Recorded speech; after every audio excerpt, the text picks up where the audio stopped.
The story begins with the protagonist of the story, the Baskerville family's hound, Victor Van Baskerville's head on a guillotine. He was a loyal hound for the family, but he had been sentenced to the guillotine for false charges of associating with the demon clan. As he faced his death, he made a vow that if he were to live again, he would not live as a hound again. Afterwards, Victor woke up in a cradle, disoriented and confused. He thought he might be in hell, as his surroundings were loud and his body felt heavy. It looked like Victor was currently at a nursery, as there were many children there, all of them crying. Meanwhile, the Baskerville family patriarch, Hugo Le Baskerville, was inspecting the children's cradle. He roamed around the room and noticed children crying, and he dismissed them as insignificant, and even referred to them as trash. However, when he approached Victor, he noticed that the child was quieter than the others. Hugo ordered for Victor to be moved to the Cradle of Swords, and his attendant obeyed without question. As Victor lay in the cradle, he looked up at Hugo with pure hatred in his eyes. He knew that Hugo was the main culprit behind his false charges and subsequent execution. Victor realized that he had been regressed to when he was a baby, and that he had lived his past life as a hound for the Baskerville family. Victor had been born into an illegitimate family and had received training in a poor environment. He had been raised to be a loyal hound, willing to do any dirty work that was required of him in order to make the Baskerville family the best of the 7 families. Victor had stayed loyal to the family and to Hugo because he had wanted to be acknowledged, but his loyalty had ultimately been repaid with a death sentence. The reason behind his execution was simple. He knew too much. Victor swore that he would never live that life again and that he would take his revenge. However, with his newborn body, he knew that he couldn't do anything. Being moved to the Cradle of Swords was a good opportunity for Victor to become stronger. Children born into the Baskerville family had to go through one trial called the Cradle of Swords. They were thrown into a maze of swords, and after going through that, they had to get to the Styx River to be examined for their talent. The Styx River was a legendary river that turned the bodies of children into iron.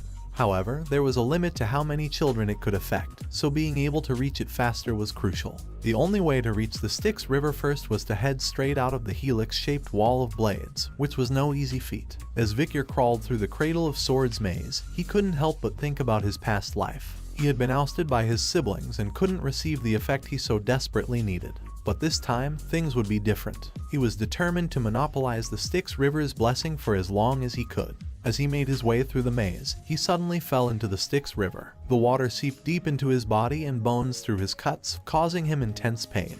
But he knew that he had to endure it for as long as he could. He couldn't let this opportunity slip away from him. Outside the maze, Victor's attendants were shouting for him to come out. They were worried that he would die if he stayed underwater any longer, but Victor was determined to hold on for as long as possible. Meanwhile, Hugo watched with expectation in his eyes. He asked the Baskerville family head butler John Barrymore how much time had passed since Victor had gotten in the river. Barrymore responded that around 7 minutes had passed. Hugo laughed and said that Victor might die. The attendants looked at him with worry, requesting the patriarch Hugo to save Victor. Hugo called out to Victor, telling him that he could come out of the water now. But Victor was too busy absorbing the Styx River water to pay attention.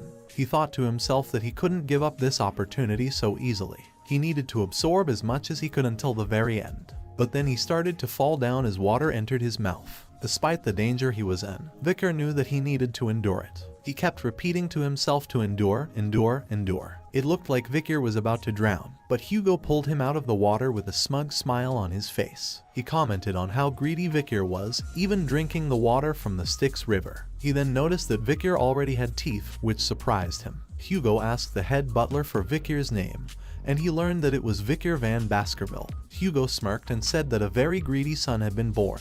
Victor, who was still somewhat conscious, thought to himself that he needed to use this time to sharpen his canines in secret. He was determined to rip his master's head off when the time came, and he would do it with his own hands. The Baskerville family would disappear into history too by his own hands. Victor Van Baskerville was born as the bastard son of Hugo Le Baskerville, a renowned nobleman of his time.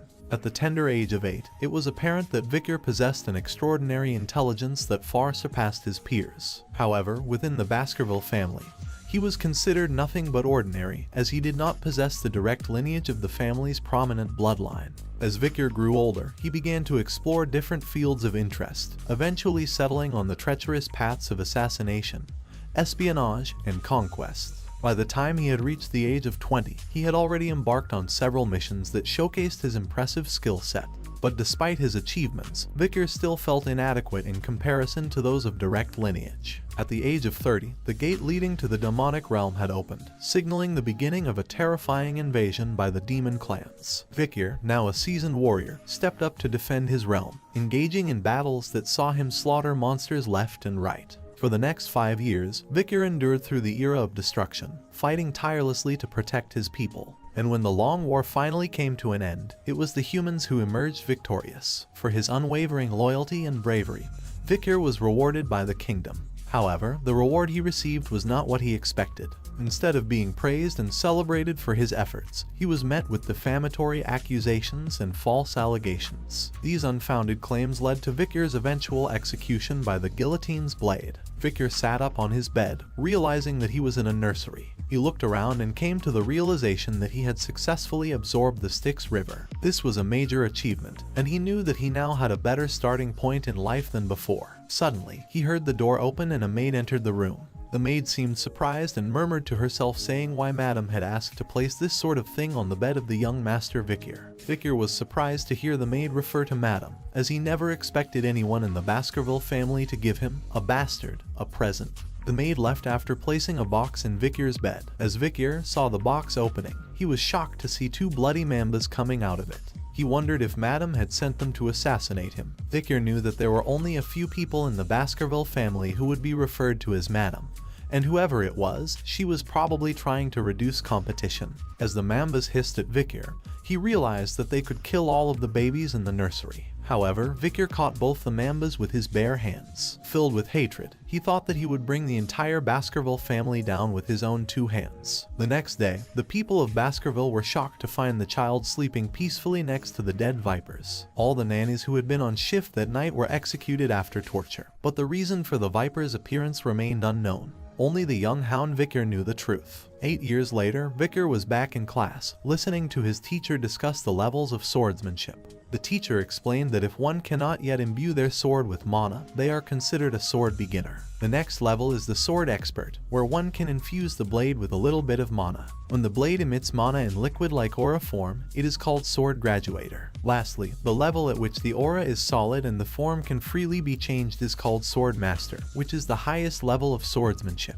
Upon hearing that Sir Hugo, the strongest of the Baskervilles, was a sword master, all the students present exclaimed in surprise and astonishment. However, Vicar was lost in thought and felt the need to regain the power he had prior to his regression before the coming-of-age ceremony. The teacher noticed Vicar's distracted state and thought highly of him, knowing that he had earned a strong physique by diving in the Styx River for 7 minutes. The teacher believed that Vicar was much more talented than the other students and that the patriarch would be very happy to know about his progress. As Vicar was lost in thought about how many years he needed to kill Hugo, he didn't notice the triplets giving him an evil look. After class was over, they pushed him and started mocking him, calling him a garbage van, and talked about the rumors about him diving in the Styx River and strangling 2 vipers to death when he was just a baby. Vicar recognized the triplets as the ones who had stabbed him in the past when he was running away after the defamation.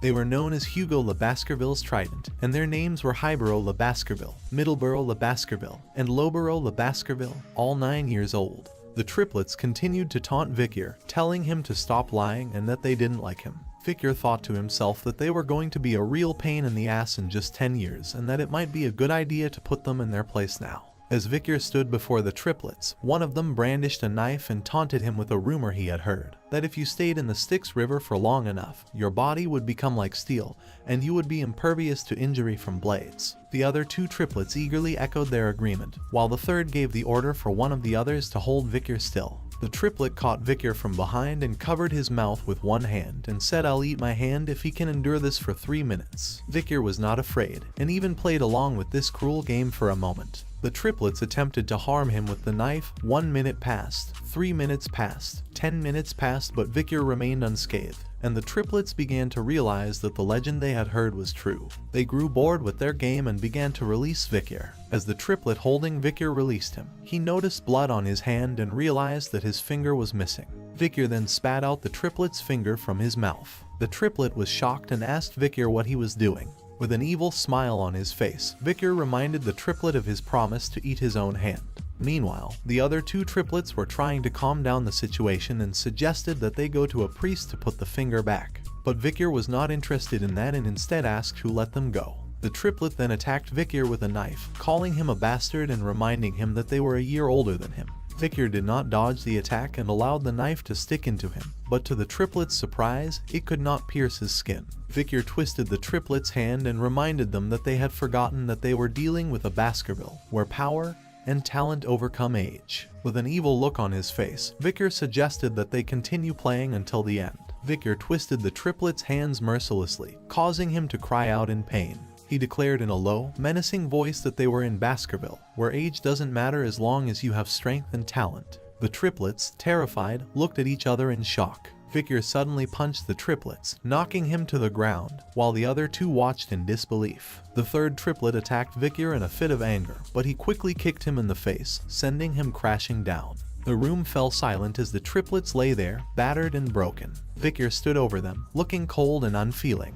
He then told the triplets that they would get better with treatment, but he also made it clear that he wouldn't let them leave the room and they would have to live with the discomfort of their own bodies. However, he would be generous and allow one of them to leave. The triplets were surprised and relieved to hear this, and asked which one could leave. Victor picked up a knife and threw it in front of the triplets, telling them that they would have to decide for themselves who would leave the room. He then started to leave, but not before turning back and issuing a taunting remark saying that he can't wait long, so decide quickly. At least one of you should live right. The triplets looked at the knife and then at each other, realizing that survival was their only option.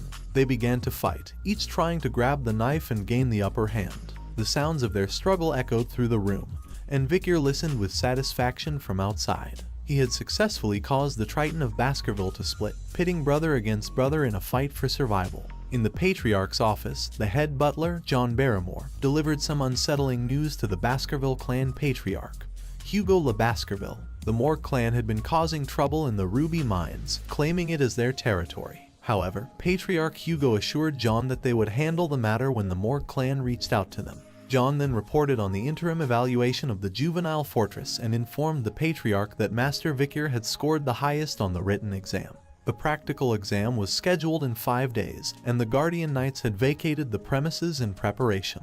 However, John hesitated before informing the Patriarch of a recent incident at the juvenile fortress. John informed the Patriarch that there had been a big fight amongst the young masters at the fortress. Patriarch Hugo was concerned and asked how many of them had died. Butler John informed Hugo that there were no casualties, but Master Highborough's teeth had been completely damaged. Master Midleborough's jaw had been smashed in, and Master Lowborough's left index finger had been amputated. While they had recovered their health since being treated, the psychological damage done to them seemed significant.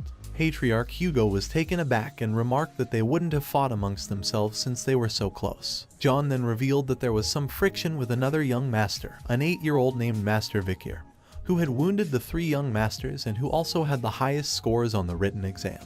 After Patriarch Hugo expressed his concern about the incident at the juvenile fortress, he summoned Victor to his office. Victor arrived with a smile on his face and Patriarch Hugo commented on how much he had grown since they last met. Patriarch Hugo then brought up the issue of Victor disabling the 9-year-old triplets in his senior class. Victor responded that the brothers had received proper medical treatment since then. However, Patriarch Hugo pointed out that he was not talking about physical disabilities, but the disability of the heart. He explained how the incident had torn the brothers' relationship apart, and asked Victor if he thought what he did was wrong. To this, Victor responded with a question of his own, asking what did he do wrong. Patriarch Hugo pointed out that he had turned his brothers into a total mess. Victor, with a confident look in his crimson eyes, replied that he was stronger, and how could the stronger person be wrong? Patriarch Hugo then revealed Victor's brothers had forgiven him, yet he still didn't feel an ounce of guilt. Victor seemed surprised by this news and asked they forgave me. Victor suddenly recalled a memory before his regression.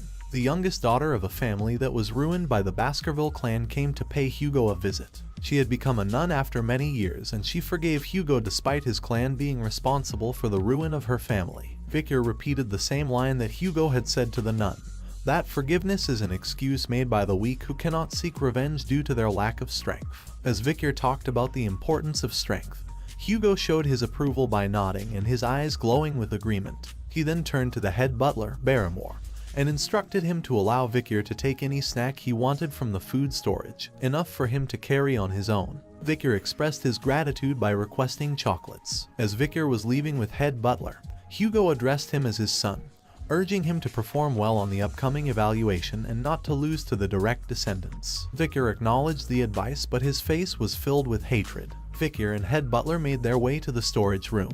The head butler began to inform him about the chocolate. He explained that it was the highest quality chocolate that the Moore clan had obtained with much difficulty, and that it was enjoyed by their gourmands. However, Vicar quickly interrupted him and stated that he didn't want anything that was processed. The head butler was taken aback by this and asked for clarification. Vicar then requested cacao beans, ones that had a rich aroma. The head butler was confused but complied and had the beans brought to Vicar. As Vicar put one of the beans in his mouth, the chef informed him that they were the bloody beans known for their rich aroma, and that with just one bean, he could produce 100 liters of chocolate. The head butler watched as Vicar ate the bitter bean, and thought to himself that Vicar must really love chocolate to eat something so bitter on its own. And this was a good method to obtain more chocolate, as after being processed he would have a huge amount of chocolate available. The chef asked Vicar if he wanted them to process the beans and send them to his room, but Vicar declined and said he would take them as is. The head butler was left wondering if Vicar just had peculiar tastes. Vicar had no interest in eating the chocolate, but he had a plan for the cacao beans. Vicar planned to use the beans in the upcoming practical exam in 5 days. Little did they know, a catastrophic event would soon occur, unlike anything that had ever happened before in the Baskerville clan's history. In this world, the Baskerville family is known as the Berserker family due to the intense training and evaluation that their children undergo from a young age. The training begins when the children are able to take their first steps, and they are immediately put through a rigorous test of their stamina. They must run up a steep mountain and are not allowed to lie down or rest on their stomachs except for allocated times. As if this wasn't enough, when it's time for them to sleep, they are required to sleep alongside a monster corpse. This is to help them adjust to tough environments and become resilient in the face of danger.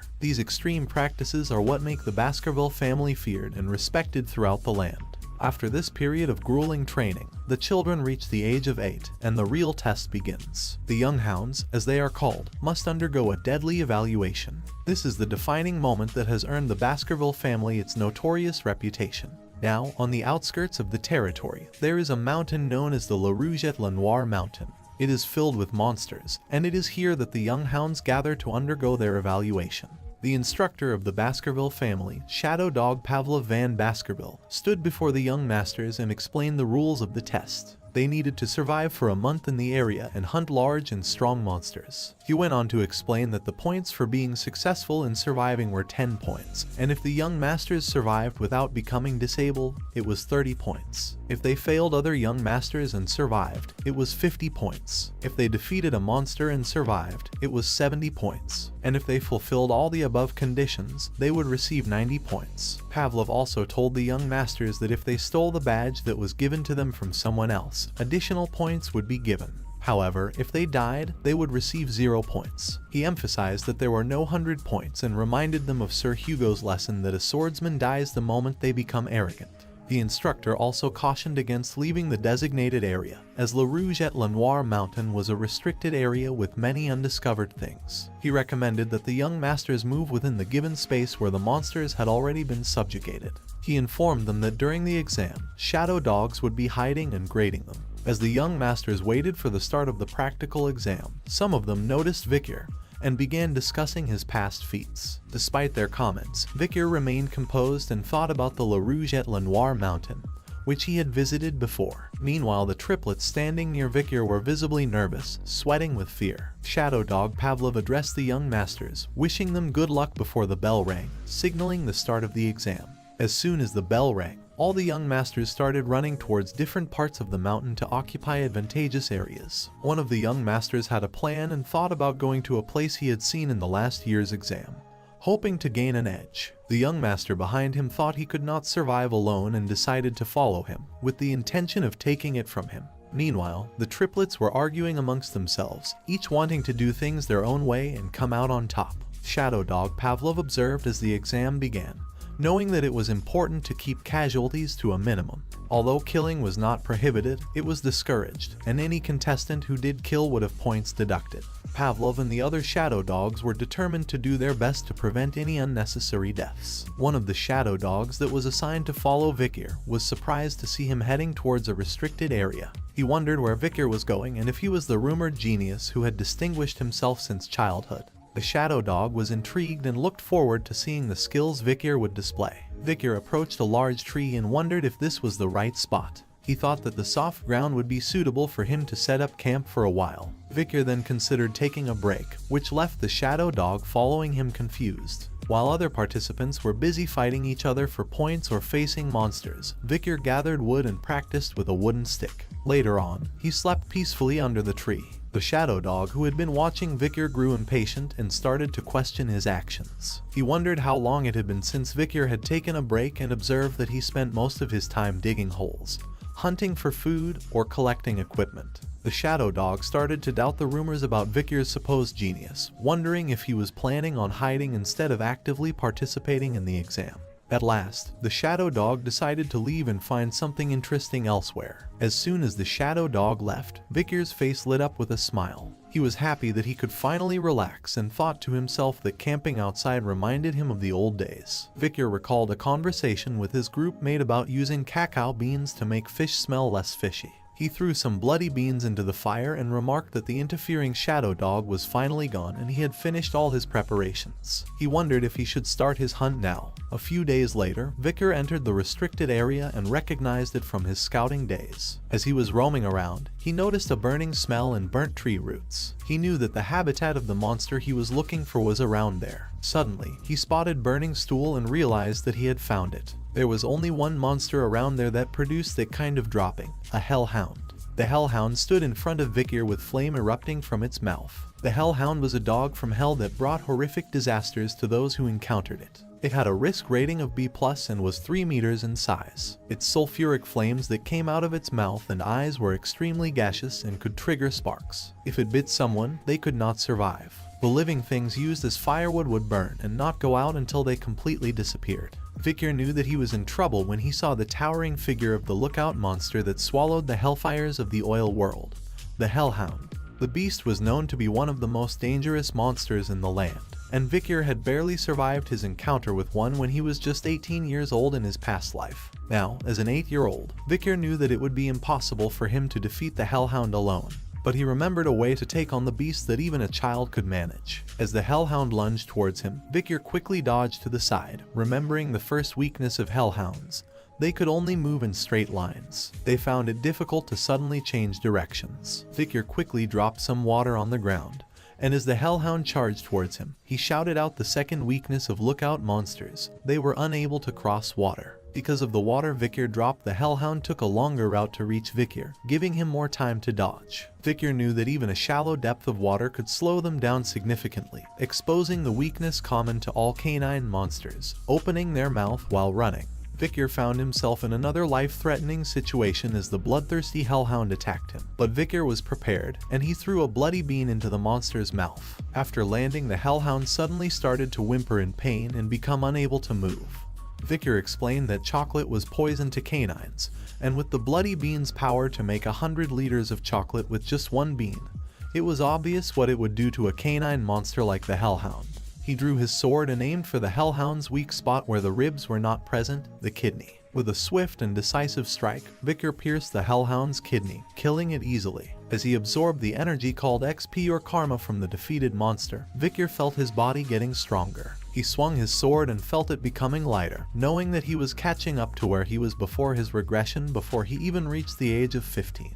Vikir couldn't help but wonder what kind of expression Hugo would make when he brought back a monster with a risk rating of B+ as an 8-year-old child. Vikir stood there, ready to take the head of the hellhound he had just defeated, feeling confident in his abilities. He knew he had already secured first place in the practical test, and was eager to claim his reward, something he never would have dreamed of in his past life. But his moment of triumph was short-lived as a group of hellhounds approached him, likely seeking revenge for their fallen comrade. Vikir remained calm and collected, already knowing the weaknesses of these creatures and how to defeat them. As the hellhounds drew nearer, Vikir took out his sword and prepared to take them on. He had plenty of bloody beans left and was ready to use them to his advantage. With a smirk on his face, he cut the dead hellhound's head and taunted the hellhounds, knowing they were no match for his skills and knowledge. He had already defeated one of their kind and was prepared to take them all down. The hellhound suddenly started whimpering, which immediately caught Vickers' attention.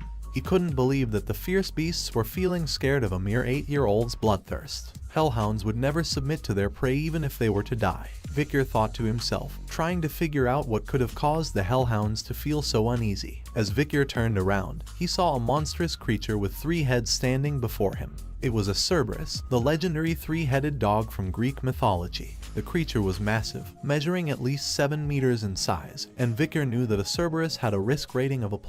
Vicker was bewildered as to what a Cerberus, which typically inhabited the 7th ridge of the La Rouge et La Noire mountain, was doing here. The Cerberus was known as the ultimate lookout monster, residing in a place where all the dead spirits were headed. Vicker noticed that the Cerberus was bleeding and had multiple arrows stuck in its body. He realized that someone might have been hunting it, and it had come all the way to this place being chased. This was his chance to kill and injure a +rank monster, and he decided to attack the Cerberus. Despite the Cerberus being a powerful and dangerous creature, Vicker had been hiding his true abilities as a sword expert and had already reached a high level of expertise. His body had been strengthened by the river Styx, and all the weapons he possessed were working well against the injured Cerberus. With his refined swordsmanship, which he had developed through wars with the demon clans, he successfully landed some hits on the Cerberus. Vicker thought that he could do it, as an injured Cerberus was doable. Vicker's attack on the Cerberus seemed to be working, and he thought he had a chance of defeating the injured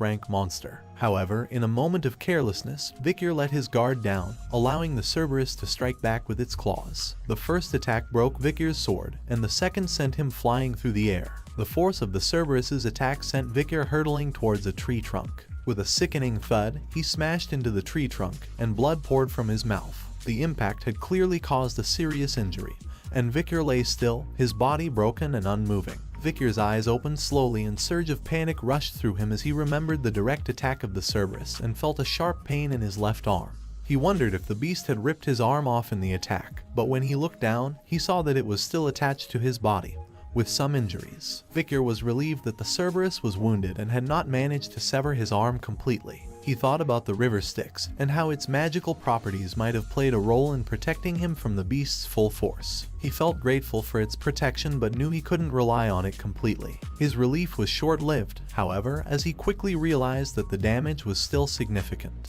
He knew he wouldn't be able to take another hit from the Cerberus, and so he dodged as the beast attacked him once again. As an experienced hunter, he knew that he had to find the best way out of situations like this. The best possible decision right now was to run, with his tail tucked between his legs. As he ran, Vicker's mind raced with thoughts of survival. He knew that he had to find a way out of this situation, and fast. His eyes darted around, looking for an escape route. That's when he saw it, an iron fence just a few yards away. Vicker's heart leaped with hope. He knew that if he could get past that fence, he would be out of the restricted area and closer to safety. He pushed himself harder, running with all his might. With a burst of adrenaline, Vicker pushed himself through the gate, his heart pounding with relief. He had made it out of the restricted area, but he knew that he was not out of danger yet. He had to reach that place, the safe haven he had prepared for himself before embarking on this dangerous mission. As he ran, he searched for something in the woods nearby, his heart racing with the fear of being caught by the hellhound. Finally, he spotted what he was looking for, a pit he had prepared beforehand.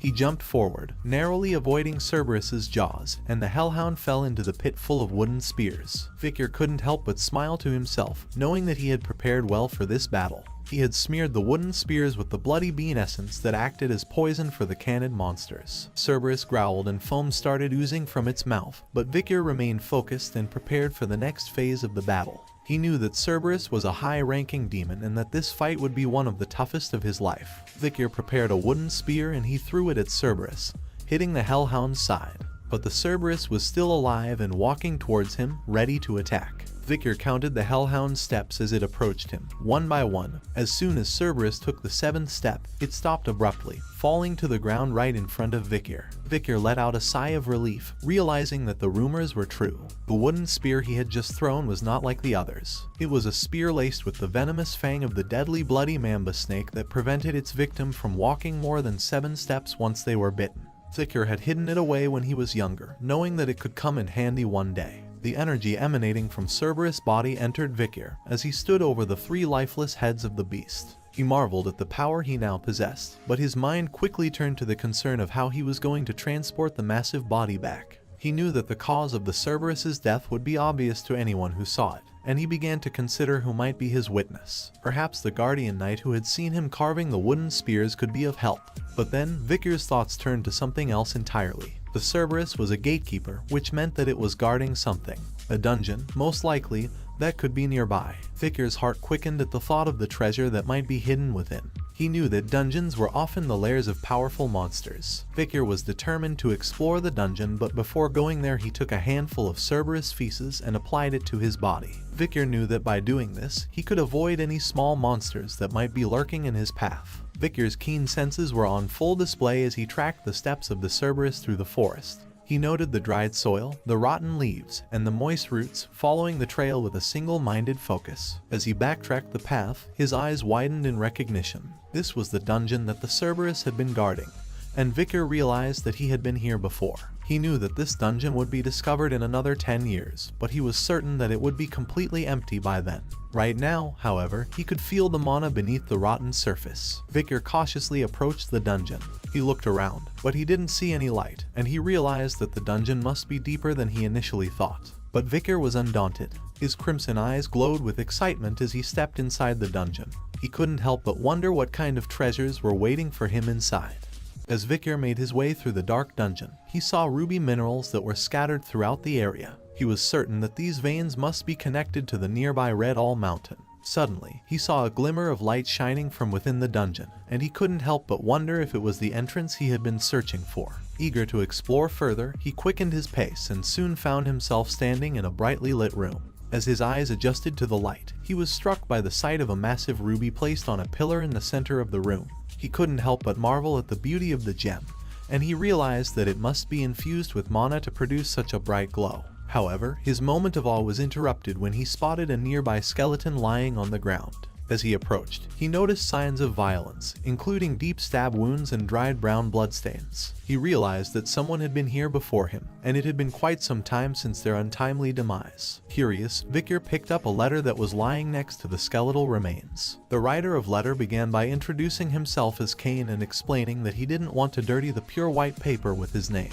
As Vicar read on, he realized that the handwriting was that of a Baskerville, and he wondered if the writer was a member of that Baskerville family. The letter went on to describe how Cain and his brother Abel had stumbled upon the legendary stone chamber that had been talked about within the family for generations. The two brothers had managed to navigate countless trials and kill many monsters in their quest to reach the chamber. However, the final assignment they found within had tied them there for 3 long years. Vicar couldn't believe the sacrifice they made for the treasure within the dungeon. He wondered what kind of treasure could possibly be worth such a sacrifice. His attention was drawn back to the present as he gazed upon the magnificent ruby at the center of the chamber, realizing that it must be the key to unlocking the final assignment of the dungeon. Vicar read the puzzle on the monument out loud. When entering, it's 1, but once inside, it's 2. When leaving, it's 1. He couldn't make sense of it, but he remembered reading in the letter that Cain and Abel had also struggled with it. According to the letter, the two brothers had contemplated over the ominous text for a long time before coming to a conclusion. Cain had written that he and Abel were twins who were separated at birth. In order to obtain the treasure of the dungeon, they needed to become one again.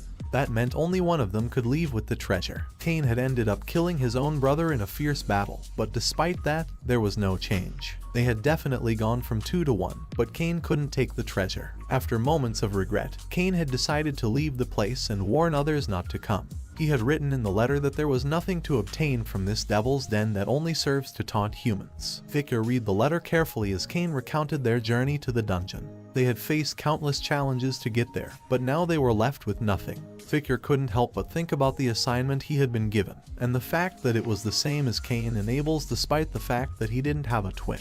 He knew that Cain and Abel had misinterpreted the text, but what did it mean? When entering, it's 1, but once inside, it's 2.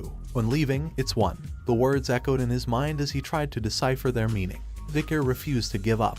He knew that there was no dungeon that could not be beaten, and he was determined to solve this puzzle. Victor examined the skeleton carefully and suddenly had a realization. He thought about Cain and Abel's failure and understood that their downfall was their fixed mindset as two individuals. As he walked towards the ruby in the middle of the room, he analyzed the dark passageway leading to a bright stone chamber and realized that the answer to the dungeon was in the riddle. I am one when entering through the dark passageway, but as soon as the ruby's light casts a shadow on me, I become two. And when darkness re-enters is when the stone chamber's final stage will open. As he broke the ruby, Victor revealed that the answer was shadow. As Victor broke the ruby, a sudden flash of light illuminated the room, revealing the treasure that had been hidden in the dungeon. Victor's eyes widened in amazement as he realized what lay before him was the cause of the two brothers' deaths. Standing in front of him was a sword that emitted an evil aura placed upon a stone. Victor was shocked at the sight of the sword and wondered if it was the relic of the Devil's Den. As he examined the sword, his eyes fell upon the text inscribed on the stone beneath it.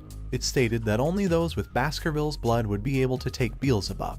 He was surprised and shocked to learn that the sword Beelzebub originated from this very place. At the mention of sword Beelzebub, his mind raced with memories of a childhood long gone. He recalled a picture book he had seen as a child, which depicted the gluttonous fly Beelzebub, an unprecedented great monster that had invaded the continent in old legends. He remembered that Beelzebub was part of the devil's holy constellation, also known as the Seven Calamities, and that the heads of the seven families had stepped up to stop them. Victor recalled that the first Baskerville patriarch had fought Beelzebub, and the remnants of its power had been stored in the lands of Baskerville. The demonic energy of Beelzebub was said to have lured monsters, and although the legend was dismissed by most as a mere myth, Victor knew that it was true. The sword in front of him was proof of that. Victor also recalled that the blade in front of him had been taken by the demon clans, resulting in countless deaths among humans on the battlefield. As Victor tried to pull the sword out, he declared that it would never fall into the demon clan's hands again because it was his now. Suddenly, he felt an energy entering his hand and he exclaimed in surprise. He held the hilt firmly in his hand, and suddenly, the sword disappeared from sight. A moment later, it reappeared, fully fused with Victor's hand. As Victor extended his hand, the sword Beelzebub emerged from it, emitting a faint aura. Victor gazed at the blade with wonder, knowing it was made from the corpse of a devil's holy constellation. He felt lucky to have received such a powerful weapon. With a grin on his face, Victor wondered how much stronger he would become in this life with Beelzebub at his side, and the anticipation filled him with excitement. After exploring the dungeon and realizing that there was nothing else for him to obtain, Victor made the decision to head back. However, as he was leaving, he suddenly felt something strange happening to his body. He fell on his knees, feeling dizzy and hungry. As Victor looked down at his hand, he heard Beelzebub's voice echoing, and Victor realized that it was not he who was hungry, but the sword itself. As Victor walked out of the dungeon, he clutched his stomach with a painful expression. The hunger that had gripped Beelzebub had taken a toll on him, and he wondered if his sense of smell had been heightened as a result. Suddenly, Beelzebub began to pull Victor towards a certain direction, tugging at his hand as if urging him to follow. Victor ran in the direction that the sword was leading him, curious about what he would find. As he reached the location, he saw that it was the corpse of the hellhound that he had killed earlier. Victor was surprised to see that Beelzebub was drawn to the corpse, and he extended the sword towards it. Victor watched as Beelzebub absorbed the blood of the hellhound, feeling his own hunger subside as the sword's voracious appetite was sated.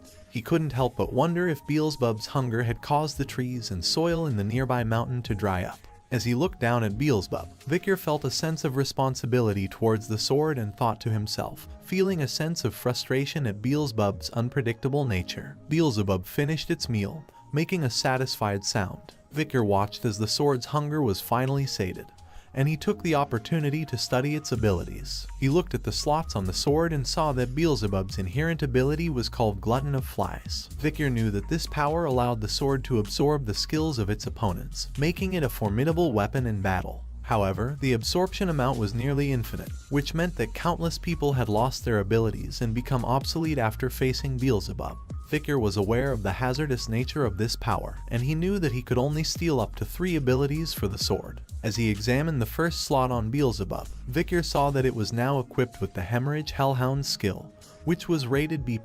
This skill allowed the sword to constantly pump out the blood of its opponent, even through the smallest of wounds. Victor suddenly got an idea and went to the dead Cerberus's body, with Beelzebub starting its work. However, Vicar tried to stop it, saying that it couldn't devour all of it, as he wouldn't be able to explain it during the autopsy if it was too damaged. Vicar lightly tapped Beelzebub on his hand and said, "Enough." Beelzebub cried out in pain like a little child. Afterward, Beelzebub now had all 3 slots full: Burn Injury Cerberus A+ rank, Hemorrhage Hellhound B+ rank, and High Speed Regeneration Norvegicus Sewer Rat F rank. Vicar was surprised to see the High Speed Regeneration ability, and noticed a dead rat under the Cerberus. He realized that Beelzebub had consumed the sewer rat that was crushed underneath the Cerberus. Vicar thought it was a great achievement to have acquired the burn injury skill from the Cerberus, as thermalgia is one of the worst pains a human could experience. It would be much worse than the Hellhound's hemorrhage. Now that they were done preparing the monster to submit for the practical exam, Vicar suggested waiting there until it was over. The young hounds had completed their practical examinations and returned to Baskerville, where they eagerly awaited their evaluations. As the evaluations were done, the young hounds received a shield, sword, or necklace as their reward produced from the parts of the monsters the hounds had hunted during their exams. But one young hound who had hunted one particular monster had left a lasting impression on the Baskervilles who were present.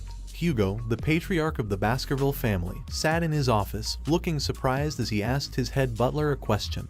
"Who caught what?" The head butler responded, informing him that Master Vicar Van Baskerville, an 8-year-old hound, had hunted the Cerberus and a ranking monster who had accidentally crossed over to the restricted area during the practical exam. Hugo was surprised that Vicar hunted a high-ranking monster that even the family's guardian knights tended to avoid. The head butler went on to explain that the monster had been wounded by the barbarian tribe and that Master Vicar had applied poison to his wooden spear. But there was no further information on what kind of poison it was or how he obtained it. Hugo was intrigued, but the head butler could only report what was written in the hunting journal. He had planned to ask Master Vicar about it, but the young hound had returned to his dorm, stating that he was quite tired. Hugo was amused, remarking that the little brat was already so sly. He believed that information was power, and power was worth something. The head butler couldn't help but express his shock, saying that he was surprised that a hound named Van, rather than Lorelei, was so talented. Hugo responded, saying that he did not discriminate based on a hound's bloodline.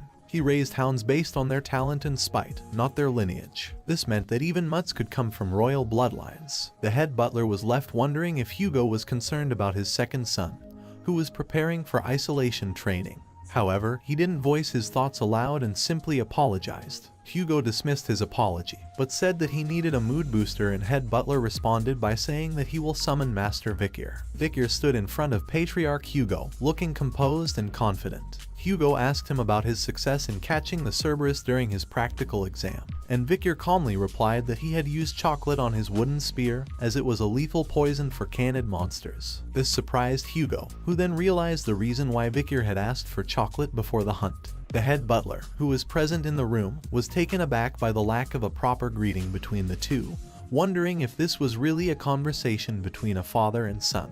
But the conversation continued, with Hugo asking Vicar why he had not responded properly when the butler had questioned him about the hunt. Vicar explained that the butler was not his master, and when Hugo asked who his master was, Vicar simply said that as he belonged to the clan, the master of the clan was his master as well. Hugo smirked as he congratulated Vicar on his successful hunt, telling him that as a reward, the monster's corpse would be his alone to claim. And as the highest scorer, he had the privilege of making a wish. Vicar's eyes lit up at the opportunity, and he knew exactly what he wanted. With a determined expression, he spoke his wish aloud, requesting access to the 10,000 Epistle Library. 10,000 Epistle Library was one of the largest libraries in the Empire, located deep within the heart of the Baskerville clan. Hugo raised an eyebrow in surprise at the request, reminding Vicar that only the patriarch and second in command, along with their direct descendants, were permitted to enter the library. Undeterred, Vicar stated that he was willing to give up if it wasn't allowed, but secretly he was already planning to sneak in. To his surprise, however, Hugo granted him permission to enter the library. Vicar was shocked, but it didn't end there. Hugo instructed him to read the Baskerville 6th technique, which was located within the 6th restricted zone deep inside the library. Vicar was taken aback as he heard that Hugo was allowing a child with the Van middle name to read the Baskerville 6th technique. It was unheard of for an illegitimate child to be allowed to go beyond the 4th technique. However, Vicar tried to stay calm and rationalize the situation. After all, it was only the 6th technique. But despite this, Vicar remained determined. He knew that Hugo was currently at the Baskerville 7th technique, and before his regression Hugo was able to bear 9 fangs. But he hadn't forgotten about the discrimination he had faced as an illegitimate child, and he was determined to rise above Hugo's level. His goal was to obtain the greatest essence of Baskerville, the textbook of swordsmanship containing the teachings of the first patriarch who was able to subjugate the 7 great disasters. He knew that this book would be the key to his success, and Hugo will be the one to hand it over to him.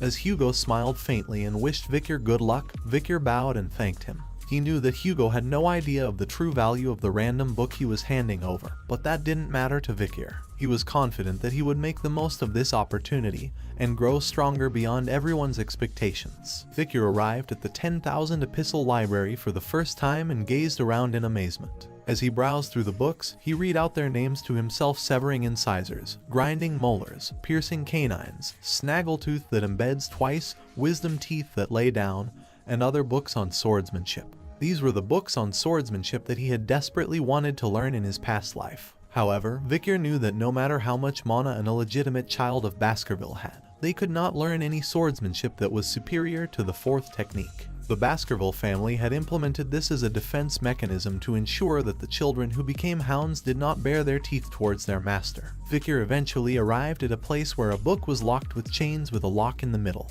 He wondered if this was it, the book on the 6th technique. He couldn't believe that Hugo had offered him the book on the 6th technique. Victor knew that if it was before he regressed, he never would have dreamt of this opportunity. As Victor unlocked the lock, he thought to himself that of course Hugo had allowed this, thinking that an 8-year-old child wouldn't be able to memorize the contents of the book in a day. But before Victor's regression, he had already learnt the theory behind the 1st to 4th technique until he got sick of it. He had done this in order to deduce and speculate the theory of the 5th technique. Victor had a realization that after drawing the 4th tooth, he needed to have stopped the flow of mana. Perhaps that was why he couldn't make the 5th tooth. The Baskerville swordsmanship had a unique trait where, depending on the stage of the sword, it's 1 tooth for the 1st technique, 2 teeth for the 2nd, and so on.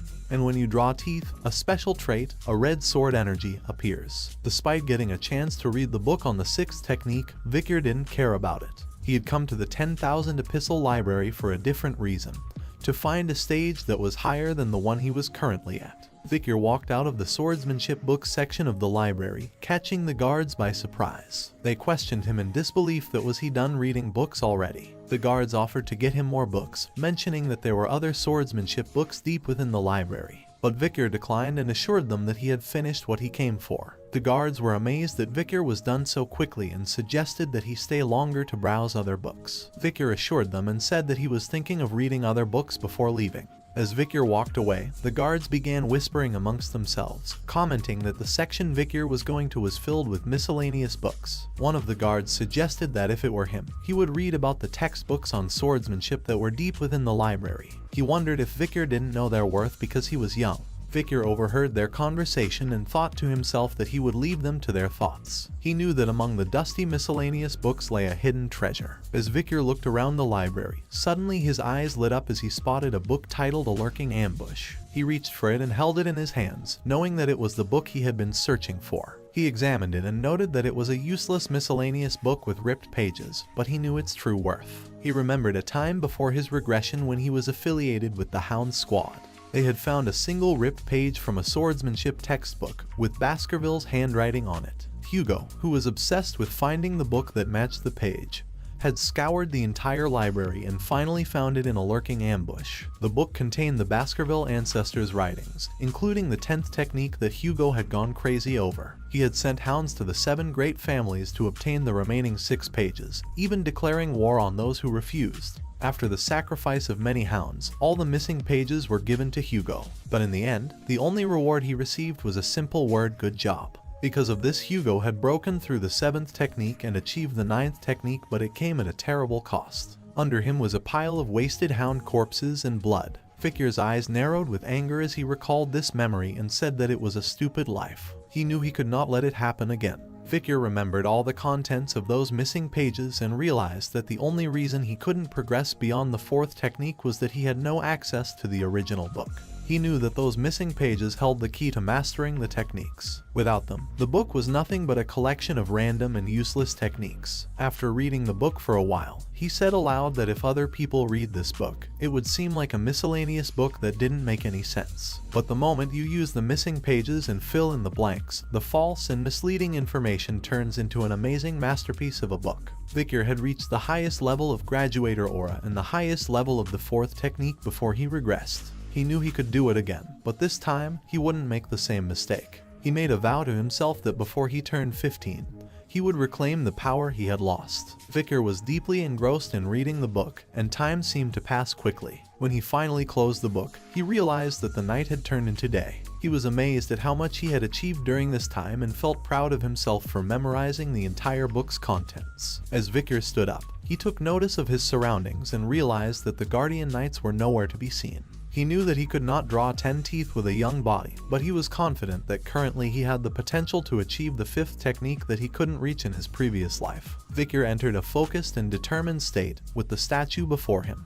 He began to strike it with his Baskerville sword technique, unleashing his full power with each attack. First, he executed the first technique, then the second technique, followed by the third technique, and finally, the fourth technique. As he fought, memories of his past flooded his mind. He remembered how hard he had worked to obtain the highest level of graduator aura in his previous life, but he couldn't learn a suitable sword technique, and only met with hostility from the people of the direct bloodline because he was an illegitimate child, and that was also the reason why he could not go beyond the fifth technique. But this time, Victor was determined not to let his past hold him back. He attacked the statue with all his might, channeling his anger and frustration into his sword strikes. In the midst of his attacks, Victor's thoughts turned defiant. With a vivid image of Hugo's face on the statue in front of him, he unleashed his technique, cutting through the statue with precision.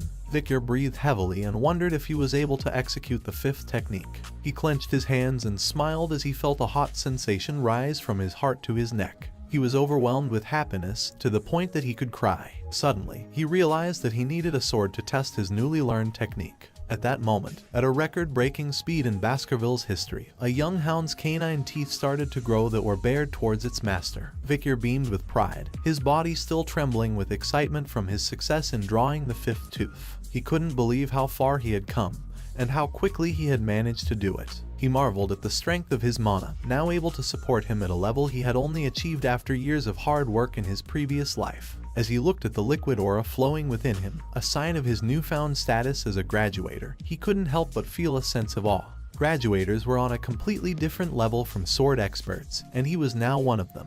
It was a point that had taken him 30 years to reach in his previous life, and yet here he was, only 8 years old. The solid aura within him had transformed into a liquid state, with increased density that allowed him to use it more freely. Victor felt confident about his new skills and abilities, and he knew that he could achieve much more. He was determined to master the lurking ambush sword technique and use it to its full potential. He realized that with this technique, he could smoothly transition between offense and defense, making it the perfect technique with no limitations. Victor carefully placed the book near the window and took a moment to reflect on his progress. He knew that he had come a long way since his regression, and he was now stronger and more skilled than ever before. He felt that he could challenge a mid-class graduator if he put his mind to it, and he was confident that he could win using his new skills. However, Victor also knew that he couldn't reveal too much of his strength to Hugo. He needed to give Hugo something to look forward to, so he had enough time to take everything he needed. Victor took out a magnifying lens and placed it carefully near the book. The sun's rays converged onto the pages of the book through the lens, and a little fire started burning it. With an evil grin, Victor commented that the destruction of the book would make it difficult for Hugo and the hounds to reach the 10th technique, although Victor himself would have no such difficulty. Suddenly, the guards, who had been nowhere to be seen, arrived in the library. The smell of burning paper had caught their attention. They were startled to see Victor there and demanded to know what had happened. Victor's expression quickly changed to one of apology, and he explained that he had accidentally left the magnifying glass around, which had caused the fire. He offered to inform the butlers of the incident. The guards knew that they could be punished heavily for this, and after a brief pause, one of them spoke up that this was not something that he needed to apologize for. It was their fault for not looking after him properly, and they were just glad that this was an area with only useless books. Vicar asked if they were busy with the Moore clan regarding the ruby mines. He thought they wouldn't have time to deal with small problems like this, especially since they weren't even there to begin with. The guards agreed to keep it a secret, as long as Vicar was willing to do the same. As he started walking away, Vicar suggested they keep the incident between themselves, and he apologized for taking up their time. As Vicar walked away, the guards spoke to each other about how nice and considerate he was towards the workers. They believed he deserved to be respected. Little did they know, Vicar had a mischievous grin on his face as he left them behind. As Vicar stood in Hugo's office, Hugo asked him if he had learned something enlightening in the library. Vicar responded that he had learned of something warm and sharp, yet soft and viscous. This statement shocked both Hugo and the head butler, who realized that Vicar might have achieved the aura. Aura was a sign of officially entering the world of the sword. Even geniuses must train without rest until the age of 15 to reach the level of low-class sword expert. Hugo was excited, but then realized that Vicar was only 8 years old and denied the thought of Vicar reaching that level. He then asked Vicar if he could show his father what he had learned, to which Vicar responded affirmatively. In the Colosseum-like structure, Vicar stood with a sword in his hand as many young hounds watched with confused looks on their faces. Head butler asked Hugo how he planned on testing Vicar's skills, to which Hugo replied that he was going to release a monster for Vicar to deal with. Head butler was shocked at the idea of releasing a monster, and Hugo confirmed that he had prepared a hungry and feisty one. The gate in front of Vicar opened and a guard brought in the chained orc. The orc was a massive, green-skinned creature with bulging muscles and razor-sharp tusks protruding from its mouth. Its beady eyes darted around the Colosseum, sizing up its opponents. The young hounds in the audience looked on in shock and awe at the sight of the fearsome creature. Some whispered to each other in disbelief, questioning whether it was really necessary to send an orc to face an 8-year-old. They wondered if the Guardian Knights would have to intervene if things got out of hand. Despite the audience's doubts, Vicar remained calm and collected, ready to face the orc with his sword. Hugo gave permission and the guard opened the orc's chains. The orc let out a loud roar and charged towards Vicar. However, Vicar remained calm and waited for the right moment to strike. As the orc approached him, Vicar swung his sword with lightning speed, cutting off the orc's arm in a swift motion. The audience, as well as the orc, were shocked by Vicar's sudden display of strength. But Vicar didn't waste any time and quickly swung his sword again, cutting off the orc's leg cleanly. The orc fell to the ground, growling in pain. Vicar, on the other hand, remained composed and analyzed the situation. He realized that the orc must be surprised that it was bleeding for the first time and that its distinctive skill, high-speed regeneration, won't activate either. Vicar knew that C-class monsters won't be able to stop the hemorrhage caused by a B-class hellhound. The audience was in disbelief at what they had just witnessed. They couldn't believe that an 8-year-old could be that strong. Some wondered if it was even possible to do that without collecting mana. Vicar looked at Hugo, but the latter's face remained calm and collected, and no expression could be seen on his face. Vicar knew that Hugo was still trying to determine what he had learned inside the library, and decided to show him what he wanted to see. Suddenly, Hugo's eyes began to glow, and the head butler exclaimed in shock, questioning if that was Aura Blade. Vicar's sword began to glow with a bright red light as he charged towards the orc, who was attempting to stand up. With a swift strike, the aura blade sliced through the air and blasted off the orc's head. Hugo, who was seated on a nearby chair, couldn't believe what he had just witnessed. The head butler immediately recognized the glow emanating from Vicar's sword as the aura of a low-class sword expert. He congratulated Hugo, exclaiming that they had just witnessed the birth of a genius, and that there would never be another like him in all the families of the Empire. However, Hugo's attention was drawn to the orc's blood, which continued to flow despite its reputation for rapid regeneration. He told the head butler that Vicar had only won because the orc was weak. But just then, Vicar's voice reached Hugo's ears, and he turned to face his son. With an innocent smile on his face, Vicar asked, "Is there anything stronger than this orc?" The audience, filled with young hounds, was surprised when Vicar requested a new and stronger opponent. Vicar had his own motivations for wanting to face a stronger opponent. He hoped to impress his father, Hugo, and demonstrate his progress in front of the audience. He believed that by doing so, he could be acknowledged and possibly separated from his father, like being dispatched to a remote area or admitted to an academy. Hugo, who was watching from the sidelines, commented that the orcs he had brought in from afar were not enough to satisfy his son's hunger. He agreed with Vikir and suggested that he should be facing more challenging opponents at his age. He turned to his head butler and asked him if there was a creature they had captured during a barbarian raid for experimentation. The head butler confirmed that there was just one creature left, and Hugo ordered for it to be brought in.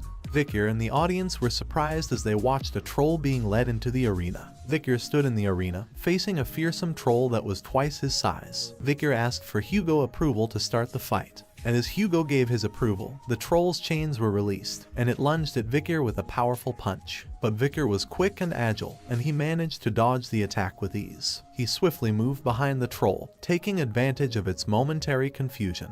In the audience, someone exclaimed that this was the perfect moment to attack and questioned why did Vikir missed it. Hugo on the other hand nodded and explained that trolls had excellent regenerative power, so only fatal attacks were worth it. And that's why a plan was needed in order to hunt a troll. As the troll charged towards Vikir, he gracefully dodged each of its attacks with ease. The audience watched in amazement as they saw Vikir evading the troll's attacks effortlessly. However, they couldn't help but wonder why Vikir wasn't fighting back. They speculated that maybe he was trying to tire the troll out or that he was a genius who had a plan up his sleeve. After a while, Vikir realized that the fight was becoming tedious and decided to take action. He knew that if he used his full strength, he could easily kill the troll, but that would put him in a tough spot. He needed to make it seem plausible, and so he decided to use the troll's power against it. As the troll attacked again, Vikir seized the opportunity and swiftly attacked its arm, almost detaching it from the troll's shoulder. The audience gasped in amazement as they saw Vikir's quick and decisive move. They thought he had slayed the troll, but they soon realized that it would recover in an instant unless the wound was fatal. The troll's wounds began to heal at an alarming rate. Vikir realized that the only way to kill it was with Beelzebub's hemorrhage skill. However, he also knew that using such a technique would be meaningless. Hugo advised Vikir to stop before things got out of hand, but Vikir ignored the advice and replied that he was almost done. He continued and told that he was near an epiphany, and if he could not kill Troll with his next attack he will give up.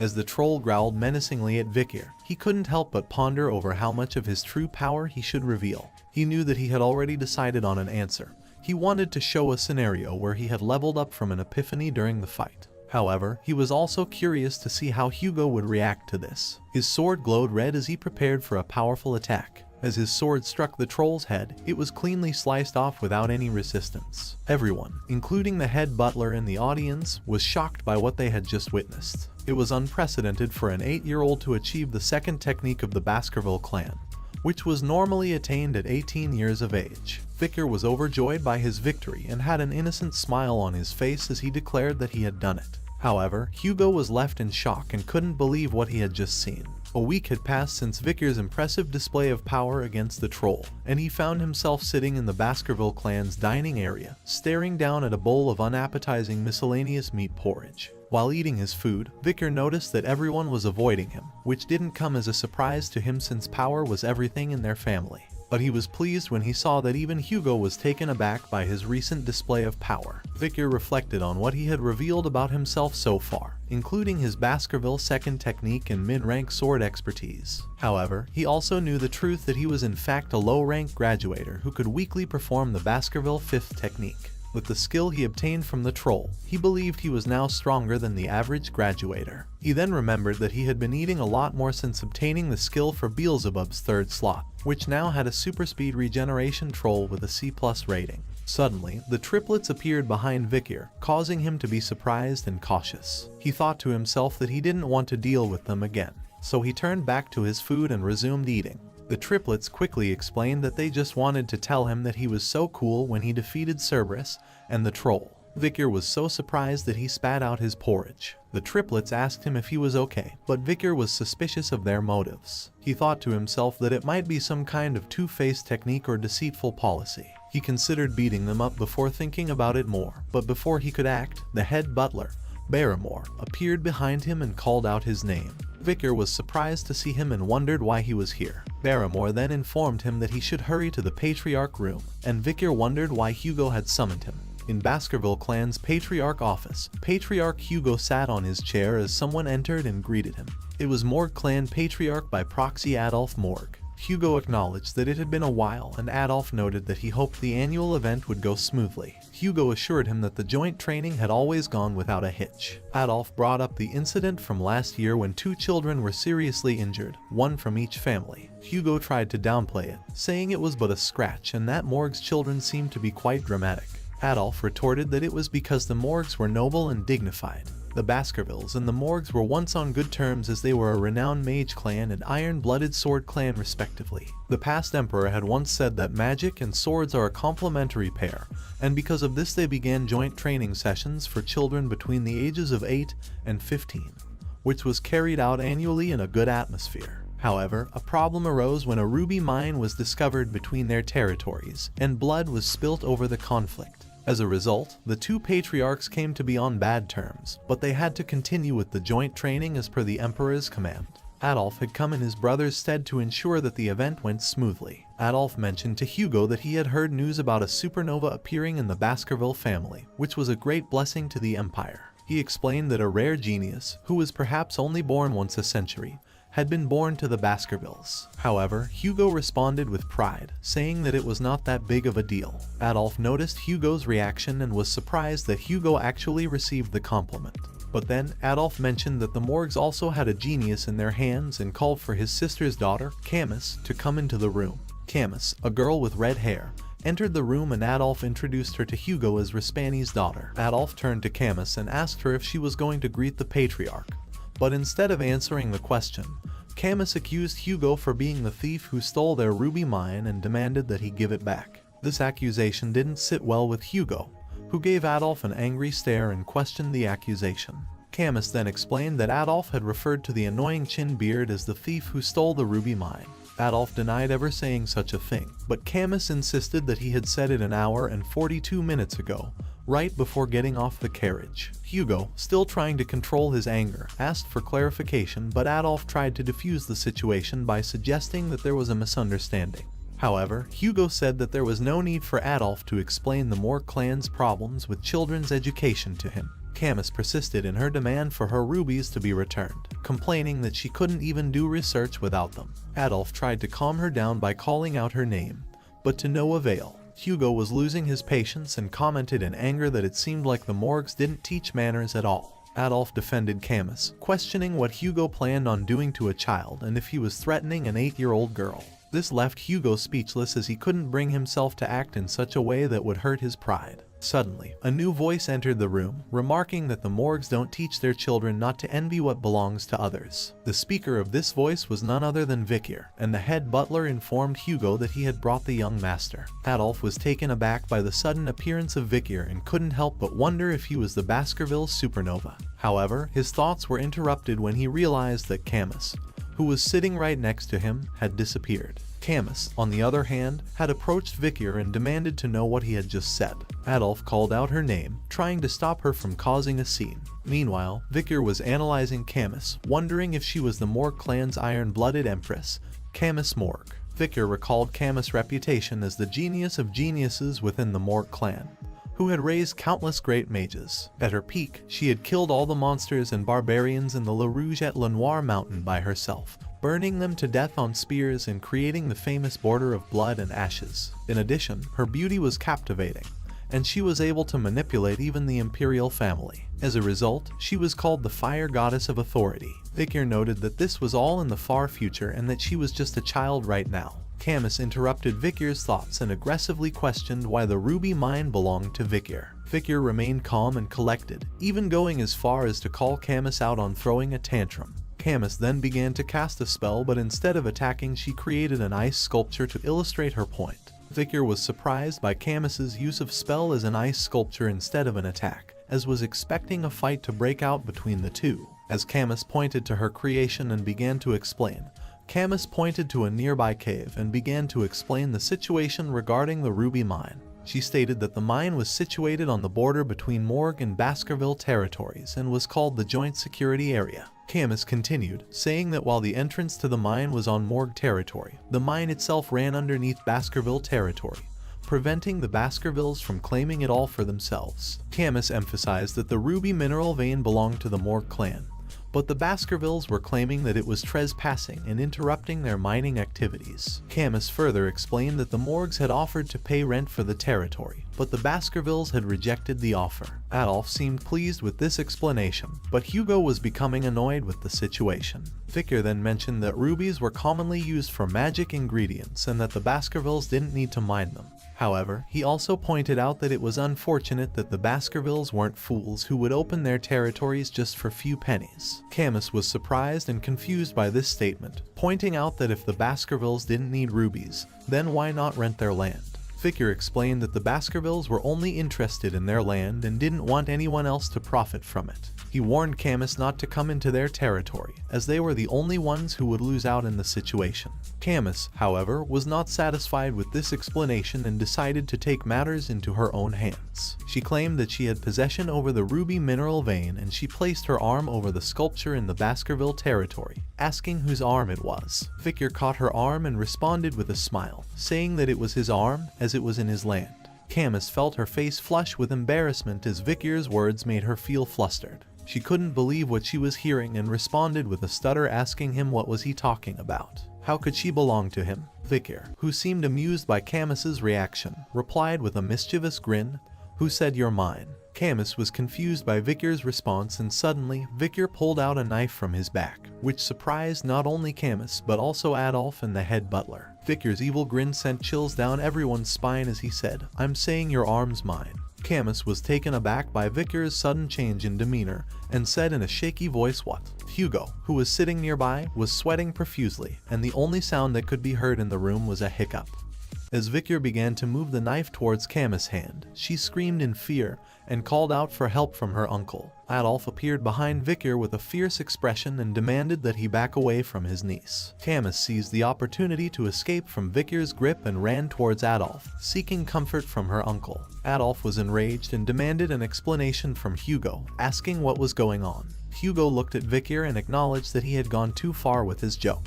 Victor then revealed that the knife was only a toy, something that was commonly played within the Baskerville family from a young age. Adolf was shocked and upset that such a dangerous toy was given to children, and he demanded an apology from Victor. Victor humbly apologized to Adolf and assured him that he had no intention of making Camus cry. However, Adolf was still angry and accused Victor of not taking the situation seriously enough. But Hugo intervened and said that adults shouldn't meddle in affairs of children and attempted to diffuse the tension by changing the subject, suggesting that they focus on discussing the ruby mines and complete the friendly duels first. Adolf was hesitant at first, but eventually agreed to hear Hugo out. Camus, still upset and tearful, warned Victor that she would not forget what had happened. Victor simply smiled faintly in response, seemingly unfazed by the situation. The day of the friendly duels had arrived, where all the children between the ages of 8 to 15 had gathered to show off their skills. While the younger children engaged in theoretical battles or displayed their mana sensitivity, the older children stole the show with their live battles. But this year all eyes were focused on the battle between two renowned clans, the Morg clan and the Baskerville clan. The two geniuses of their respective clans, Camus Morg and Victor Van Baskerville, were to showcase their skills in a practical training match. Camus instructed Victor to get ready, emphasizing that once she was prepared, she wouldn't hold back. Without wasting any time, Camus began casting a spell, leaving the audience in awe. One spectator couldn't help but exclaim, wondering if Camus was casting quadra spells. The fact that she was able to cast 4 spells simultaneously was impressive, even more so since she was only 8 years old. Another spectator praised her, acknowledging that Camus was the genius mage of Morg, and such feats were expected of her. Camus launched an attack on Victor, casting 4 different spells at once. However, Victor managed to dodge all of them with ease. With a hint of criticism in his voice, Victor suggested to Camus that instead of trying to impress with flashy spells, she should focus on mastering one. Camus sneered at Victor, wondering why he even cared since he was just an idiot who didn't understand magic. She retaliated by using a sand wall spell, causing a wall of sand to appear between them. But Victor easily broke through the wall with a swift kick and commented on Camus's harsh words. Camus was surprised at Victor's strength, wondering if this was the power of someone who had bathed in the river Styx. While she was lost in thought, Victor launched an attack that Camus realized was impossible to dodge. She closed her eyes, thinking that she had let her guard down, but to her surprise, she didn't get hit. When she opened her eyes, Vicar was flicking his finger on her forehead. The flick sent her flying backward. Adolf, who was watching, couldn't believe that a mere flick had such power. Camus tried to ease the pain on her forehead with her hand and demanded to know why Vicar had flicked her. She accused him of going easy on her and vowed not to let him get away with it. However, Vicar just smiled and pointed to his forehead, suggesting that they should end things before they got out of hand. Camus, with almost tears in her eyes, refused to give up and casted another sand wall spell. This time, she created 2 walls and proudly exclaimed that Vicar wouldn't be able to get through them. However, Vicar wasn't impressed and thought that it was pointless since he could just go around them. But he decided to play along and prepared to punch the walls. With just one punch, Vicar's hand pierced through both walls, creating a hole. Camus was surprised seeing this, and then Vicar asked a question while making a flicking gesture with his hand.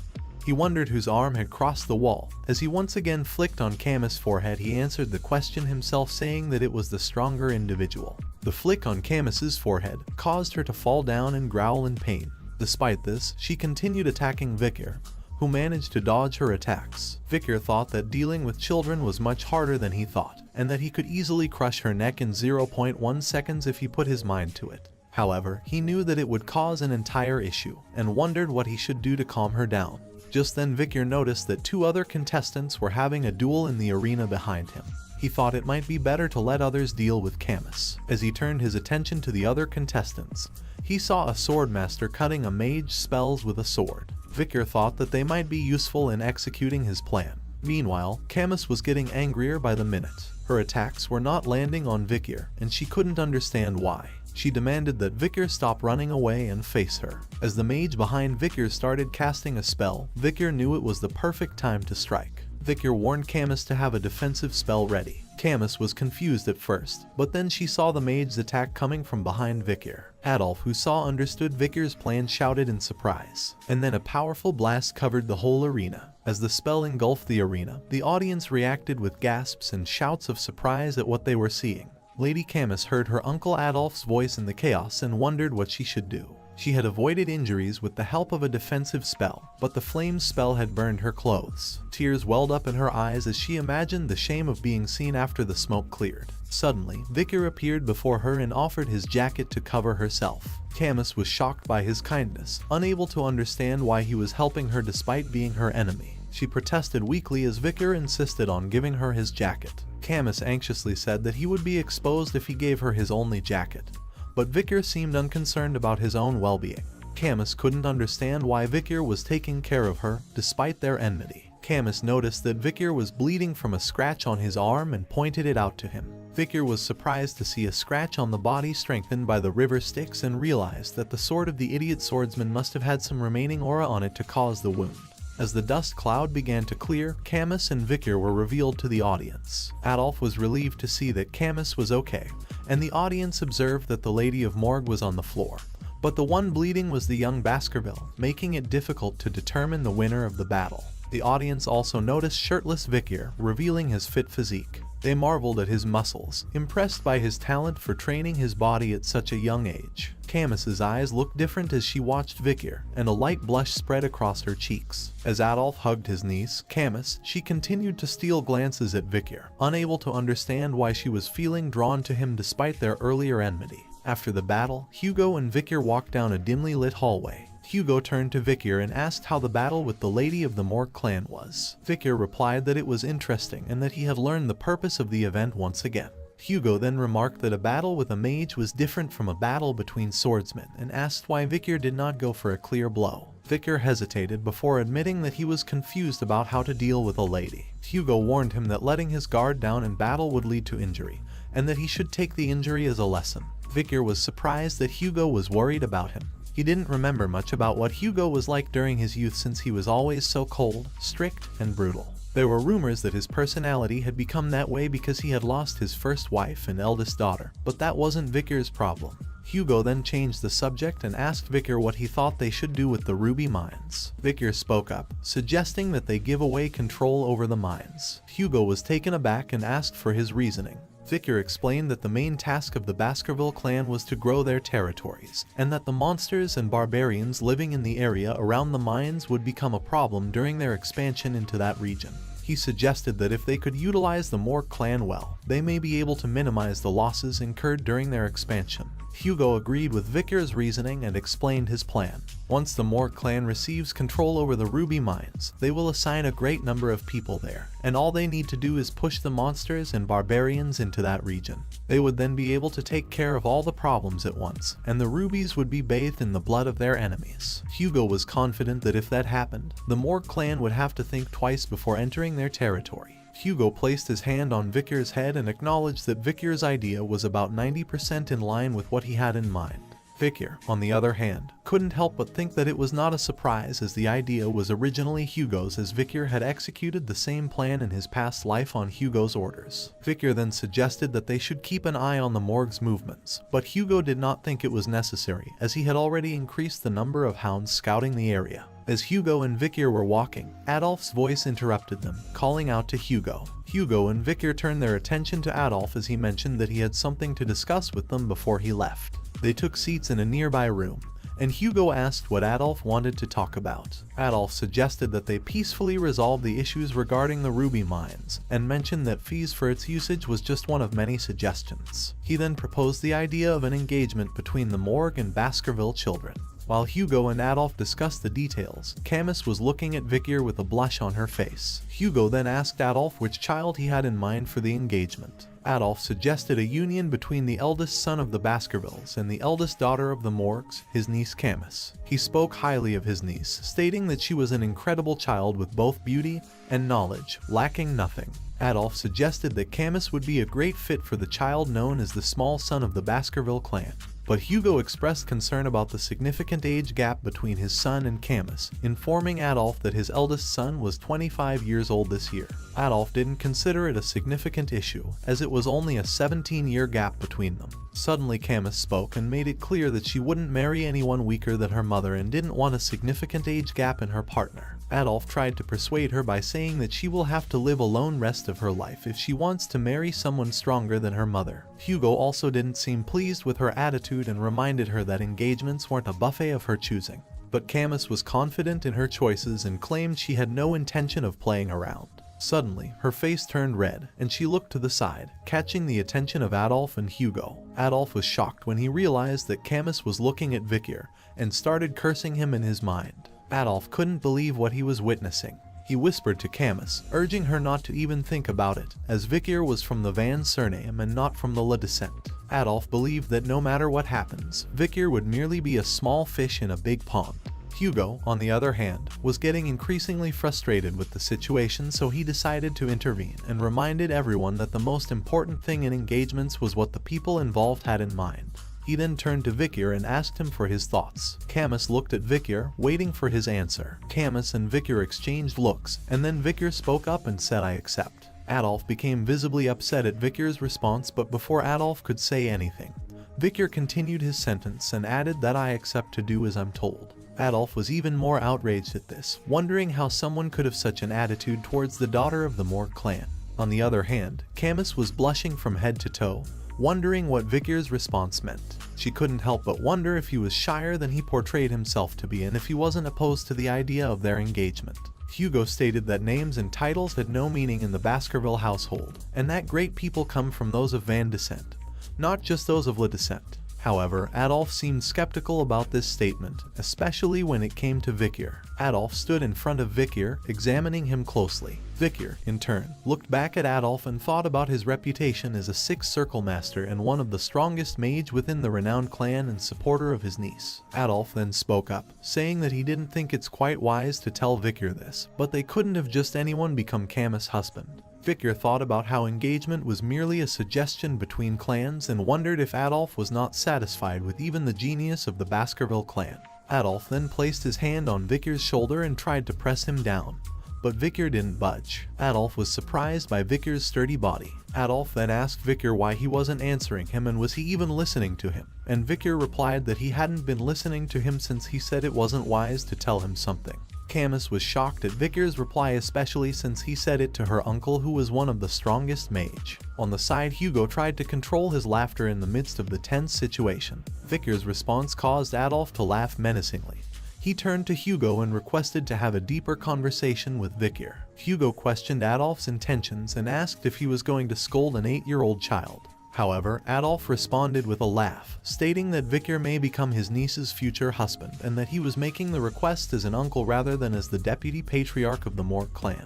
Camus tried to stop his uncle and pleaded with him not to do this, but Adolf ignored her and claimed that this was bound to happen to someone eventually. He then turned back to Hugo, asking him to grant him the opportunity to have a conversation with Vikir. Hugo reluctantly agreed, saying that if Adolf was that adamant, he could have his chance to have a deeper conversation with the child. But it turned out that this deeper conversation wasn't a talk but a duel. Vikir and Adolf stood facing each other in an arena while Hugo and Camus watched from the sidelines. Adolf announced that he would be testing Vikir's abilities and instructed him to show everything he was capable of. Vikir agreed, but thought to himself that if he showed everything, Adolf might pass out. Adolf then casted a spell and started creating a pot. Camus explained that his uncle was making a pot using fire, earth, and water magic simultaneously with perfect control, which was typical of her powerful uncle. Adolf then filled the pot with water and placed the pot on his own head and challenged Vikir to a duel. He instructed Vikir that if he could make a single drop of water fall from the pot, it would be considered a victory. Vikir observed the pot and thought about how challenging an opponent like Adolf would be a great experience, and thought about his own win rate against Adolf prior to his regression. Vikir analyzed the situation and calculated that an assassination attempt would have a 50% chance of success, and a 10% win rate if he were to face Adolf head-on. Vikir decided to approach the situation carefully, knowing that he only needed to do enough to satisfy Hugo's expectations, and also he wanted to see what Adolf was truly capable of. Without warning, Vikir charged at Adolf with his sword in hand, running in a straight line towards him. Camus, who was watching from the side, couldn't believe what she was seeing. She shouted at Vikir, telling him that he couldn't run straight towards Adolf. As Vikir's sword came crashing down towards Adolf, he cast a barrier spell, blocking the attack. Adolf was amused at Vikir's attempt and questioned Camus as to why she was helping Vikir, while saying that shield magic was best used against swordsmen.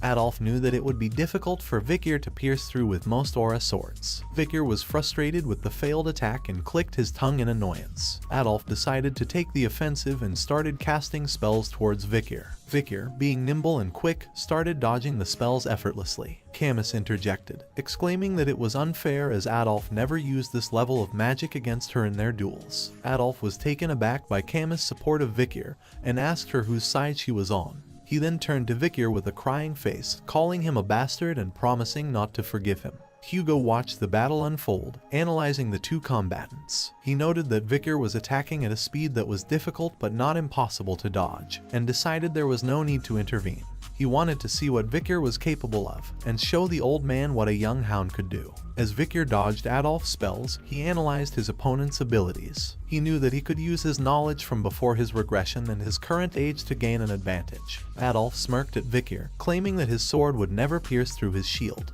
However, Vikir's attacks began to break the shield, catching Adolf off guard. Adolf noticed that Vikir was attacking at the same point on the shield with his sword and was impressed by Vikir's machine-like movements and swordsmanship.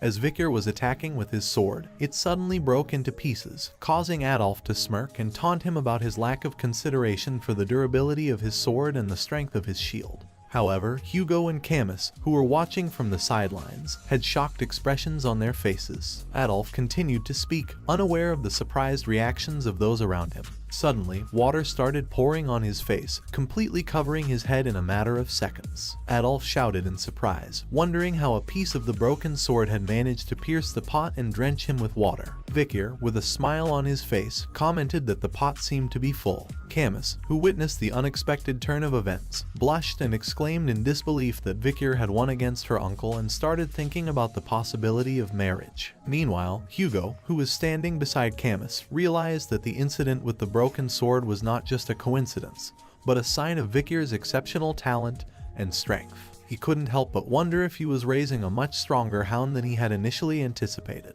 7 years had passed since the young hounds first stepped foot in the Baskerville training grounds. Today, they faced a fierce monster that resembled a bear with horns. As the monster charged at them, the young hounds attacked it with their swords, one after another. Watching from the sidelines was Baskerville Clan Shadow Hound Staffordshire Baskerville, the instructor of the young hounds. He knew that facing opponents stronger than them was a daunting task, so he shouted out instructions to the young hounds, telling them to aim for the hind leg to slow down the monster instead of targeting the vital points from the beginning.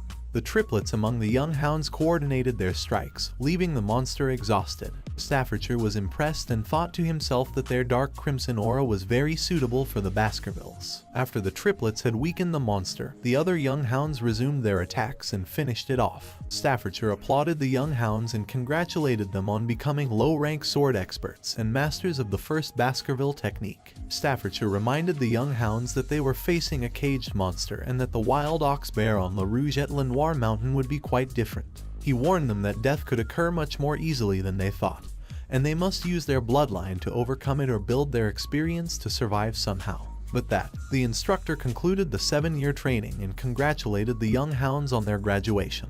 He wished them good luck in their future endeavors. After the successful completion of their training, the young hounds started chatting among themselves. 2 hounds were discussing their preferences for the various night orders within the Baskerville clan. The first hound mentioned that he preferred the Wolfhound order, while the second hound shared his choices, Doberman, Pitbull, and Rottweiler. There were 7 night orders in the Baskerville clan, each established and managed for various objectives, such as watching, searching, guarding, assassinating, suppressing, and all-out warfare. Suddenly, the first hound asked his companion where he thought that bastard would go. The second hound asked in confusion who was he referring to. The first hound clarified that he was referring to the person sitting on the dead ox bear, who is none other than Vikir. They continued their conversation about Vikir, with one hound saying that Vikir had defeated a much larger ox bear than the one they had just faced, and that he was already a high-rank sword expert at the 3rd Baskerville technique, which meant that he was at the Shadow Hound's level.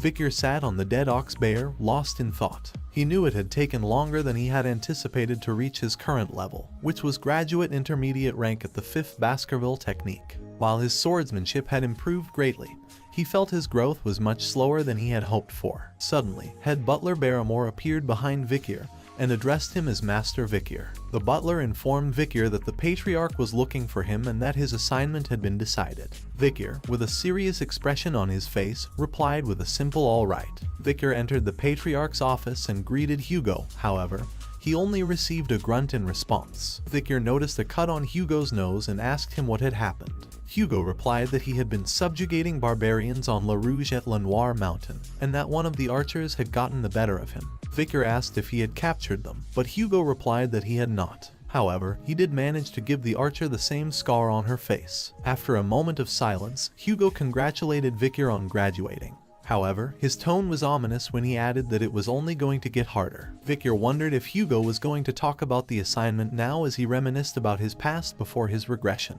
He had been a junior knight of the Pitbull Order, and was sent to the treacherous La Rouge-et-Lenoir mountain to face death non-stop for 21 months. He had been like an expendable mutt, immediately dispatched into battle upon his arrival.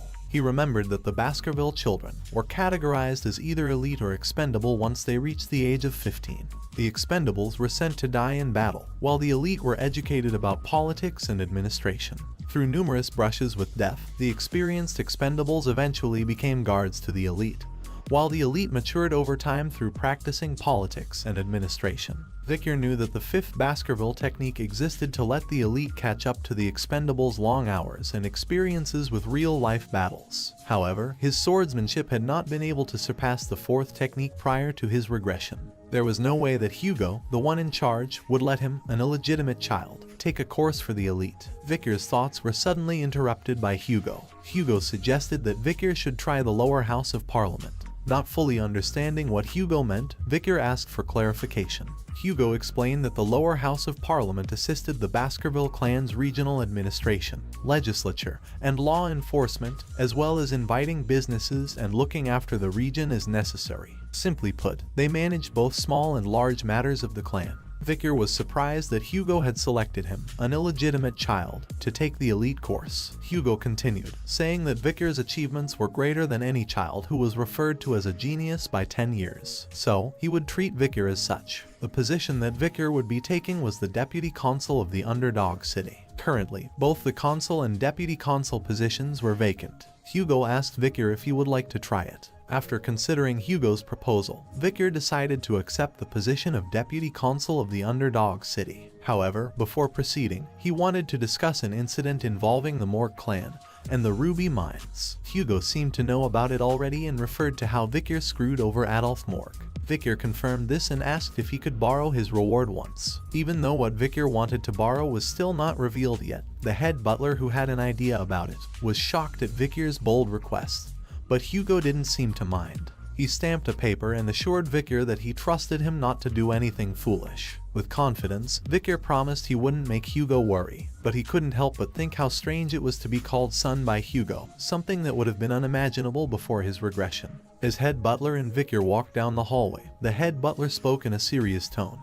He emphasized the patriarch's high regard for Victor, as evidenced by his appointment as a consul prior to being dispatched into battle. The head butler referred to this as the disciplines of kingship, suggesting that Victor was being groomed for greater responsibilities in the future. However, Victor was not complacent about his new role. He acknowledged that success was not guaranteed and that he would have to work hard to manage his responsibilities as deputy consul. Victor thought to himself that this was an opportunity for him to hone his skills more safely. He wasn't particularly interested in current events, but his memories from his previous life were still vivid. He remembered the sensation of his head being severed from his body by the guillotine. Victor decided at that moment that he will let Hugo Le Baskerville feel the same sensation. In the Baskerville territory, underdog, in a large villa, a bald man gave orders to 2 workers, instructing them to ensure that the place is perfectly clean by the next day, as a new deputy consul from the Baskerville family was coming. The workers acknowledged his orders and said yes, sir. Later on, one of the workers wondered what kind of person the new deputy consul would be and hoped that he would have experience in business. However, the other worker told him that the new deputy consul was only 15 years old. While they were talking, a young boy was approaching the villa, and the second worker noticed him. He placed his hand on the kid's shoulder and wondered whose child he was and if any employee had brought him. The worker then told the boy that he couldn't just enter the villa freely. It turned out, the young boy who had approached the villa was none other than Victor. With an angry look on his face, he ordered the worker to remove his hand from his shoulder. Then, he pulled out a paper and showed it to the worker, who was surprised to see that it was the document verifying Victor's position as the new deputy consul. The workers were confused as to why he had come a day early, but Victor was not concerned about that. He ordered the workers to prepare food and drinks for a party he was going to have. As Victor entered the villa, both workers had questioning looks on their faces and wondered why the new deputy consul was planning a party. Soon, the party began, and the whole villa was filled with food and drinks. Many nobles were in attendance, enjoying the festivities and talking with one another. Chihuahua Baskerville, the general secretary of the city of Underdog, was pacing back and forth in his office, clearly agitated. He looked out the window and couldn't believe what he saw. The new deputy consul, a young man who had just started working for the city, was holding a party at the workplace. Chihuahua was already having a hard time because all of his predecessors had been dismissed for accepting bribes. And now, this guy was drinking and partying on the job. Chihuahua couldn't believe the audacity of this troublemaker. As he was about to express his frustration, Victor suddenly appeared behind him and asked if he was the general secretary. The sudden interruption startled him and he almost jumped out of his skin. He was surprised to see Victor and wondered how long he had been standing there. Victor introduced himself as Victor Van Baskerville, the new deputy consul, and Chihuahua introduced himself as Chihuahua Baskerville. Victor repeated Chihuahua's name, noting that he didn't have a middle name. Chihuahua thought to himself that it was going to happen again.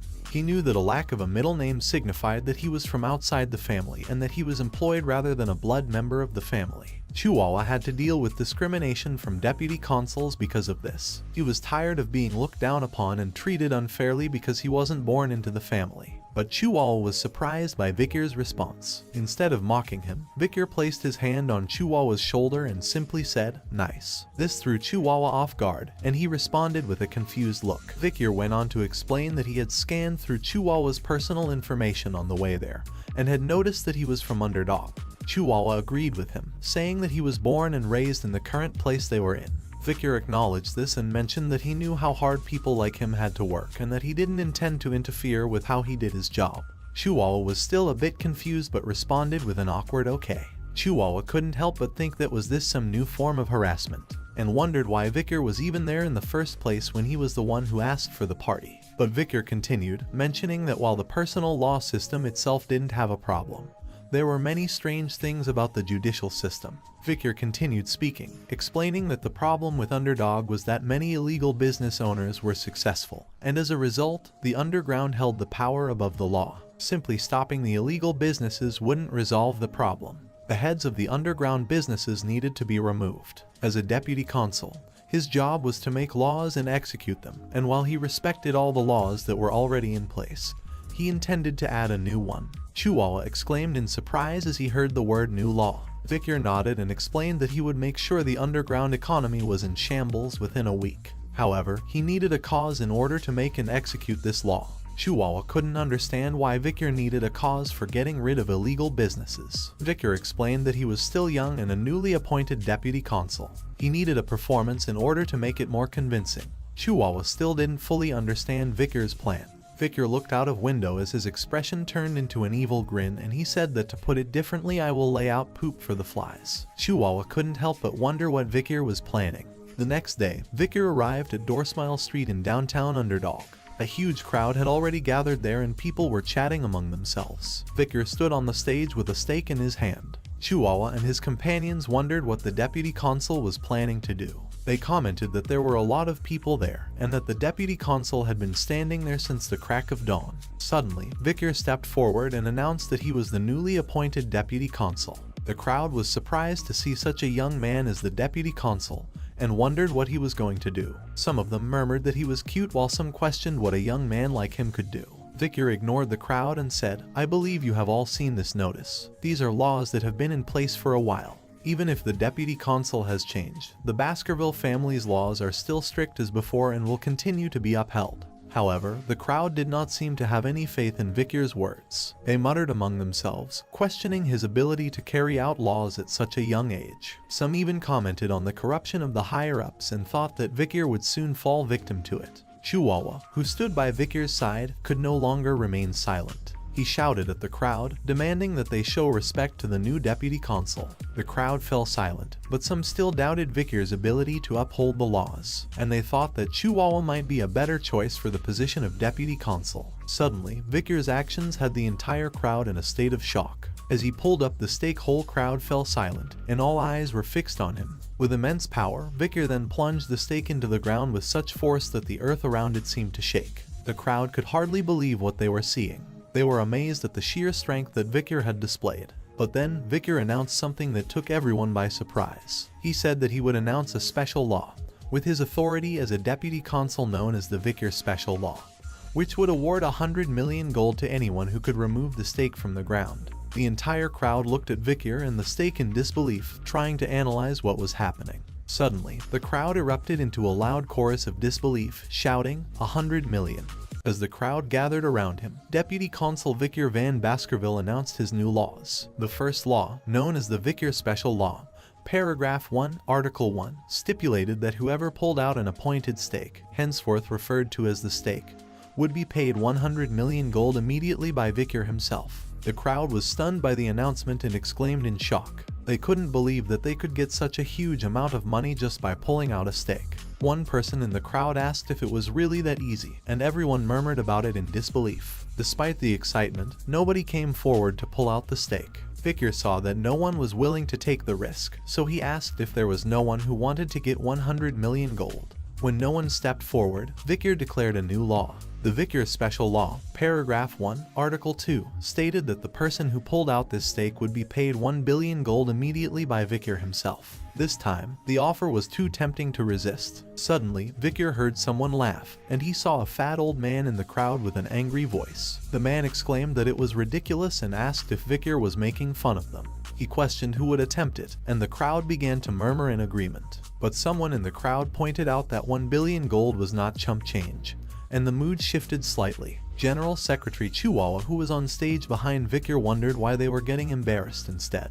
But Vicar ignored all the comments and asked if there was no one willing to take the challenge. With no one stepping forward, Vicar surprised the crowd once again by declaring a new law. This time, the reward was even higher, 10 billion gold. The crowd was stunned by the offer, and Vicar confidently stated that the person who pulled out the stake would be rewarded with the sum. As Vicar repeated his offer, the crowd was in a state of shock and confusion. Some wondered if it was all just a joke, while others were tempted to try their luck. However, others warned them of the potential consequences, saying that just look at the sword on his waist and the potential danger of being perceived as greedy by the deputy consul. Despite Vickers' repeated offers, no one came forward to pull the stake. As he was about to speak again, he was interrupted by Chihuahua, who whispered to him that there was not enough money in the city to fulfill his offer.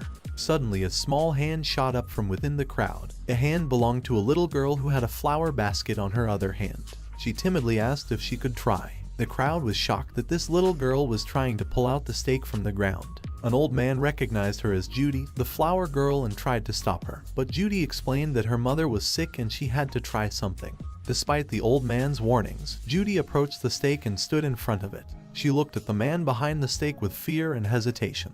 Judy thought to herself, hoping to calm her nerves. She wondered if she would receive any payment for this act of bravado. She had volunteered to pull out the stake, hoping to earn a few coins for her efforts. She was hoped that at least she would be able to sell the basket full of flowers she had brought with her to the event. Without a word, Vickers simply said, "Pull it out." His voice was devoid of emotion, and Judy couldn't tell if he was angry or bored. She took a deep breath, grabbed the stake with both hands and pulled with all her might. To her surprise, the stake came out of the ground easily, as if it had never been stuck there in the first place. The crowd gasped in shock and disbelief, staring at Judy in amazement. They couldn't believe that such a small and frail girl had managed to pull out the stake so effortlessly. Judy looked at Vickers, who had been watching her intently, with the stake in her hand.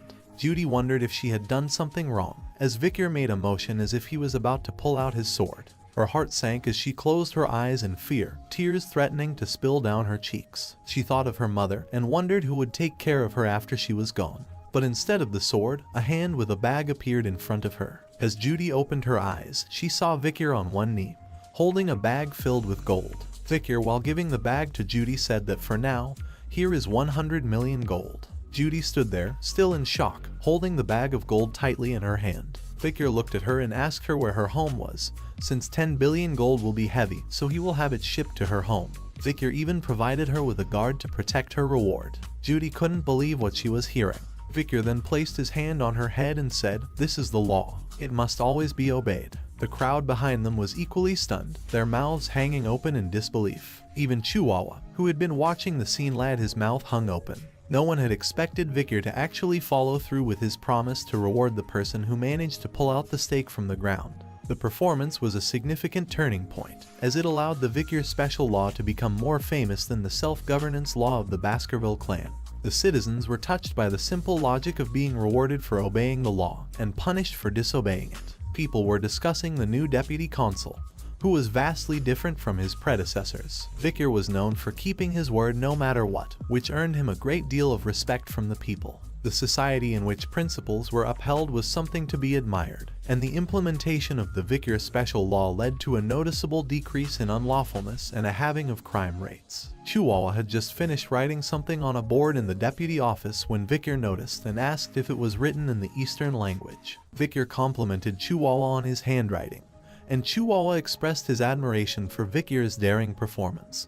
That left him touched for the first time after 20 years of working there. Vickers explained that ruling citizens with wrath when they belittle the law and do not trust it is not the way to go. He shared how he thought hard about how to get the attention of the citizens and leave a lasting impression, and that was the result. Chihuahua was moved to tears and pledged to follow Vickers for the rest of his days. Vickers tried to calm Chihuahua down. Vickers' mind wandered as he thought about the recent performance he had orchestrated. He couldn't help but compare it to the one that Camus Morgue would have presented years from now. While Camus had managed to reduce the crime rate to 1%, but she was never really liked by the citizens due to the fear she instilled in them. Looking down at the map on the table, Vickers noted that the problems were only just beginning, since the reward of 10 billion gold had been used, and they needed to find a way to get it back. After marking some locations on the map, he explained that the locations marked on the map were where there were potential illegal groups, or where they may hide in the future. Vickers was determined to maintain these locations and confiscate their dirty money. Chihuahua looked at the map in surprise and asked Vickers how he knew where the criminal businesses were located. Vickers pointed to his nose and claimed that he could smell them. In reality, he had already surveyed those regions before his regression and knew them like the back of his hand. Chihuahua was impressed by Vickers' flawless investigation skills and wondered just how much he had already investigated. Suddenly, a staff member burst into the room. Interrupting the conversation between Chihuahua and Vikir, the staff member addressed Deputy Consul Vikir, informing him that the Village Hall's Youth Autonomy Association had requested a meeting. Chihuahua, seemingly unsurprised by the news, commented that it was probably time for such a meeting to take place. Vikir, on the other hand, referred to them as arrogant bastards and questioned why they would want to see him. Chihuahua proceeded to inform Vikir that the Youth Autonomy Association was made up of various clans, including the Mant Blanc, Pure, Luovi, Channel, Ferragamo, Hermes, and Pradar clans. He explained that the organization was founded by the second and third generations of the 7 native families of Baskerville. Chihuahua went on to describe the Youth Autonomy Association as a promiscuous social club, despite its name suggesting otherwise. He speculated that the young masters of the group likely had something to say about the Vikir special law. Vikir said in a questioning tone, "The dung flies have started to smell the shit." This statement surprised both Chihuahua and the staff member. Vikir smirked and suggested that they should start annihilating the pests that are eating away the city. Deep within the burning suspension, a high-end club located within the underdog city's most luxurious hotel, a party was taking place. The VVIP lounge, which had been rented out for a whopping 10 million gold for a 6-hour rental service, was filled with the 7 crucial members of the Youth Autonomy Association. These members were the second and third generation children of the 7 families located within the Baskerville territory, a powerful and influential area within the city. The atmosphere was lively as the members of the association were making a tower with glasses and pouring drinks on them. They boasted about the price tag of each bottle as they continued to build the tower, which had a pyramid shape. The blonde guy in the club turned to the waiters and instructed them to drink the spilled wine on the table. The waiters obediently lapped it up like dogs, thanking him for the opportunity to enjoy such a precious drink. As he sat down on a sofa, he boasted about his wealth, remarking that no matter how much he spent, his money always replenished itself. One of the blonde guy's companions attributed it all to the Baskervilles, who only cared about territorial expansion and not about the demand for slaves. He remarked that it was easy to kidnap barbarians and sell them as slaves, thanks to the Baskervilles. The companions agreed that this was all thanks to the Baskervilles, and that it was great because they didn't have to worry about the imperial family. Another companion chimed in, remarking that the Baskervilles were also protecting them, making them even safer. He compared the Baskervilles to their personal hunting dogs, pointing out that they were always at their beck and call. The blonde guy scoffed at the idea, stating that the Baskervilles were nothing more than sword-wielding idiots who were easily manipulated. He mentioned the incident with the Mesimaginero clan, where they were able to push the blame onto the Mesimaginero clan, which was one of the most loyal clan, and watch as the Baskervilles decided to massacre them personally. As the group continued to talk, one of the companions mentioned a new deputy consul named Vikir, who was of Van descent. The blonde guy questioned if anyone had heard of him before, and when they replied no, he suggested that they teach the young government worker a lesson. The plan was to invite him to a party with the best drinks and women, and once the party was over, they would force him to pay for it. The blonde guy was confident that the 15-year-old wouldn't be able to report them since he wouldn't have any money. The companions agreed, and the group laughed at the thought of their impending prank. As they were discussing their plan, a waiter entered the room with some girls, announcing their arrival. The blonde guy and his companions looked up excitedly, eager to enjoy their evening with the ladies. One of the guys noticed a young male accompanying the ladies and questioned his presence. The waiter was unaware of who he was and answered that he entered with such confidence that nobody questioned him.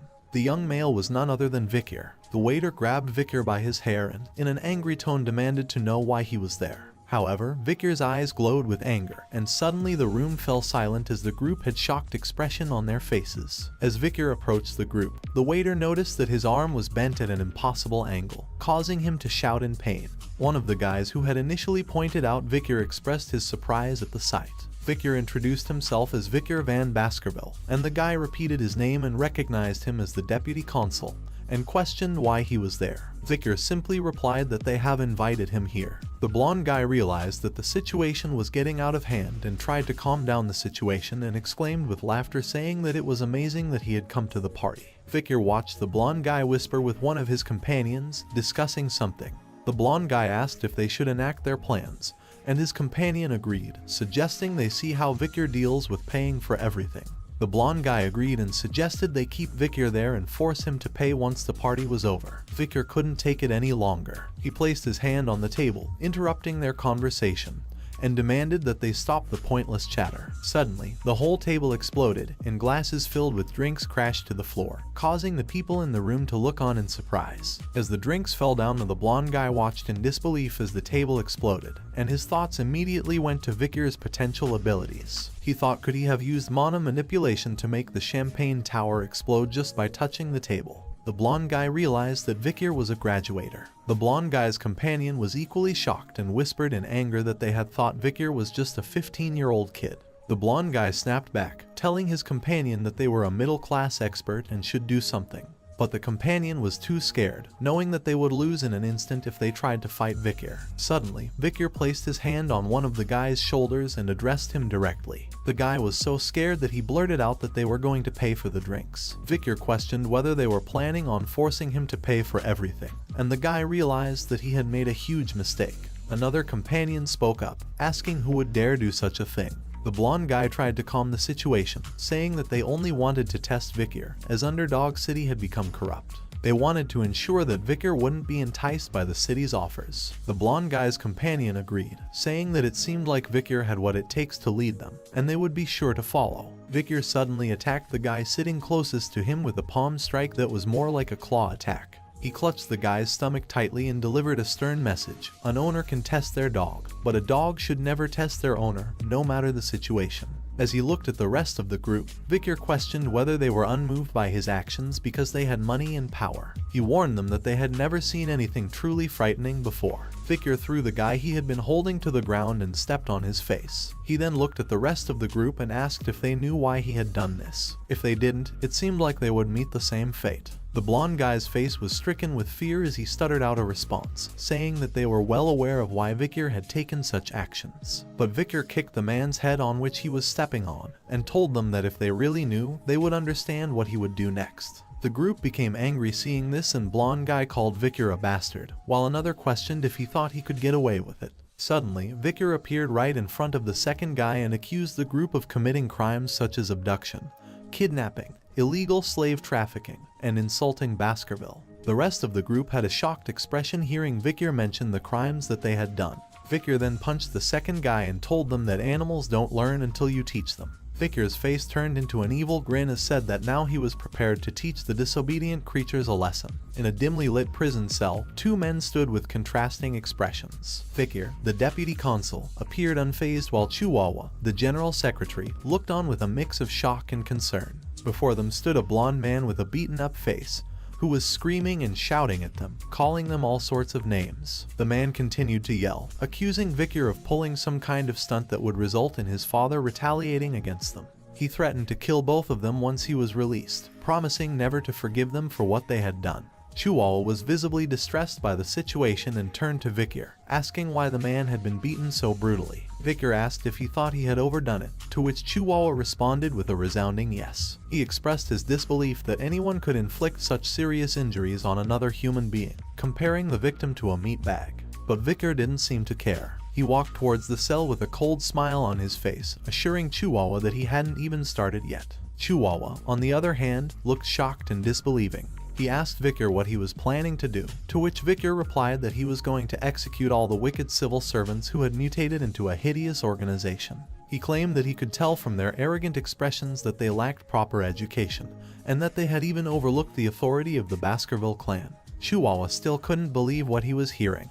He asked Victor if he was serious, to which Victor replied in the affirmative. The blonde guy and his companions were now begging for their lives, promising to give Victor everything they had if he spared them. Chihuahua then voiced his concern about the repercussions of Victor's actions. He asked him if he was aware that the families of the executed men would not just sit idly by. They were cowardly, yet daring, and they would use whatever methods possible to avenge their loved ones. Victor's confident smile remained as he reassured Chihuahua that there was no need to worry about the families of the executed men. He claimed that these corrupt officials were tied to the criminal organizations of Underdog City, and that their families would not be able to complain. Chihuahua, however, seemed to be concerned about the evidence against these officials, to which Victor replied that he had his ways of finding evidence. He thought to himself that if he couldn't find any evidence, he would make his own. Victor didn't seem to care about the events that would take place after this. He believed that the world was soon going to experience a sudden change, and he would most likely be dispatched into battle very soon.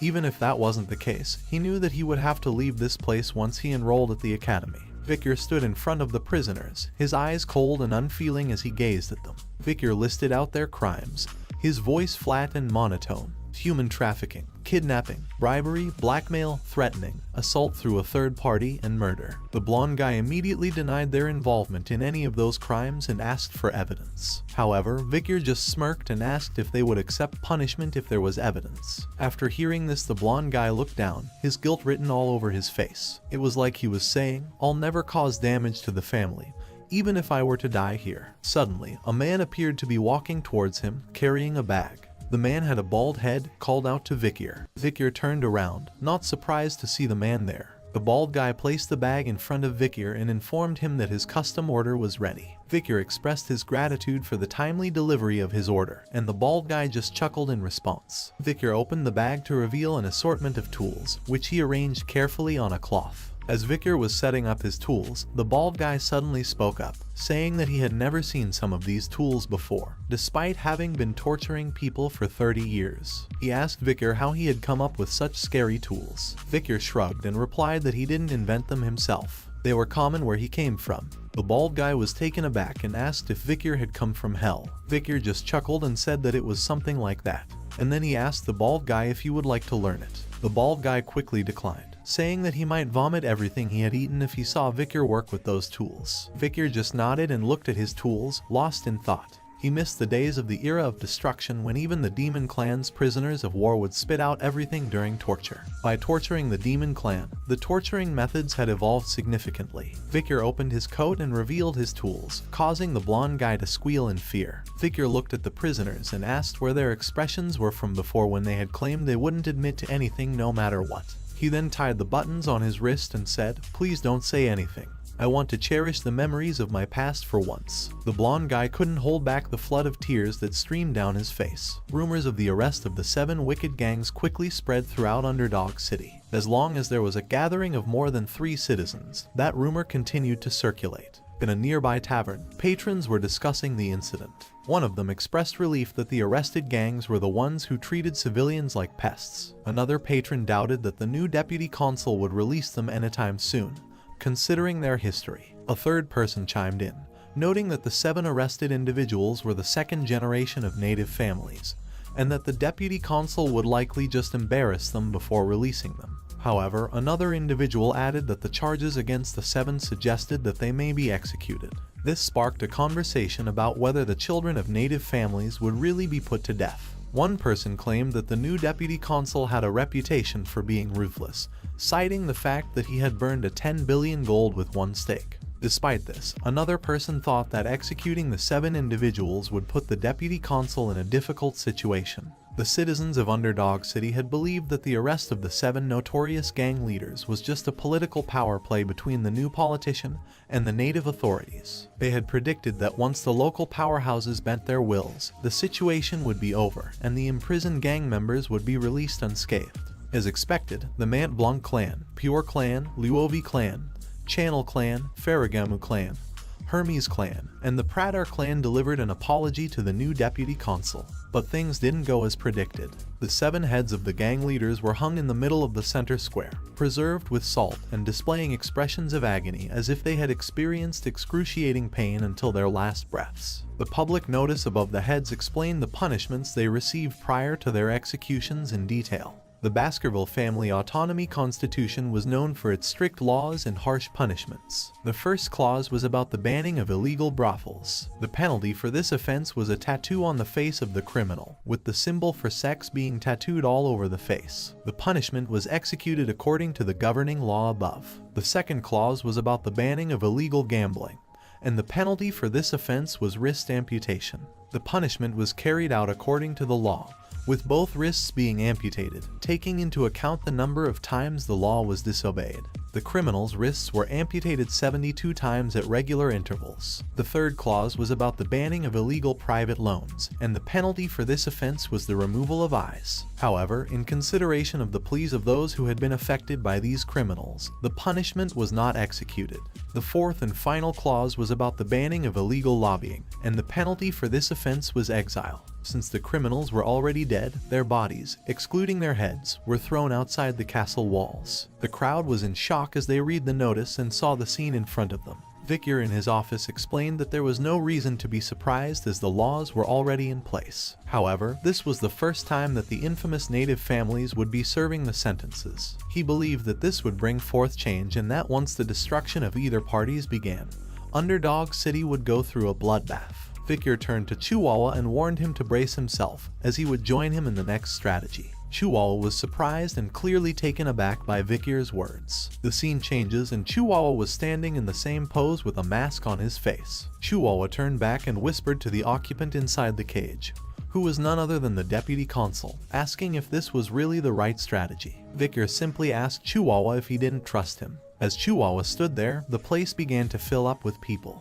They all wore masks to conceal their identities, and slaves were also being transported, their hands bound in iron chains. Amidst the chaos, Chihuahua's thoughts turned to Victor, who sat quietly in one of the slave cages. Chihuahua wondered if Deputy Consul being sold as a slave was a good strategy. Underdog City, located in the outskirts, was known for its unlawful events, and one such event was the slave auction. In the middle of nowhere, a huge tent was set up, and luxurious carriages started to gather around it. The products being sold were kidnapped barbarians, nobles, and commoners, all waiting to be auctioned off to the highest bidder. The Baskerville family was unaware of this unlawful event.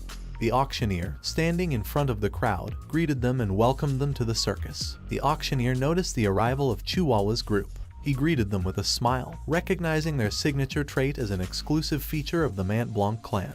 He looked at their identification paper and saw that they were there as sellers. He expressed his concern that the Mont Blanc clan did not like the slaves they had purchased in the last auction, as they were precious customers who always purchased a large number of slaves. Chihuahua replied that they were satisfied with the quality of the slaves sold here. The auctioneer's attention was drawn to Victor, who was in a cage with black hair and red eyes, a rare product. He promised to take responsibility and sell it at a good price. Chihuahua agreed and left it to him. The auctioneer bid farewell to Chihuahua Mont Blanc, hoping that he would enjoy his time at the circus. Inside the tent, the auctioneer stood on the stage as the crowd murmured amongst themselves. Some discussed the trend of mysterious-looking slaves, while others preferred pretty and good-looking slaves. Some were attracted to the tragic backstories of fallen nobles or kidnapped nobles, but everyone agreed that they hoped for many good products that day. The auctioneer then introduced the first item, a secret embezzlement by the Baskerville family's knights. It was an rank monster known as the mercenary, a cow species found in the depths of hell and said to inhabit another world. It was said to possess 19 hearts and keep attacking until all of them stop. The auctioneer listed its uses, from leather to meat, bones, and intestines, stating that nothing goes to waste. The bidding started at 100 million gold, and bidders quickly raised the price to 140 million. Then 200 million, and finally 250 million gold. The auctioneer announced that they had hit 250 million gold and asked if anyone else wanted to bid. When no one else spoke up, he slammed the hammer and declared the item sold. The auction continued with more items, each with their own unique qualities and uses. The crowd eagerly bid on each product, hoping to score a valuable purchase. And so, the slave auction at the circus continued, a dark and unlawful event that remained hidden from the eyes of the law. As the bidding for various products continued, the auctioneer urged the bidders to move on to the next product. However, a worker whispered something in his ear, and the auctioneer appeared surprised. He announced to the crowd that a rare item had arrived, picked up by the slave businessmen from a deep jungle, from a warrior tribe in the La Rouge-et-Lenoir Mountains jungles, the barbarian of Balak. A girl who appeared fierce was brought onto the stage, and the auctioneer encouraged the bidders to try and tame a wild slave, as it would be a chance to put their training techniques to the test. However, despite the auctioneer's efforts to start the bidding at 5 million, nobody placed a bid. After some time, the auctioneer lowered the initial bidding price to 3 million, but still nobody placed a bid. Eventually, the auctioneer was forced to give up and offered the girl for just 1 million gold, but still nobody wanted to buy her. The crowd began to lose interest, and the auctioneer realized that the girl was not going to sell. He asked the guard to take her away and bring out the guaranteed products instead. Suddenly, the girl tried to break free, but the guard knocked her unconscious with a punch to the stomach and took her backstage. The auctioneer then apologized for the minor incident and promised to bring out the best product of the day as compensation for the unsatisfactory auction. The best product of the day was none other than Vikir. The auctioneer introduced Vikir, describing him as a purebred boy with black hair and red eyes who only required minimal restraints. A lady in the crowd was clearly impressed by Vikir's beauty and physique and immediately placed a bid of 600 million. The auctioneer was surprised and amused by her eagerness to bid without even announcing the starting price. Another bidder, a man, placed a bid of 800 million, which angered the lady who questioned why a male would want to take Vikir. The man replied that it was none of her business and that he wanted to use Vikir as a gladiator. Suddenly, another bidder placed a bid of 900 million. And then a bidder with the number plaque 899 raised the bid to an astonishing 6 billion. The auctioneer was surprised and asked if anyone else wanted to bid. The crowd looked towards the bidder, a masked man who was recognized by some as Baron Gambino from the granary. The people commented on his deep pockets and recent increase in wealth due to taking over underground funds. The Baron had just spent 6 billion to buy a slave, and his attendant expressed concern that he was spending too much. However, the Baron was confident that he could resell the slave for a higher price in the capital and still make a profit. The attendant raised another issue, telling that he would only profit if the slave's body remained unscathed. This angered the Baron, who lashed out at her and reminded her that he had taken her in when she had nowhere to go and now she was arrogantly biting the hand that fed her. The auctioneer announced that customer 99 was the winning bidder for the slave, Vikir. As Vikir was brought before Baron Gambino, the Baron examined him closely and thought to himself that Vikir looked even better up close. Addressing Vikir, Baron Gambino declared that he now belonged to him and assured him that he was not a bad person, urging him not to be nervous. However, his next words and perverted expression left Vikir uncomfortable as the Baron spoke of the many ways he could play with him and how he was already looking forward to it. Suddenly, Vikir placed his hands in front of the Baron, who was puzzled and asked if he wanted him to undo his handcuffs. But before the Baron could react, Vikir broke the handcuffs with ease, stunning both the Baron and his attendant. Without hesitation, Vikir kicked the Baron, sending him flying down to the ground. Vikir then grabbed the Baron's back with his hand and proposed a game, which he named Spear and Shield. As he squeezed the Baron's back, Vikir explained that he would be the spear, and if the Baron, as the shield, could endure his attack, he would win. The Baron shouted in pain and called out to Cindy for help, but before she could move, the Baron had already lost consciousness. Vikir looked at the Baron and declared that he had fainted, meaning that he had won the game. He then took off the fake hair he was wearing, revealing his true identity as Vikir van Baskerville. Cindy Windy, the Baron's attendant, instantly recognized him and exclaimed his name. However, Vikir ignored her and instead turned to the Baron, asking if he was dead. The crowd was shocked to see Vikir there and started murmuring amongst themselves, wondering if Vikir was here then who was the underdog city's new deputy consul. Someone even questioned why a Baskerville hound was present here. Meanwhile, Chihuahua, who was among the crowd, thought to himself how the deputy consul had turned the situation into something big. Vikir then looked at the crowd and remarked that the circus was a suitable name for this place. His eyes and smile turned menacing as he warned everyone not to think they could leave in one piece. Vikir stood in the middle of the auction room, unarmed and surrounded by guards. The atmosphere was tense as everyone watched in worry, unsure of what would happen next. The auctioneer was clearly unhappy with the situation and shouted at the guards to just kill Vikir, not caring about his status as the deputy consul. The guards started attacking Vikir. However, before they could reach him, Beelzebub emerged from Vikir's hands and his sword reached them first and sliced through them with ease. The auctioneer was terrified by the red and horrific aura emanating from Vikir and realized that Vikir was no ordinary person. As one of the guards prepared to swing a metal ball attached to a chain towards Vikir, he quickly ran towards him and sliced through both the ball and the guard effortlessly. The auctioneer's thoughts were racing as he tried to make sense of what was happening.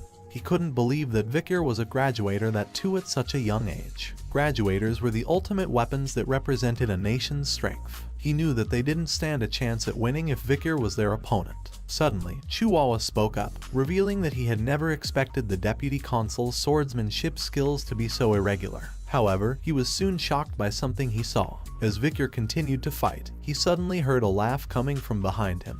He turned around to see the auctioneer holding a knife to Chihuahua's throat. The auctioneer demanded that Vikir drop his weapon and surrender, threatening to kill Chihuahua if he didn't comply. Vikir remained calm and stood his ground, causing the auctioneer to become even more agitated.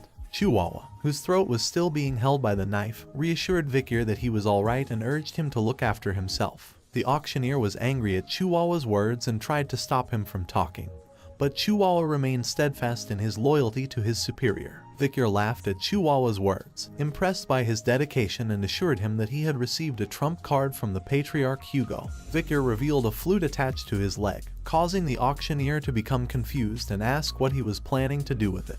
Chihuahua also saw the whistle and thought about its significance. Victor, with the flute in his hand, stepped forward in front of the crowd. Without any warning, he put the flute in his mouth and blew it with all his might. The sound was so loud that it echoed throughout the entire room. The people in the crowd covered their ears with their hands and shouted in pain, trying to protect themselves from the deafening noise. When Victor finished playing the flute, everyone looked at him in silence, trying to understand what had just happened. The auctioneer, who was in charge of the event, realized that everything was fine. He seemed to be relieved that nothing had happened and laughed it off as a scare tactic and said that even a graduator can't do anything here. However, the situation took a deadly turn as the auctioneer's throat was pierced by a sword from behind. And before the auctioneer could even realize what was happening, his head was sliced off. The killer stood there wearing a hood. As the hooded figure stood beside Chihuahua, Chihuahua watched the dead auctioneer in shock. One of the guards present tried to attack the hooded figure, asking who he was. But the hooded figure effortlessly flicked his sword and the attack was covered in a dense red aura, which shredded the guard into pieces. As the other guards watched in horror, Victor had a smirk on his face, seemingly pleased with the chaos unfolding around him. Suddenly, more people wearing hoods appeared at the location, and there were a lot of them. Each of them emitted a powerful aura, and the cold look in their eyes could pierce someone's soul. One of the guards tried to guess who they were, but he could barely get the words out of his mouth due to fear. Another guard prayed, hoping that they weren't who he thought they were. Cindy Windy, who was present there, recognized the teeth symbol on their chests and identified them as the Empire's most brutal Night Order, known as the Annihilation Experts. All 100 knights from the order were graduators, and they were the Baskerville clan's Pitbull Night Order. Just then, one of the Pitbull Knights appeared behind Cindy, ready to draw his sword and cut her down. She was filled with fear, thinking that she couldn't die in a place like this. But suddenly, Victor appeared in front of her and stopped the knight, commanding him to leave her alive. The knight backed off and knelt down, showing respect to Victor. Victor ordered the knight to rip the rest of them to shreds and kill them, but he told the knight not to kill those who were lying down obediently. However, if they moved even a little, he ordered the knight to kill them relentlessly. The knight disappeared, saying that he heard and obeyed. Victor was relieved that he was able to take the pit bulls without any trouble, knowing that Hugo was very sensitive about military power. The chance to order the Pitbull Order was the reward that Victor had asked for before leaving for Underdog City. The cries of people being cut down by the Pitbull Order could be heard throughout the area. One guy, lying on the ground in fear, thought to himself that he should just stay down and run away when things quietened down. However, a Pitbull Knight suddenly appeared in front of him, causing him to squeal in terror. He begged the knight, saying that he would obediently wear the cuffs. The Pitbull Knight responded by saying that they don't carry things like cuffs around. The guy was confused and asked what would happen to him then. Suddenly, the Pitbull Knight sliced off his legs, causing him to scream in pain. The knight coldly stated that those who were going to be executed didn't need their legs. A man with a cigar in his mouth stood beside Victor. He was the commander of the Pitbull Knights, Bostontrier Le Baskerville. He asked Victor how he felt about using the Pitbull Knights and if he was satisfied with their performance. Victor replied that he was satisfied, and Bostontrier offered to help him with anything else he needed. Bostontrier took a good look at Victor and thought to himself that he understood why brother Hugo was so interested in him. He was already fierce and cruel at the young age of 15.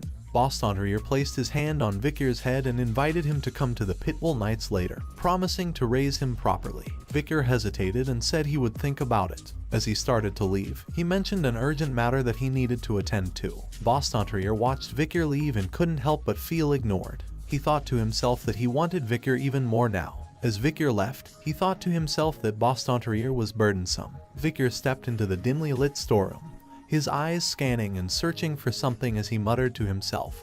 He was sure that what he was looking for was around here. As he looked around, his gaze fell upon a large safe in the corner of the room. He wondered if this was the safe where the noble's payment was stored. He thought about giving all this money to City Hall for taxation, but quickly pushed those thoughts aside, realizing that they weren't important at the moment. Turning away from the safe, he noticed a cage nearby that was covered with a cloth. His expression turned to one of determination as he muttered to himself that the reason he came to the storeroom wasn't for money but something else. With a sense of purpose, Victor walked over to the cage and removed the cloth covering it, revealing a battered and bruised girl lying inside crying out in pain, as tears silently streamed down her cheeks.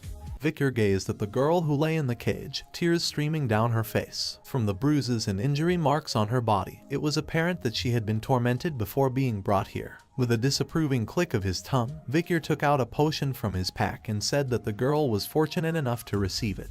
It was a potion he had obtained from the Night Order, which they had given him out of the goodness of his heart. Vicar then poured the potion into the barbarian girl's mouth, and its effects could be seen immediately as the bruises and injury marks on her body began to heal visibly, right before his eyes. Suddenly, the girl's eyes fluttered open, but she recoiled in fear when she saw Vicar standing before her. Perplexed, Vicar asked why she was so surprised, but the girl just looked at him questioningly. Without a word, Vicar rose to his feet and unlocked the cage door. In the barbarian language, he ordered the girl to go. The girl appeared to understand what Vicar was trying to convey, but still looked at him with confusion. Vicar thought about how he had learned some of the basics of the barbarian language during his fights against them before his regression. Pointing towards the exit, Vicar spoke again in the barbarian language, this time instructing the girl to run away. In response, the girl spoke something in her native tongue, but Vicar was unable to comprehend it. He admitted to the girl that he wasn't very fluent in the barbarian language. Just before departing, the barbarian girl looked back and said something to Vicar in her native language, and even though he couldn't understand her words, Vicar concluded that she was probably thanking him. Vicar then took out another cloth, revealing the reason he had come to the storage area. As Vicar stood with the cloth in his hand, he looked at what he had been searching for, Merciel's corpse. He approached the corpse and examined it closely, relieved to find that it was still intact. Suddenly, Vicar's hand began to emit a red aura, and Beelzebub emerged from it. With a grin on his face, Vicar told Beelzebub that it had been a while since Beelzebub had feasted on an rank monster, but it would be allowed to eat it soon. He reminded Beelzebub that the Pitbull order was due to arrive shortly, and therefore it needed to finish its meal quickly. In response, Beelzebub made a pleased noise, expressing gratitude to Vicar for this incredible feast. The news of the new deputy consul's actions against the criminal organization spread like wildfire. As the sun rose, rumors circulated that the nobles and others involved in the illegal slave auction were now prisoners in the Underdog City prison with their limbs torn off. The den of the large demon in Underdog City, burning suspension, burned down and vanished completely. The heads of the club's VIPs were put on display, creating more awareness of criminal activities. The 7 original clans, who lost their children, sent written protests to the administrative office, but Vicar's reply was firm. He stated that the death penalty was the only punishment for those involved in the imperial family's most forbidden act of illegal slave trading.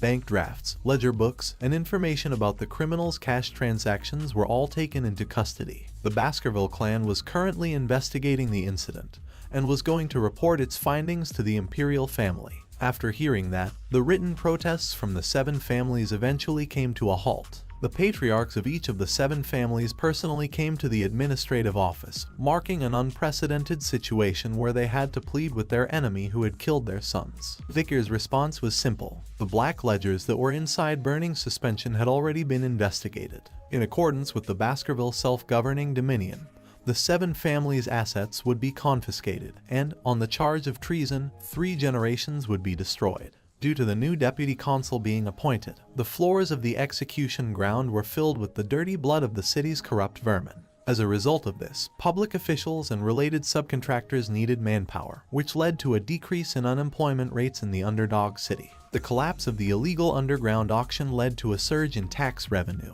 and the welfare of the Underdog City was restored. Vicar's stock price increased daily because of the citizens of the Underdog City. Chihuahua stood holding a coffee cup as he approached Vicar, the consul, and said that he had brought coffee. Vicar responded by telling Chihuahua that he didn't need to bring him coffee since he was the office manager. However, Chihuahua insisted that it was his way of thanking Vicar for saving him from a potential stabbing by the clown during the slave auctions. Vicar smiled and joked that Chihuahua was being stingy by giving him coffee in exchange for saving his life. Chihuahua responded by explaining that he had put 2 spoons of sugar, creamer, and a little bit of water in the coffee. Chihuahua then changed the topic and asked about Vicar's transcribing training. Vicar handed over a paper sheet and asked Chihuahua to take a look at it for him. Chihuahua was surprised at how good Vicar's writing was despite not having learned how to write for very long.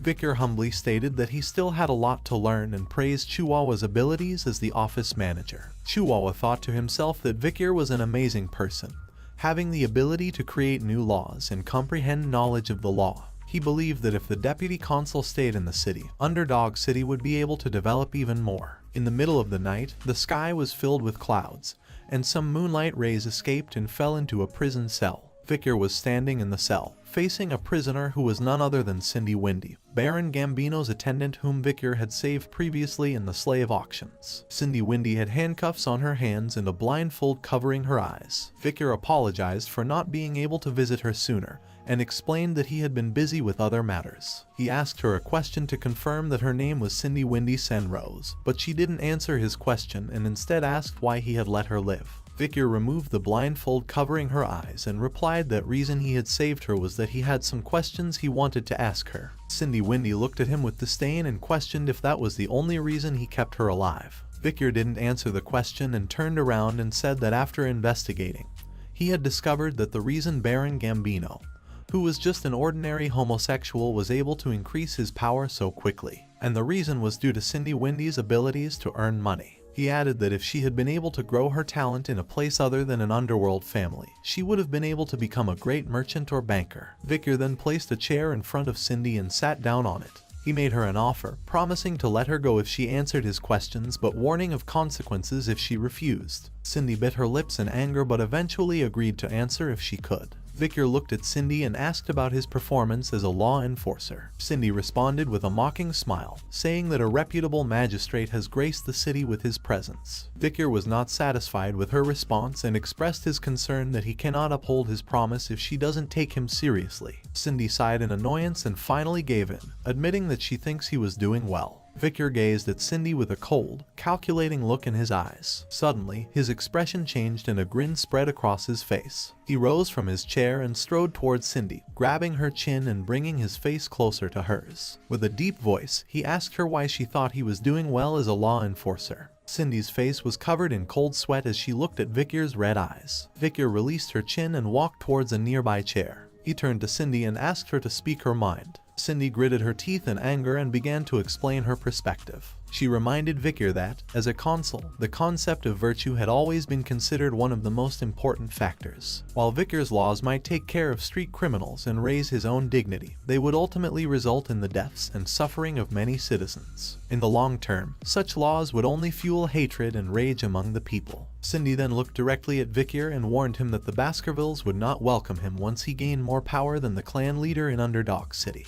Victor concluded from Cindy's explanation that if he continued down this path, he would be hated by the people and become a target of the Baskervilles. He asked for Cindy's advice on what he should do next. Cindy replied that Victor should return all his authority to the Baskerville clan, along with the glory of the events that happened here. She suggested that he give them to the clan leader. In order to avoid further attention, she advised him to go to either the La Rouge et La Noire mountain or the academy in the center of the empire. These were places where people of his age and status were common, allowing him to hide his powers and wash his identity. Cindy assured Victor that when the time comes, the Baskerville clan leader would be the one who suffers in his stead. After hearing Cindy's advice, Victor remained silent for a few moments. Suddenly, Cindy felt a surge of bloodlust, and she shuddered at the feeling. Victor's voice broke the silence as he expressed his understanding of Cindy's suggestion, remarking that it was like asking a hunting dog to bite off its own owner's neck. He looked at Cindy with a great amount of bloodlust and killing intent, waiting for her response. However, Cindy did not show any fear. Instead, she looked at Victor with a calm gaze and replied that it was the only way for him to avoid the Baskervilles' hatred. Victor smiled faintly and said he would keep her advice in mind. He added that Cindy's ideas were almost identical to his. Then, Victor surprised Cindy by opening her handcuffs and freeing her. Cindy asked him if he was really letting her go, to which Victor replied that he always kept his promises. Cindy walked past Victor and expressed her hope that he would never come to regret what had happened today. However, before she could leave, Victor asked her if she knew of a clan called the Mesimaginero. Victor continued to narrate a story about the Mesimaginero clan. He explained that there were more than just the well-known 7 clans among the founding clans of the Underdog City. The Mesimaginero clan was a prosperous merchant clan and was the 8th clan. However, their prosperity came to an end due to an unfortunate event. During a birthday celebration, the youngest son of the Mesimaginero clan showed off his newly learned sword skills, and the people of Baskerville couldn't believe what they saw. The sword technique that the young child had learned was none other than the secret Baskerville sword techniques, which only members of the family knew. The news soon reached the leader of the Baskerville clan, and they believed that top-secret military information had been leaked. The Baskerville clan released the hunting dogs, causing the Mesimaginero clan to go extinct. However, there was someone behind the scenes pulling the strings. The young demons of the 7 clans had stolen the sword techniques from the Baskerville clan and allowed the young child of the Mesimaginero clan to learn them. Cindy looked at Victor and forced a smile, asking what the story of the 8th clan had to do with her. Victor didn't answer her question and went on to reveal that there was actually a survivor from the Mesimaginero clan massacre. The girl was only 1 year old when she was taken from the devastation and subjected to cruel and unusual torture simply because she was beautiful. The acts they committed were too foul for even Victor to talk about. Cindy couldn't bear it and started to walk away with an angry expression, telling Victor she didn't want to hear his story anymore. But Victor continued, saying that there was more to the story. A new deputy consul was appointed to the city and he managed to bring the old problems to light, punishing the 7 idiots who committed the heinous crime. They were thoroughly tortured and made to admit their crimes before they met their end. In their last moments, they expressed remorse for their actions, and their last words were, "I'm sorry for committing such a heinous crime." Cindy turned back and tears streamed down her face. She asked Victor who the 7 young masters were apologizing. Victor looked at her calmly and replied that they should apologize to the young girl who had used the fake name Cindy Wendy Senrose and was the sole survivor of the Mesimaginero clan. With tears still flowing, Cindy asked Victor how she was supposed to believe him, given that he had taken them and tortured them. She questioned how she could trust that they had truly apologized. Victor picked up a fire torch and replied that the easiest way for her to believe him would be to see it with her own eyes. Victor took Cindy to the prison cell where the 7 young masters were held before their deaths and urged her to take a look. Cindy's eyes widened with surprise as she saw that the prisoners had written an apology with their own blood on the floor. The apologies read, "We were the ones that drove the Mesimaginero clan to devastation. Forgive us for our crimes." They asked for forgiveness and were scared beyond imagination, pleading to be spared. Cindy's tears continued to flow as she looked at the apologies. She suddenly felt nauseous and started vomiting after seeing the gruesome scene. Victor walked towards her and said that even though they had all died painful deaths, the Mesimaginero clan's vengeance was not yet over. He informed her that there was still one more clan to deal with. Victor then urged Cindy to despise the Baskervilles and to remember that she had more than enough right to do so, being a member of the Mesimaginero clan. Cindy wiped her mouth and tears continued to stream down her face. She asked Victor why he was helping her, given that he was a part of the Baskerville clan. Victor looked at her with a smirk and replied that she was asking the wrong question. As Cindy got up and started to walk away, she stated that she understood what he was trying to say. She then turned back and addressed Victor by his full name, Victor Van Baskerville, and promised to repay this debt. As she walked away, she promised that no matter what he did with the rest of his life, she will ensure that he would never have to worry about money again. Victor watched her departing figure and after some time, he said that he would remember her promise. Chihuahua rushed to Deputy Consul Victor's personal room, eager to inform him that it was time to get ready for work. However, as soon as he opened the door, his words got stuck in his mouth as he saw Victor sleeping peacefully amidst blood-stained sheets and dead bodies scattered around the room. Victor woke up and rubbed his eyes, greeting Chihuahua with a pleasant good morning. Chihuahua couldn't help but ask about the corpses lying around the room, to which Victor casually replied that he wasn't sure and that it seemed like he had killed them in his sleep. Chihuahua was taken aback and asked if Victor was serious, to which Victor simply laughed and told him that it was just a joke. As they walked down the hallway, Chihuahua asked Victor about his childhood experiences. Victor responded by asking if Chihuahua didn't find his earlier joke funny. Chihuahua clarified that it wasn't about the joke being funny or not. Victor then made a thoughtful expression and thought aloud about the recent inconveniences he had faced. He remembered being hit by 2 poison arrows, drinking poison drinks 4 times, facing acid, snipers, arson, getting run over by a cart, and various other dangerous situations. Scratching his ear, Victor questioned if he had gathered someone's attention.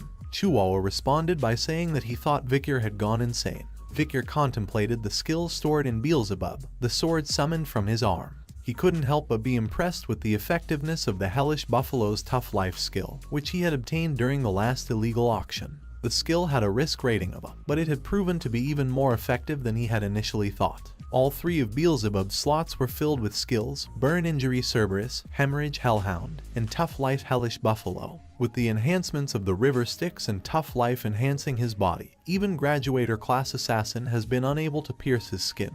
Despite his satisfaction with the power of his skills, the continued attempts on his life had started to become bothersome. Vicar knew he needed to investigate and put an end to the assassinations. Chihuahua smiled in agreement with his decision. Suddenly, Vicar and Chihuahua noticed a carriage in front of them. They both recognized the flag on the carriage as Baskervilles and expressed surprise that the Baskervilles had arrived there. Vicar looked serious and guessed that they had likely been sent by the main family. As the carriage door opened, the guests began to walk down from it. Chihuahua, who was standing with Vicar, started to sweat profusely as he looked at the guest. As the guest looked at them, Chihuahua stood at attention and wondered if the guest was who he thought he was. On the other hand, Vicar looked calmly at this new guest. This new guest was none other than the head butler John Barrymore. The butler greeted Vicar with a smile, remarking on how it had been a long time since they had last seen each other. Vicar acknowledged his greeting, complimenting the butler on how much better he looked now. The butler approached Vicar, jokingly asking if he really thought so. He then remarked that he had believed Vicar would do well ever since he had left the main residence. Vicar replied modestly, saying that he had just been lucky. As General Secretary Chihuahua stood by, he observed the head butler John Barrymore with a sense of awe. He recognized him as the best head butler of the Barrymore family, who had been serving the notoriously scary Baskerville family for 4 generations. He couldn't believe he was in the presence of his role model. Vicar interrupted Chihuahua's thoughts as he asked head butler what had brought him all the way to their location. The head butler replied that the patriarch had praised Vicar's progress and had ordered him to return to the main residence, seeming very happy about it. Vicar couldn't believe that Hugo could be happy, and he imagined his smiling face in disbelief. The patriarch of the Baskerville clan, Hugo, was reading an article with the title "The Most Beloved Figure of the Underdog Citizens, Vicar." The article detailed how Vicar had won multiple awards, including being the most trusted among merchants, most loved among farmers, most respected among children and scholars, and the most targeted by assassins. Hugo then looked up at Vicar and commented that the Baskervilles were only known for using weapons and not their brains. However, with Vicar's actions, they could change that image. Hugo praised Vicar, telling him that he had done well. Vicar humbly bowed his head and placed his hand on his chest, saying that he had just done what he was supposed to do. However, he couldn't help but wonder if the face Hugo was making was supposed to be a happy face. Hugo declared that one must reward and punish according to the situation. He then announced that Vicar would be the one to attend the academy that year. Upon hearing this, Vicar remained calm and thought to himself that this was expected. He knew that the academy that he would attend was called Colosseo, which was considered the best academy in the empire. The academy catered to the children of aristocracy and royal families and required students to reside in the dormitories for internal security. Vicar saw this as an opportunity to grow stronger while avoiding Hugo's attention. As Hugo continued, he mentioned that he planned to send a few others with Vicar but had yet to choose whom. He then asked Vicar if he had any siblings whom he would like to attend with. Vicar replied that he was closest to Highborough, Middleborough, and Lowborough, all of whom he internally thought of as his potential sandbags. Hugo agreed with Vicar's decision and offered to send those 3 with him. Hugo then asked Vicar if he remembered the plan he had thought of when he was 8 years old. Vicar guessed that Hugo was referring to the plan they had come up with during the joint training with the Morgs. Vicar recalled that the plan was to lend the ruby mines to the Morg family and use them to get rid of the barbarians. With a smirk, Hugo confirmed that the plan had worked. Vicar asked him to clarify, to which Hugo explained that the Morgs had suggested a joint raid and they had been very humble about it. Hugo then suggested that Vicar should go on a territory inspection before entering the academy to check whether the laws he had altered were being upheld. He added that it would be a good experience for Vicar. Vicar bowed his head in agreement and said that he would follow Hugo's orders. Soon Vicar and Chihuahua walked out of the gates as Vicar got ready to depart. Chihuahua waved goodbye to Vicar with tears in his eyes. He addressed Vicar as deputy consul and promised to do his best with the administrative work in the meantime. Vicar turned back to look at Chihuahua and thought to himself that he would soon be parting ways with the Secretary General. As Vicar and his group traveled some distance from the city, Vicar suddenly called out, instructing someone to reveal themselves. Dozens of men dressed in black appeared from hiding places behind Vicar's group, including one who emerged right beside Vicar. Vicar apologized for making the man wait, explaining that he wanted the departure to be orderly. The man removed his head cover, revealing himself to be from the Pitbull Order, and his name was Staffordshire Baskerville. He assured Vicar that they would safely transport him to the Morg's juvenile fortress. Vicar asked about his uncle Bostontrier, and learned that he was doing well, but had become adamant about admitting Vicar into the Pitbull Order following the slave auction incident. However, Vikir internally admitted that his uncle made him feel uncomfortable. Vikir and Staffordshire arrived at an area with hills where they saw farmers working in the fields. Vikir asked if this was the region that they had lent to the morgues, and observed that it didn't seem like anyone was breaking any laws. Staffordshire replied that the envoy team was supposedly sent for territory inspection, but Vikir knew that their real mission was to get rid of the barbarians. Staffordshire informed Vikir that the Morg family had formed a large group consisting of 3 delegates, 30 lower house parliament members, and about 100 mages who weren't legislative members. Vikir noted that the Morgs seemed to be taking the matter seriously. However, he thought to himself that the Baskervilles had only brought a dozen knights, and himself, a member of the lower house parliament, while the elites were on standby on the other side of the mountain range. He remembered Hugo's advice that it wouldn't be a bad idea to look into the barbarians' lifestyle. As Vikir and Staffordshire continued on their path, they soon spotted a fortress in the distance. Surrounding the fortress were many dead trees, and skeletons hung from their branches. Vikir explained to Staffordshire that a mage must have done this, and this must be a message to the barbarians from the morgues. Staffordshire remarked that it was a scary warning, while Vikir found himself reminiscing about Camus Morgue. He wondered how much she had grown since they last met. As they approached the fortress gate, 3 figures appeared above it, and a voice demanded to know who they were. Vikir and Staffordshire looked up in surprise and saw 3 identical girls standing there, one of whom declared that no one could pass without their permission, while the other 2 repeated her statement in unison. Vikir recognized the 3 girls and realized that they were the morgue's 3 flowers, the triplets Hysis, Middleseas, and Losis. Their reputation for insanity was well known, and their combined madness was said to reach the heavens. Vikir introduced himself as part of the envoy team from the Baskervilles, who had come to inspect the territory and improve friendly relations. He demanded that the fortress gates be opened for them. However, Hysis refused and said that she needed to report to the person in charge before they could enter. She suggested that they would get a response about tomorrow. Vikir questioned their right to stop him from entering his own land, but the triplets just smirked. Hysis reminded him about the tenant protection law and mocked him for looking down on them because they were paying rent there. She continued to mock him, saying that the tenant protection law was made by his family. Vikir began to feel a headache and his hands started to glow with a red aura as he became increasingly annoyed by the persistent questions. However, he managed to control his anger and explained that he had made changes to the law to allow him to chase away tenants he didn't like. He reiterated his demand for the gates to be opened one final time, and a wave of killing intent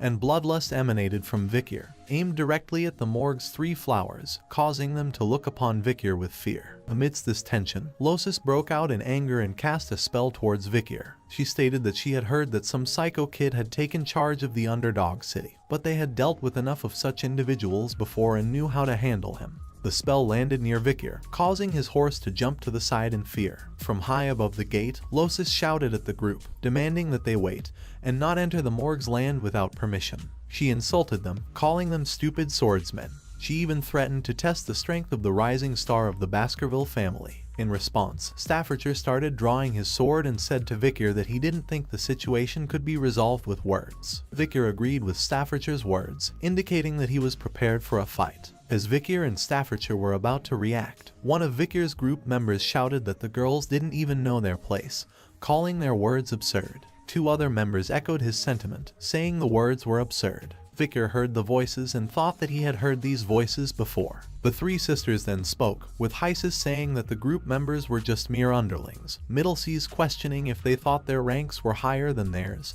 and Losis saying that they didn't even know their place. The 3 members of Vikir's group stepped forward to confront Morg's 3 flowers, denying their accusations by saying "not us" repeatedly. The 3 members removed their hoods to reveal their faces, and they were none other than the Baskerville triplets, Highborough, Middleborough, and Lowborough. They stood with confidence and pointed at Vikir while declaring in unison that he was the symbol of Baskerville. The triplets then turned to Vikir and smiled while saying "leave this to us," assuring him that they would handle the situation. Upon hearing their words, Vikir made a strange expression and exclaimed that his annoyance had increased to the power of 2.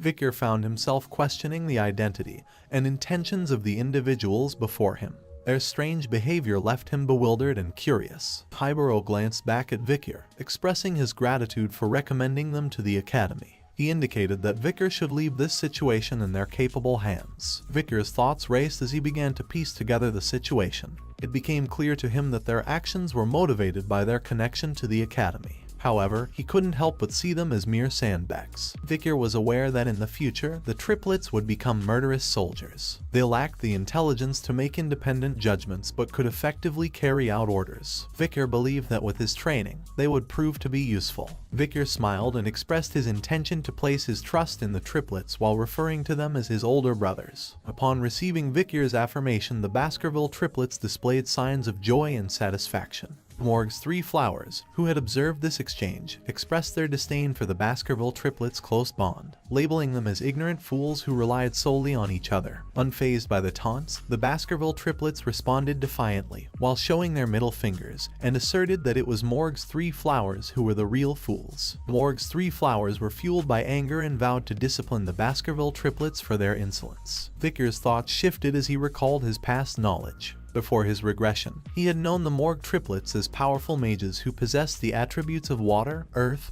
and nature. Their combination of highly compatible magic attributes exponentially enhanced the effects of their spells, earning them the title of the Morg's Three Flowers. As the Morg's Three Flowers combined their magical abilities, a colossal vine made of soil and plants emerged, forming a formidable barrier. Hysis, positioned atop the wall, burst into laughter, mocking the Baskerville triplets with her taunts. Middleseas and Losis turned to their adversaries, questioning if they could overcome the obstacle. Undeterred, Hybero readied his sword, dismissing the plant barrier as insignificant. With precision and skill, Hybero executed the Baskerville first technique, effortlessly slicing through the massive vines. Staffordshire marveled at his perfect execution of the first technique. However, before Hybero could fully recover, he sensed an incoming attack. He managed to block a whip-like strike from the vines with his sword, although the force behind it pushed him backward. Middleborough and Lowborough called out in worry as they witnessed Hybero's predicament. Losis wore a smug expression, mocking the Baskerville triplets and asserting that their swords were incapable of reaching them.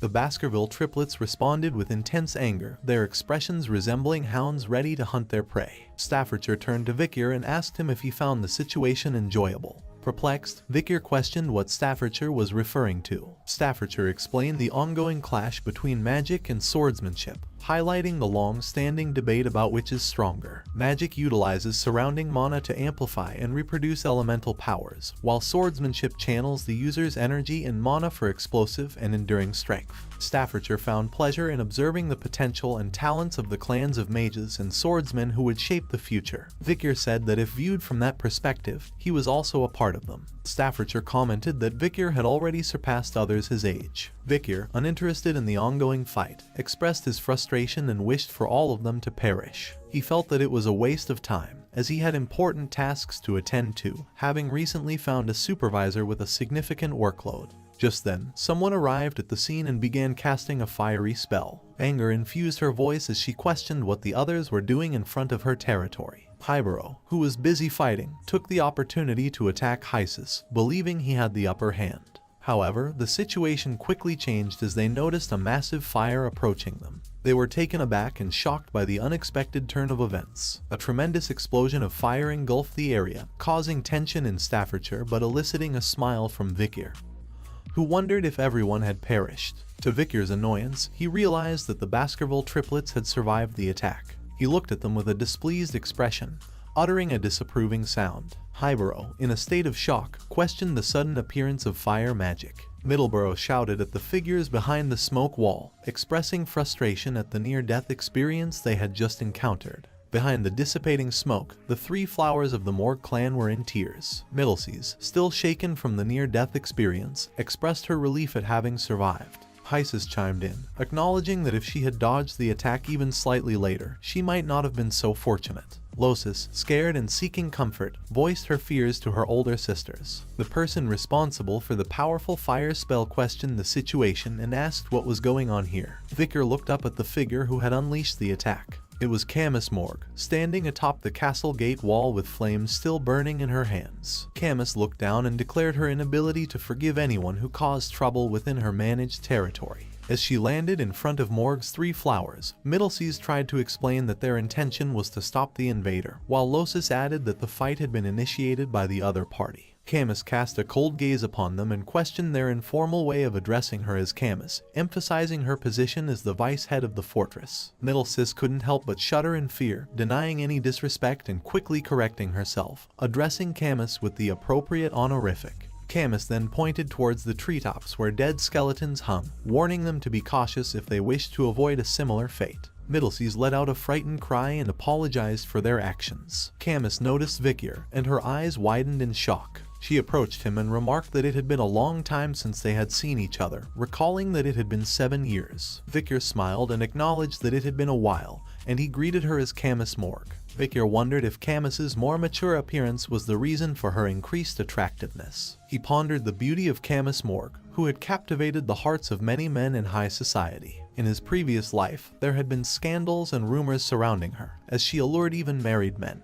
However, he found it strange that there were no such rumors in this lifetime. Nevertheless, he brushed off those thoughts. Vikier straightforwardly requested Camus to open the door, stating that words wouldn't work on the triplets. Camus was taken aback by his blunt words. She looked angry and questioned if that was all he had to say after such a long time. Vikier gazed at her with a look of curiosity and inquired about what he should say instead. Camus's anger flared, and she exclaimed in frustration. Staffordshire observed Camus's escalating anger and wondered if the next fight would be between the superstars of the two clans. Camus pointed her finger at Vikier.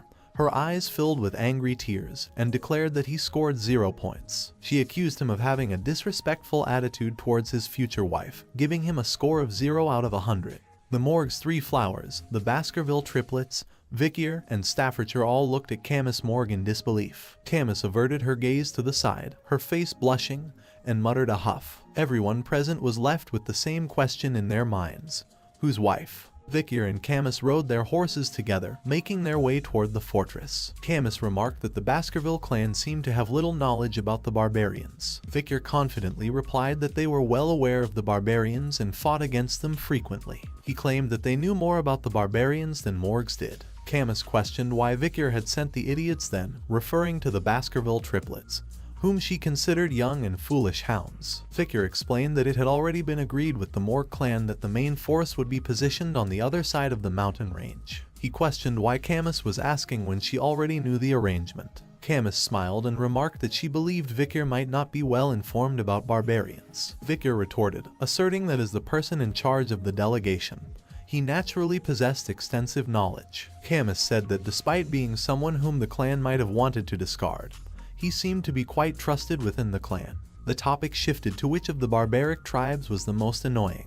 Vikier looked at Camus and thought to himself that she kept asking questions. He then mentioned the warrior tribe called Balak and the sorcerer tribe known as Rococo. He emphasized the exceptional archery skills of the Balaks, which surpassed those of the Empire. He also mentioned that this information was not widely known. Camus acknowledged Vikier's knowledge about the ecology of the barbaric tribes and awarded him 8 points out of 100 in her own unique scoring system. Confused, Vikier questioned the purpose of the points. Camus simply replied that it was because he had answered well. Vikier looked at her with a hint of curiosity. Camus continued her evaluation of Vikier, expressing her dislike for intelligent men and stating that she found men more interesting when they were a little foolish. Firstly, Camus turned her attention to horseback riding, remarking that Vikier's choice of a large horse was ill-suited for his shorter stature. She considered this a flaw and decided to deduct 6 points. Continuing her evaluation, she moved on to fashion and expressed her disappointment with Vikier's lackluster clothing choices, assigning him a mere 4 points in this category. When she noticed that Vikier was ignoring her, she gave him just 1 point for his mannerisms. Camus then smiled and awarded his face 99 points. However, due to his poor control over his facial expressions, she deducted 1 point. Vikier, growing frustrated, told Camus to stop the useless evaluation. Camus questioned why it was useless, asserting that she needed to be stern with her future husband. Vikier, perplexed, asked why he was considered her future husband. Camus reminded him of a test he had passed previously, which was conducted by her uncle. Vikier realized she was referring to an incident that happened 7 years ago when he had dueled Camus' uncle to test his abilities as a potential husband. Camus became angry, expressing her dissatisfaction with her uncle's decision and how it had obstructed her path to marriage. She reluctantly acknowledged the promise that had been made and decided to follow through with it, although she resented the situation. While Camus was venting her frustrations, Victor observed her and acknowledged her prowess as a great fire mage. Interrupting her, Victor declared that he had forgotten about what happened that day, and that he would make it as if it never occurred. Camus's face flushed red after hearing this, and she threw a jacket at Victor. She exclaimed that he couldn't simply reverse something that had happened and called him a dummy. She referred to herself as a genius and boasted that once she witnessed something, she never forgot it. Victor looked at the jacket that Camus had thrown at him and realized that it was the same jacket he had given her during their duel 7 years ago when her clothes had burnt. Camus, with a red face, dismissed Victor's words as nonsense. Victor examined the jacket and wondered if she had returned it without washing it. As they reached the outskirts of the fortress, Camus informed Victor that the barbarians had ambushed the ruby mine, either pillaging the indigenous slaves or the crops. She explained that they took slaves to sell them elsewhere. She pointed out a wall that had been built by both earth and iron mages over the course of a month. Impressed, Victor acknowledged the skill of the morgue mages, noting that it would have taken several hundred regular people around a year to achieve the same result. Camus proudly affirmed his observation. Victor noticed some large holes in the wall and asked if they were caused by the arrows shot by the Balax. Camus confirmed that the arrows carried a strong aura and had caused numerous casualties during nighttime guard duty. She mentioned that the arrows were capable of breaking through 2 to 3 meters thick walls, showcasing the unmatched talent of the Balax. She revealed that her uncle had suffered a severe chest injury from the arrows that breached the shield's magic, but fortunately, he survived, albeit with wounded pride. Victor recalled that the patriarch of his clan had a similar experience and had injured his nose bridge. Curious, Victor inquired about the talented individual among the barbarians, to which Camus responded that she believed it was a female. Due to their black painted faces, it was challenging to discern their physical traits. Victor and Camus turned around as a mage approached them, addressing Camus as the vice head of the fortress. The mage reported that a recon member of the barbarians had been captured and urged them to come quickly. Curious and concerned, Camus and Victor followed the mage to a tent where the captive barbarian was being held. Victor observed the barbarian and identified him as a member of the Rococo sorcerer tribe. Camus inquired if any information had been extracted from him. The mage informed them that the barbarian remained uncooperative and resistant to psychic magic due to his strong sorcery, making it impossible to read his mind. Camus then questioned the barbarian about the recent ambush on the Mork clan's fortress and asked him if he remembered how many people they had kidnapped. When the barbarian remained silent, she further added that among the victims, there was a daughter of the Morks. Her name was Rose, and she was Camus' sixth cousin. She asked the barbarian what had been done to her. The barbarian responded with a smile and spoke something in his native barbarian language. Camus turned to the mage and requested a translation, asking about the whereabouts of the barbarian who rebelled. The mage reported that when the barbarians attacked, everyone at the fortress had either died or been taken away. Camus then asked if there was anyone present who could translate what the barbarian was saying, to which the mage replied that, at that moment, there was no one available. Suddenly, Victor spoke up, stating that he knew a little of the Rococo language. Camus expressed surprise, questioning what Victor didn't know how to do. Victor clarified that he was not fluent and only had a basic understanding of the vocabulary. Camus requested Victor to ask the barbarian about the whereabouts of her kidnapped sixth cousin, describing her as a 12-year-old girl with red eyes, red hair, and white skin.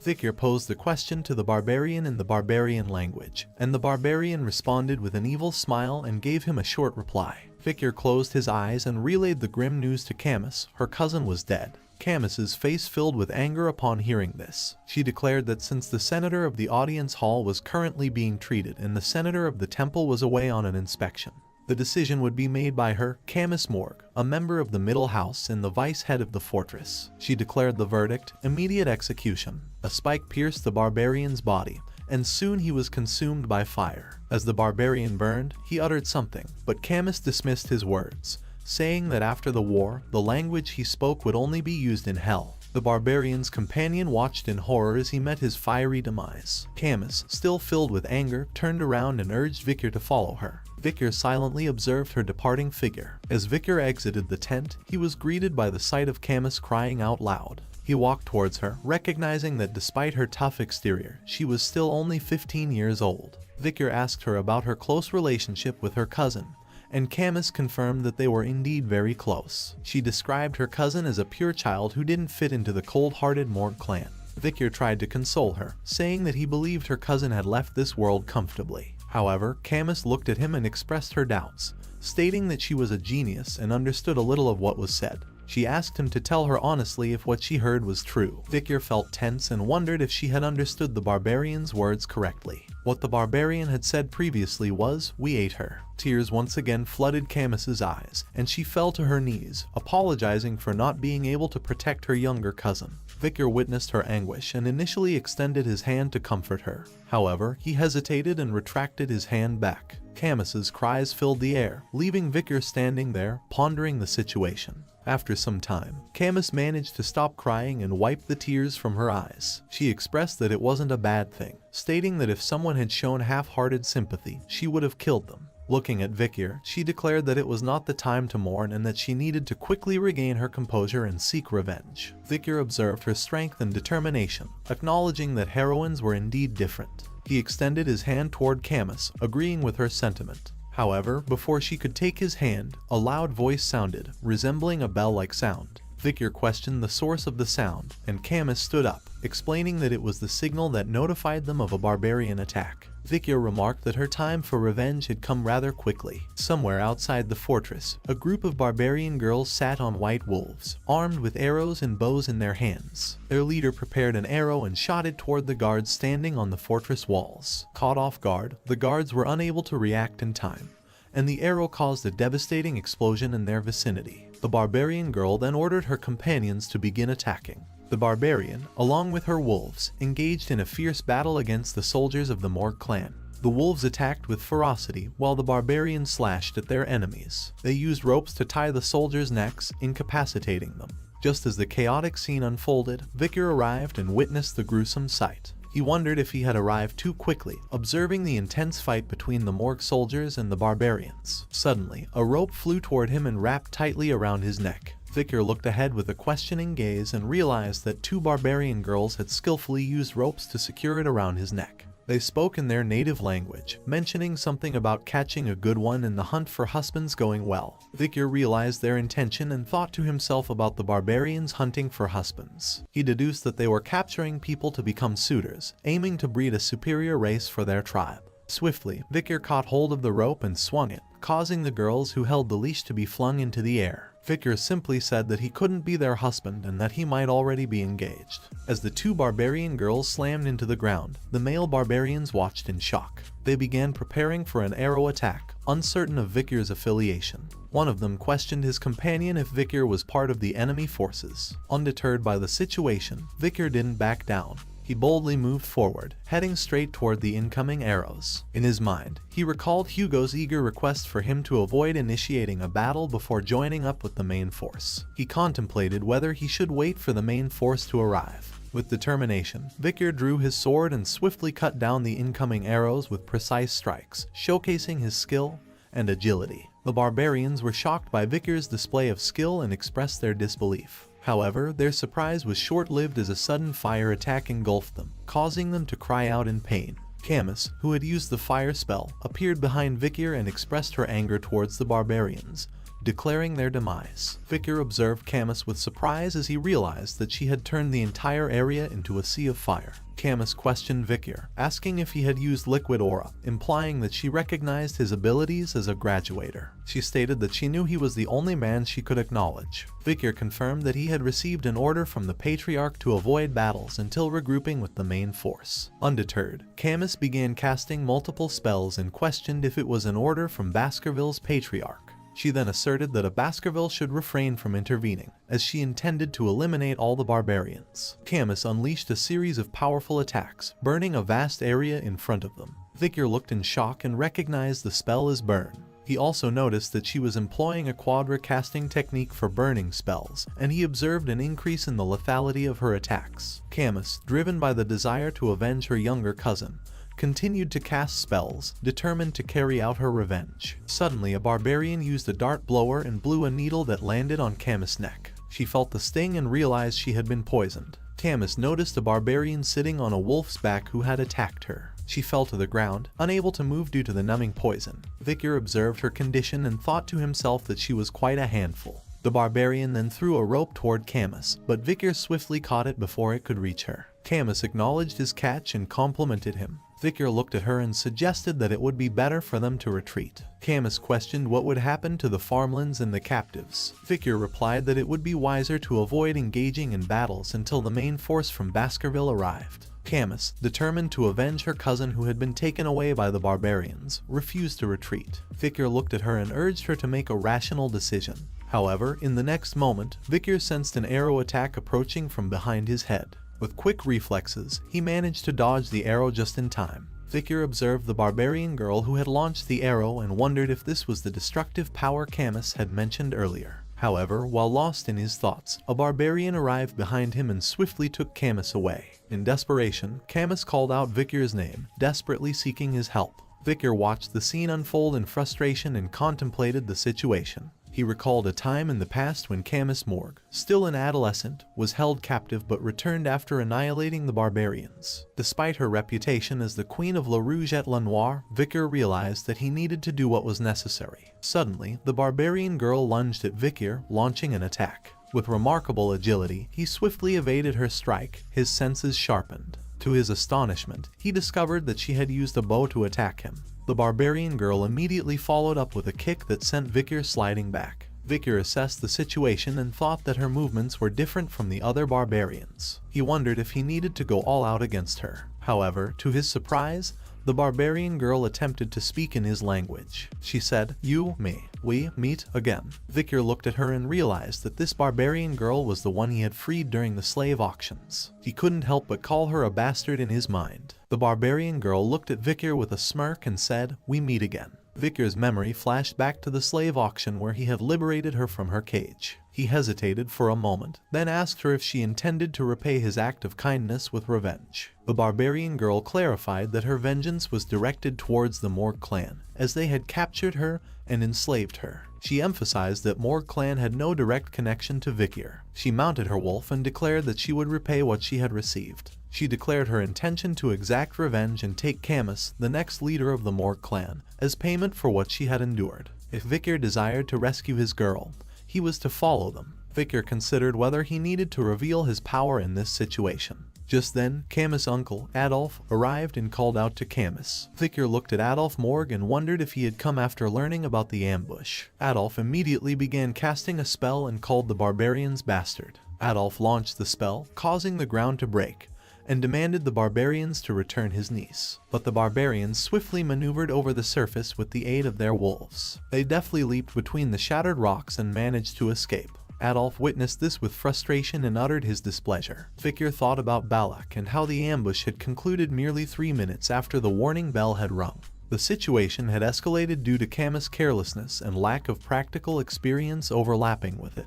Victor then noticed a mage who informed Adolf that they believed the barbarians had fled to the restricted area of Le Rouge et Le Noir mountain. Adolf exclaimed angrily upon hearing the news, fully aware of the perils associated with the restricted area. He understood that the restricted area was an uncharted and hazardous place. His mind was concerned about the idea of venturing there at night, knowing well the risks it posed. Despite his niece being captured, Adolf found himself questioning if there was any action he could take in this predicament. Just then, Victor spoke up, stating that they could still pursue the barbarians. Adolf was taken aback and questioned Victor's suggestion, as entering the forest at night was considered dangerous. However, before Adolf could inquire further, Victor interrupted him and confidently stated that he had extensive experience navigating the dense forest since his childhood. Victor reflected on his past, realizing that before his regression, he had gained valuable knowledge and skills through reconnaissance and subjugation experiences in various dense forests. Adolf grabbed Victor by the shoulders, eager to confirm his seriousness. He asked if Victor was truly committed to the task at hand. The mage from the Morgue clan advised Adolf, referring to him as the Grand Senator, that venturing to Le Rouge et Le Noir mountain would be a suicide mission. However, Adolf disregarded the warning, asserting that those who didn't want to go were free to abstain from the mission and he wouldn't hold it against them later. Adolf looked at Victor and acknowledged that he already knew the extraordinary nature of this young individual. Reluctantly, he realized that he had no other choice but to rely on Vikir's abilities. Addressing Vikir directly, Adolf entrusted him with the responsibility of saving his niece. The dense forest of the La Rouge-et-la-Noire mountain within the Baskerville territory was described as a treacherous habitat filled with bone-sucking mosquitoes, poisonous thorny vines, silent spiders, and other dangerous creatures. It was known as the life-engulfing forest because a normal person wouldn't be able to survive there for more than an hour. However, Morg and Baskerville's troops closely followed Vikir through the dangerous forest. Vikir swiftly ran through the forest, impressing Adolf. Unable to contain his curiosity, Adolf asked if all boys from the Baskerville clan were like Vikir. Staffordshire Baskerville stated that not all individuals were like that. However, he acknowledged that young Master Vikir was an exception. As Vikir came across two poisonous bees obstructing their path, he effortlessly eliminated them with his remarkable skills. The Baskerville triplets observed Vikir's impressive demonstration of expertise and couldn't help but feel a sense of awe, finding him truly cool. Suddenly, Vikir stopped behind a tree and instructed the group to halt. He noticed some light ahead and informed the group that he believed the barbarians hadn't fled too far. Vikir then shared a rumor he had heard about the Balak hunters scattering dry leaves to listen for the sounds of their pursuers. He emphasized the need for extra caution from that point forward. Unexpectedly, Adolf approached Vikir and cast a spell called Silence on him. Vikir looked at him with a questioning expression, and Adolf quickly explained that the magic would prevent Vikir from making any noise as he walked. Adolf smiled and declared that he would take over from that point onward, expressing his gratitude for Vikir's assistance. He referred to Vikir as his nephew-in-law, leaving Vikir puzzled as he wondered about the meaning behind this familial term. Not far from their location, the barbarians had set up their camp in the forest, with a fire burning in the middle. Camus, who was tied to a tree trunk with ropes, shouted at the barbarians, threatening to burn them all to death once she escaped. She boasted about her special fireball and warned them to prepare themselves. However, the barbarians paid no attention to her, most likely because they couldn't understand her language. The barbarian girls standing before Camus engaged in conversation. One of them expressed her liking for the guy they had encountered earlier, while her companion mentioned her failure in husband hunting. Camus observed their interaction and thought to herself, frustrated that they weren't even listening to her. She concluded that they had been discussing husband hunting and wife hunting since earlier. She wondered if this was the reason they had been ambushing their group. Just then, the barbarian male who had captured her approached Camus. He spoke to her in the barbarian language with a smirk, suggesting that since they had captured such an excellent female, all the males within their tribe would desire her. Camus shouted back, calling him a perverted bastard and questioning his intentions. She pleaded for him to kill her instead. The barbarian scratched his ear and remarked that he didn't understand what she was saying. He caught her face by her chin and he claimed that he could tell she was talking back just by looking into her eyes. With an evil expression, he licked the arrowhead in his hand, suggesting that he believed this arrogant slave needed to be disciplined. Just as the argument was about to escalate, the barbarian girl, who had been saved by Vikir from the slave auction, arrived at the scene. She referred to the barbarian male as Ahun and firmly told him to stay away from her slave. Ahun was taken aback and called out to her as Commander Ayan, proudly stating that he was the one who had captured her. But Ayan called his words bullshit and told him to keep his voice down. Ahun tried to defend himself, questioning her defiance and insisting that he had shot a paralyzing arrow and set a trap to capture their target. In response, she pointed out that it was thanks to her intervention that Ahun's life had been saved, as she had stopped the boy who was good with the sword. If it weren't for her intervention, he would have been dead by now. Ahun questioned whether Camus had become the commander's booty, to which Ayan confirmed. Camus observed their argument and pondered if an internal dispute had arisen among the barbarians. With her limited understanding of the barbarian language, she deciphered the girl's name as Ayan and deduced her role as the commander. Ahun then stated the fact that Ayan was a female commander. Ayan retorted, asking him what difference it made. Camus realized that Ayan possessed the skill to go up against Vikir, who was a low-ranking graduator. If she wanted to escape, she knew she had to deal with Ayan somehow. Ahun pointed his finger at Ayan and declared that he wouldn't tolerate her stubbornness just because she was a commander. Ayan became angry, and a blue aura surrounded her. With a fierce look in her eyes, she warned Ahun that if he was pissed, he could come at her anytime, and she would turn him into a bloody mess. Fear struck Ahun, and his entire body was covered in a cold sweat. He raised his hands in surrender, acknowledging defeat. He conceded that he was not angry and told Ayan to do as she pleased. After Ahan left the scene, Camus looked at Ayan and thought that it seemed like the girl had won their dispute. Ayan then turned her attention to Camus and praised her for her good eyes and physique. She acknowledged that such qualities were expected of her as the future leader of the Morgue bloodline.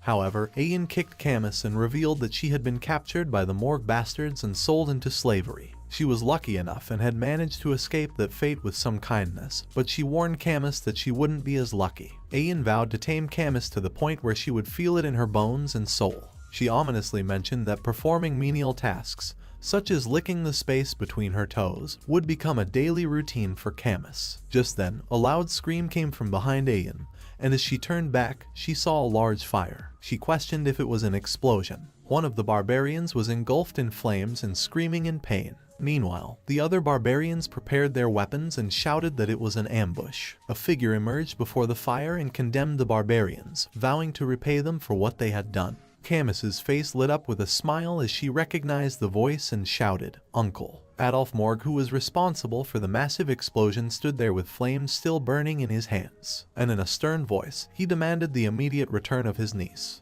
The barbarians were taken aback as the Baskerville and Morgue clan members began hunting them down. Vicar, perched on a tree branch, observed the scene and found it strange. He couldn't understand why the Balak hunters, who had ambushed them systematically, were in such disarray. The barbarian girls rode their wolves and expressed their frustration at the chaotic uproar caused by the Baskerville and Morgue clan members within the forest in the middle of the night. Adolf witnessed the barbarians attempting to flee, and he vehemently declared that they should not be allowed to escape. He insisted on eliminating every single one of them. Camus, who was tied to a tree, smiled at the chaotic scene, feeling satisfied and thinking that the barbarians deserved it. Just then, Camus heard some sounds coming from behind and became shocked. She turned around and saw Vicar. He placed his finger on his mouth, signaling her to be silent, but she couldn't contain her excitement and shouted his name. Vicar quickly cut the ropes that had tied Camus to the tree and offered his support to help her up. Camus was filled with happiness and asked him if he had come to save her. Vicar was slightly annoyed and questioned her lack of understanding of the gesture of silence. As they began to walk away, Ayan suddenly appeared before them. She recognized Vicar's exceptional knife-wielding skills and expressed her anticipation of his arrival. Ayan praised Vicar's strong physique, which allowed him to cover long distances in a short period, his level-headedness that guided him through the darkness of the forest, and his passionate and pure love that made him risk his life for Camus. With a smile, Ayan conveyed that she wouldn't inquire about Vicar's past and mentioned that he had passed. Vicar was left perplexed by Ayan's statement, questioning what exactly he had passed. Camus and Ayan locked eyes and engaged in a silent battle, conveying their intent through their intense gaze. Vicar tightened his grip around Camus and realized that it might be difficult to conceal his own abilities in this situation. He couldn't help but wonder why he couldn't recall anyone like her from his previous life. Vicar questioned himself whether Ayan was the one who scarred Hugo's nose bridge, the Balak archer known as the Night Fox. However, he concluded that she was still too young and inexperienced to be that person. He also considered the possibility of her belonging to the same bloodline as the Night Fox. Suddenly, a barbarian launched a surprise attack on Vicar with a dart, but Vicar managed to block the attack with his hand, causing the dart to break upon contact. It was the same barbarian who had kidnapped Camus, and he was shocked by how Vicar knew about the attack. Vicar then took Camus in his arms and informed her that things had become troublesome, and that he would take her to her uncle. Blushing, Camus agreed to accompany him. She was surprised by his use of formal language and concluded that it might be due to the effects of the poison. Moving swiftly from their current location, Vicar headed toward Adolf. Ayan looked disappointed and expressed her desire for Vicar to return obediently with her. Meanwhile, as Vicar carried Camus, he asked her if she was severely poisoned. Camus replied uncertainly, stating that she believed she might be. As they made their way, two barbarians fired arrows at Vicar, but he skillfully blocked both attacks, ensuring their safety. Ayan, on the other hand, prepared her bow and arrow, taking aim at Camus. With a cold tone, she questioned whether she should eliminate the girl from Morgue. Without hesitation, she released the arrow, which left a bluish aura trail as it traveled toward them. As the arrow approached them, Vicar looked back with his eyes glowing red and noticed the arrow aimed at Camus. Surprised by Vicar's sudden reaction, Camus turned her gaze backward and saw the arrow, which was dangerously close to hitting her eye. However, just as the arrow was about 2 inches away from Camus's eye, it froze in place, halted by a wall of ice cast by Adolf. The protective ice wall prevented the arrow from reaching Camus. Adolf expressed his worry, exclaiming about his niece's well-being, and Camus, relieved, called out to her uncle. Adolf took hold of Camus and cast a spell called Cure Poison on her. He explained that it was a severe numbing poison, making it challenging to completely remove. He suggested visiting the Divine Quo Vadis when they returned to seek further treatment. However, Camus pushed Adolf's hand away, requesting him to let go for a moment. Confused by her sudden request, Adolf complied. Camus then ran toward Vikir, jumping onto him and embracing him tightly. She expressed her gratitude, thanking Vikir for saving her once again. Adolf was taken aback by this unexpected scene, and in disbelief, he shouted Camus's name. He looked at Camus with teary eyes and attempted to explain that he had also done his best. However, Camus, with an angry expression, questioned why her uncle had only arrived at that moment. She declared her intention to tell everything to her mother, expressing her dissatisfaction. Just as they were moving forward, a rope suddenly flew towards Vikir and wrapped around his neck. It was Ayan who had thrown the rope, attempting to pull Vikir towards her. However, despite her efforts, Vikir remained steadfast and didn't budge. Ayan couldn't understand why Vikir was so strong, not yielding even an inch. Ayan expressed to Vikir that it would be best if he obediently allowed himself to be captured, as she claimed she didn't have much time.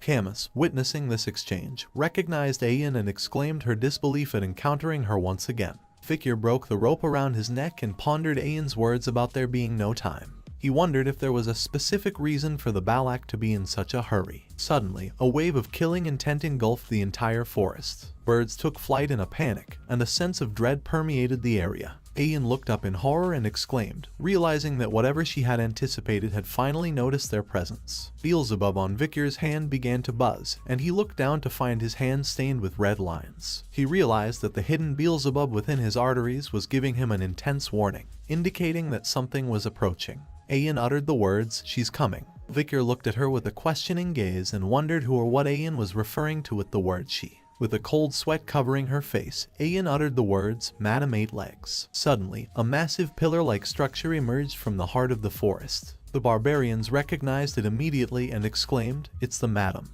The Madam is here." Camus gazed at the towering pillar, questioning whether it was truly just a pillar. Meanwhile, Vikir looked up and denied the possibility, saying, "No way." The pillar, shrouded in a purple aura, suddenly burst open, revealing 8 elongated appendages resembling branches. These legs descended rapidly and firmly rooted themselves in the ground. Adolf, overcome with concern, voiced his disbelief, finding it impossible for such a monstrous creature to be concealed within this forest. Vikir's face grew anxious as he had never thought he would encounter this monster in a place like this. He realized that the creature he was facing was none other than Madam Eight Legs, a notorious entity with an S risk rating.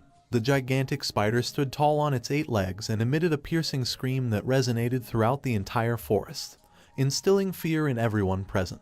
Everyone stood frozen in fear as they gazed at Madam Eight Legs, her dominating figure commanding attention. Camus attempted to speak, but Vikir quickly placed his hand over her mouth, silencing her. Worriedly, Vikir whispered to Camus, reminding her not to make loud noises as Madam Eight Legs had poor sight but sensitive touch and hearing. Vikir's thoughts wandered back to an old native's warning he had heard before his regression, about the incidents associated with the La Rouge et Le Noir mountain. It was a legend that resembled a horror story, one about the madam with 8 legs who dwelled deep within the forests. The Empire's Monster Dictionary, after several revisions, contained written records of this terrifying creature, known as Madam Eight Legs, ranked as an S-tier risk and capable of causing nationwide destruction in a single day. Suddenly, Madam Eight Legs emitted a piercing scream, accompanied by a stream of greenish liquid that sprayed from her mouth. Some of the corrosive substance landed on tree branches, causing them to visibly melt before everyone's eyes. Vikir skillfully dodged the falling poison rain,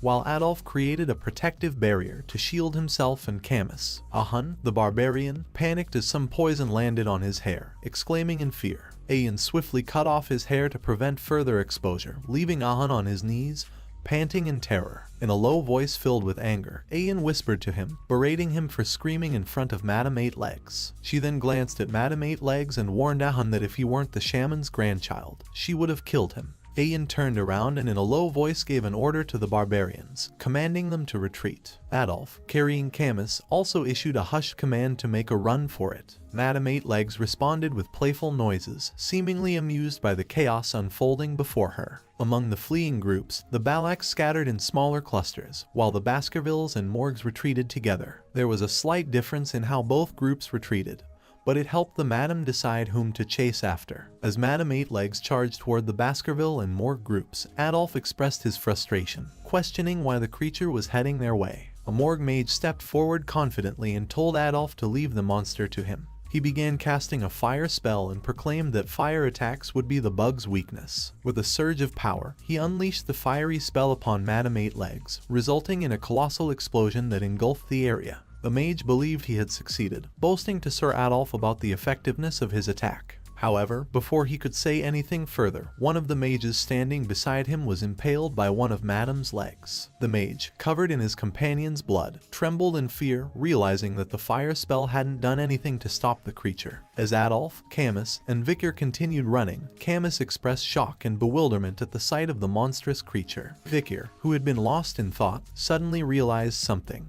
He came to a halt and turned around to face Madame Eight Legs, surprising everyone with his sudden movement. Staffordshire questioned Vicar, concerned about his intentions, to which Vicar replied that they were all at risk of being annihilated if they didn't act. He proposed that someone needed to tie down the monster's legs. When Staffordshire volunteered, Vicar interrupted, questioning him if he really thought he would be able to tie down the monster's legs with his skills. Vicar emphasized that they couldn't bring this monster into the territory with them and stated that he was the best person for the task of restraining its legs. Vicar placed his hand on the hilt of his sword and turned to Sir Adolf, informing him that there was no time left. With a grave expression, he left the decision in Sir Adolf's hands. Camus looked at Vicar with shock and called out to him, but Vicar pressed on, urging them to hurry and go. Adolf expressed frustration and made the decision to run away, not allowing Vicar's sacrifice to be in vain. Camus, with teary eyes, pleaded for Vicar to return, but Adolf instructed her not to move. The situation grew tense as Vicar prepared to face Madame Eight Legs alone.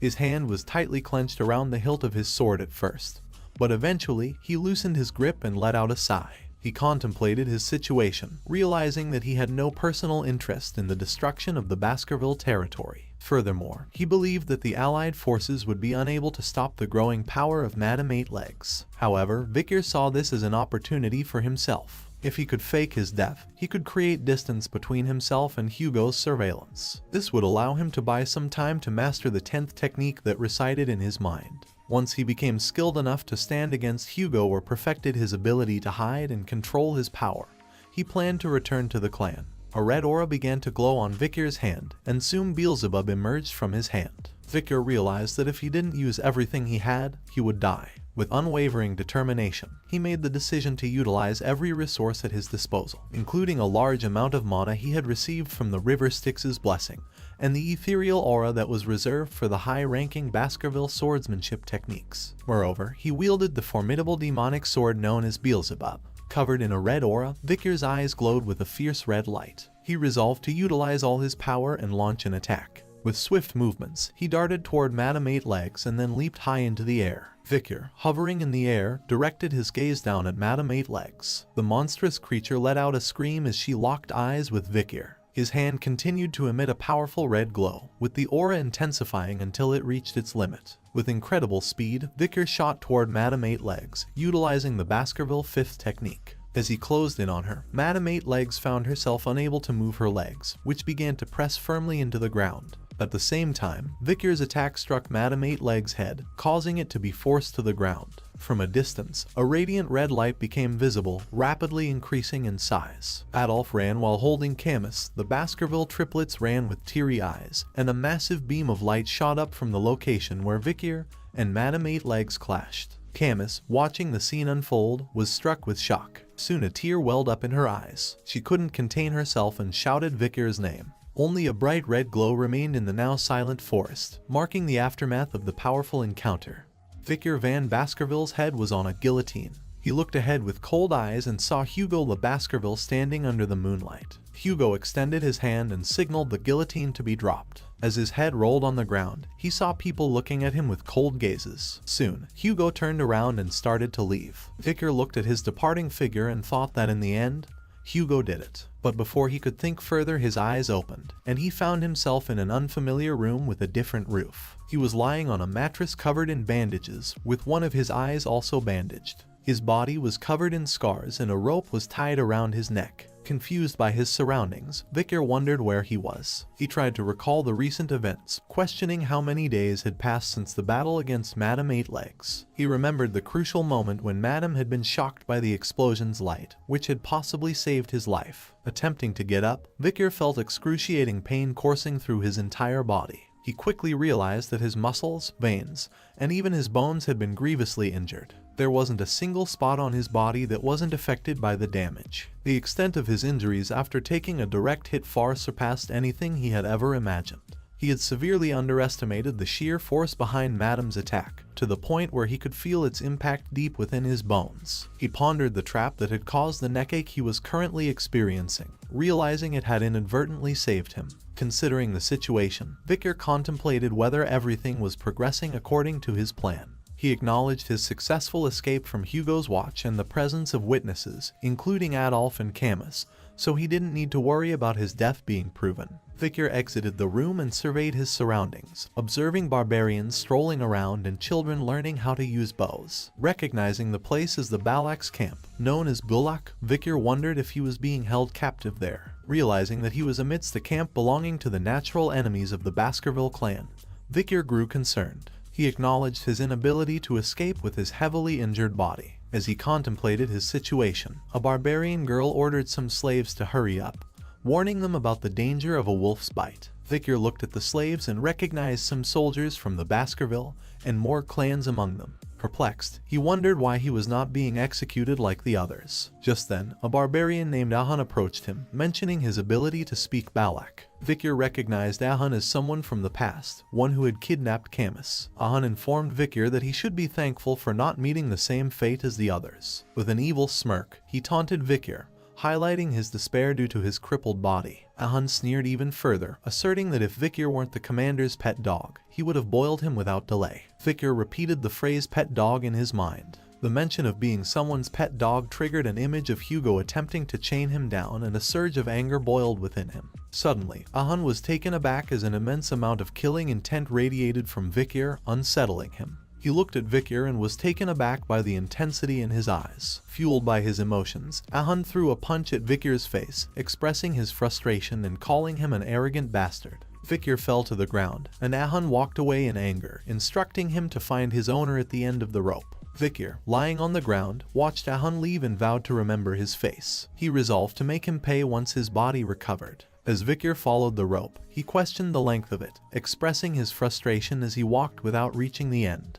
He wondered if his owner awaited him at the rope's end. Suddenly, the rope tightened, and Victor realized he had reached the end. Surprised, he looked ahead and saw Ayan bathing in a small pond. Victor stood at the edge of the pond, motionless and silent, as Ayan held the other end of the rope. Ayan smiled and told Victor to lie down. Victor, shocked by her words, didn't immediately understand their meaning. Suddenly, she pulled the rope, causing Victor to fly forward, narrowly avoiding an arrow that would have struck him but instead hit a tree trunk. Ayan then shouted at the children nearby, reprimanding them and instructing them to practice elsewhere. As Victor lay on the ground, Ayan turned her attention back to him. She expressed gratitude for his role in setting her free at the slave auction. Pointing her finger at him, she explained the principle of returning kindness twofold and revenge tenfold. Since he had saved her once, she had saved him twice. Victor questioned her about saving him twice. Ayan explained that she had gone back just in case after the huge explosion, and if she hadn't, he would have died.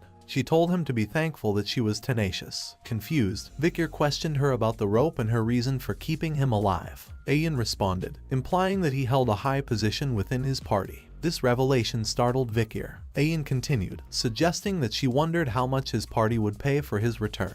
Victor was taken aback by her statement, realizing that he was in trouble. If hostage negotiations were initiated with the Baskerville clan, his plan to escape Hugo's watch would become meaningless. He pondered his options in this difficult situation. With a mischievous grin, Ayan looked at Vikir and revealed her intentions. She told him not to hope for a return to his party because he would become her slave. Ayan proceeded to take out her dagger and cut the rope around his neck. Vikir internally heaved a sigh of relief, thinking that his plan had not failed. She then pointed her dagger at Vikir and suggested that they decide on their titles, with her preferring to be called Master. Vikir stood with an emotionless face, remaining silent in response. Ayan, seemingly amused, complimented his rebellious eyes and expressed her anticipation of taming him. Before they continued, Ayan mentioned that there was a place they had to stop by. She urged Vikir to start moving, prompting him to ask where they were going. With a smile, Ayan replied with a rhetorical question, implying that it should be obvious. She explained that it was customary to offer greetings when stepping into someone else's land. They were going to visit the village head, the matriarch. Inside the matriarch's tent, a throne adorned with the heads of bears, jaguars, alligators, and other dangerous animals could be seen. Each head had an arrow stuck in it. Atop this throne sat a woman who exuded a sense of pride. Vikir and Ayan walked together, side by side, as they made their way toward the matriarch's tent. Ayan turned to Vikir and spoke, sharing some insights about their way of life. She mentioned that if Vikir didn't have a place to sleep, he could use a friend's hammock, and if he felt hungry, he could rely on the generosity of those who were more affluent. Ayan emphasized that this was the way the Balaks lived, creating a sense of familiarity and homeliness within their community. However, Vikir expressed his observation, noting that it seemed the Balaks didn't prioritize private assets. Soon, they arrived outside a grand tent, and Ayan pointed out that they had reached the matriarch's dwelling. Ayan entered the tent and announced their arrival, addressing the matriarch as mother. This revelation startled Vikir, causing him to contemplate the connection between Ayan and the matriarch. The matriarch rose from her seat and acknowledged their presence, remarking that she had brought the young boy who had been a topic of discussion. This statement surprised Ayan, who exclaimed her confusion, denying any involvement in such conversations. Meanwhile, Vikir realized that Ayan was the matriarch's daughter and made connections in his mind.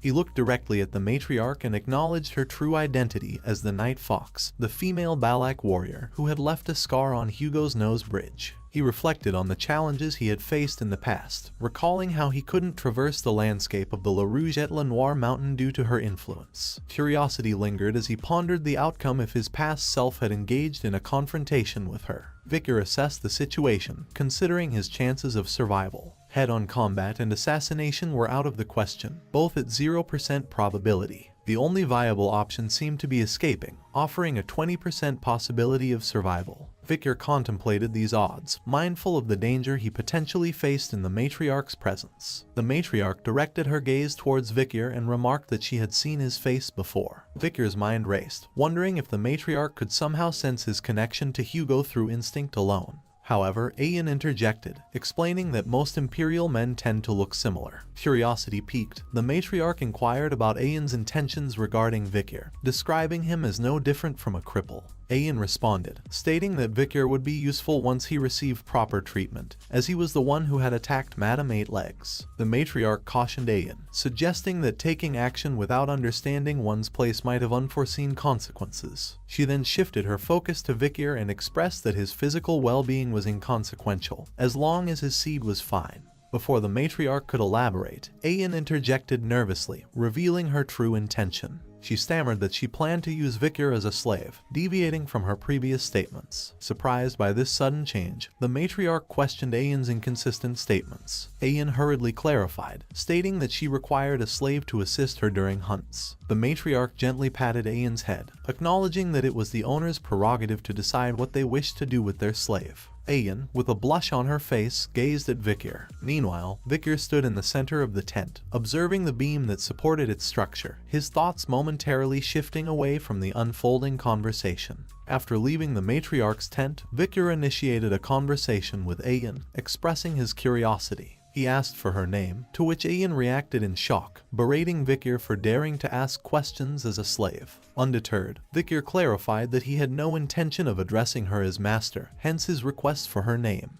With a blush on her face, Ayan reluctantly revealed her name as Ayan. Vikir introduced himself as Vikir and inquired about Ayan's instructions. Ayan shouted indignantly, protesting against a slave addressing her by name. However, she then smirked and revealed her first order to Vikir, to construct a house where he would reside from now on. Ayan's inner thoughts reveled in the opportunity to assert her authority and rebalance the hierarchy between them. She believed that imperial individuals like Vikir would be incompetent in building a house, thus emphasizing her supposed mastery over him. Lost in thought, Vikir eventually responded to the order, expressing a smile and stating that he found the task to be enjoyable. Time passed, and Ayan stood with a shocked expression on her face as she witnessed the result of Vikir's work, a tent standing before her. She wondered why Vikir, despite his injured body, displayed such skill in building the tent. Observing the tools she had brought for Vikir, Ayan contemplated their uselessness if Vikir continued to excel in the building. Meanwhile, Vikir smiled, reflecting on his past experiences. During times of destruction, swordsmen's survival was limited by their expertise solely in swordsmanship.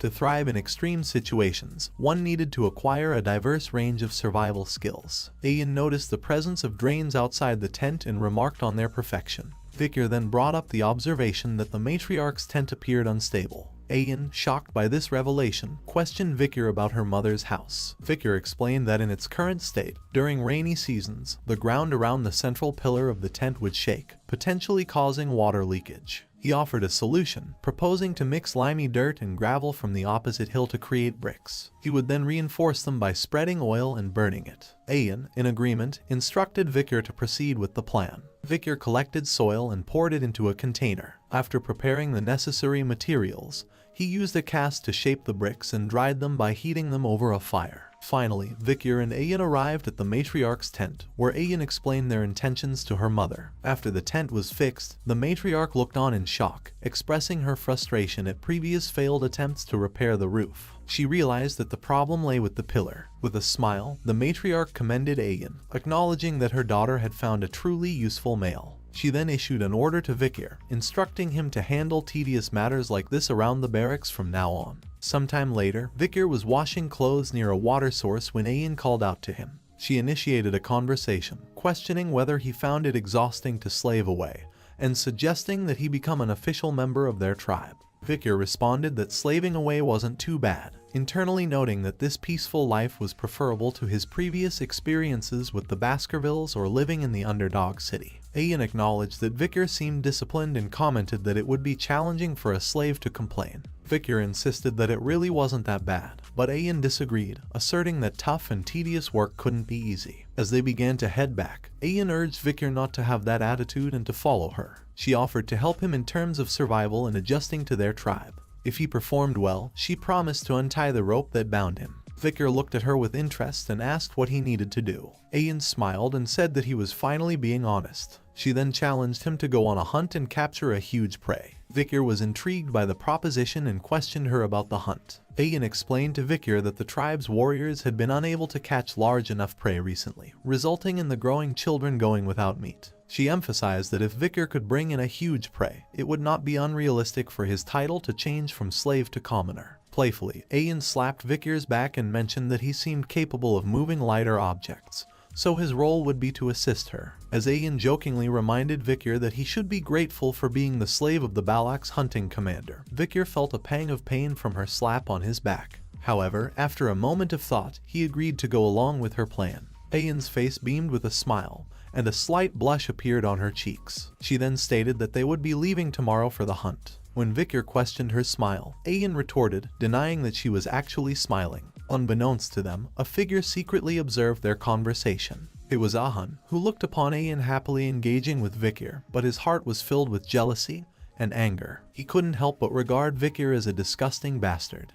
Balak's shaman, Ahuman, withdrew his hand from a pot of charcoal and extended it, signaling the beginning of the hazing ceremony as he ordered the hunters to gather around. A line of barbarian hunters stood before him, awaiting their turn. Ahuman emphasized the significance of receiving his blessing and warned that those who didn't would face difficulties. Ayan explained to Vikir the reason behind the hunters' charcoal markings. They used charcoal to conceal their faces from the god of death, as they felt guilty about killing their prey. Vikir acknowledged that even the warrior tribe of Balaks had a shaman. One of the barbarian girls commented on the shaman's nagging, while her male companion suggested letting him be, as the shaman needed to establish his position.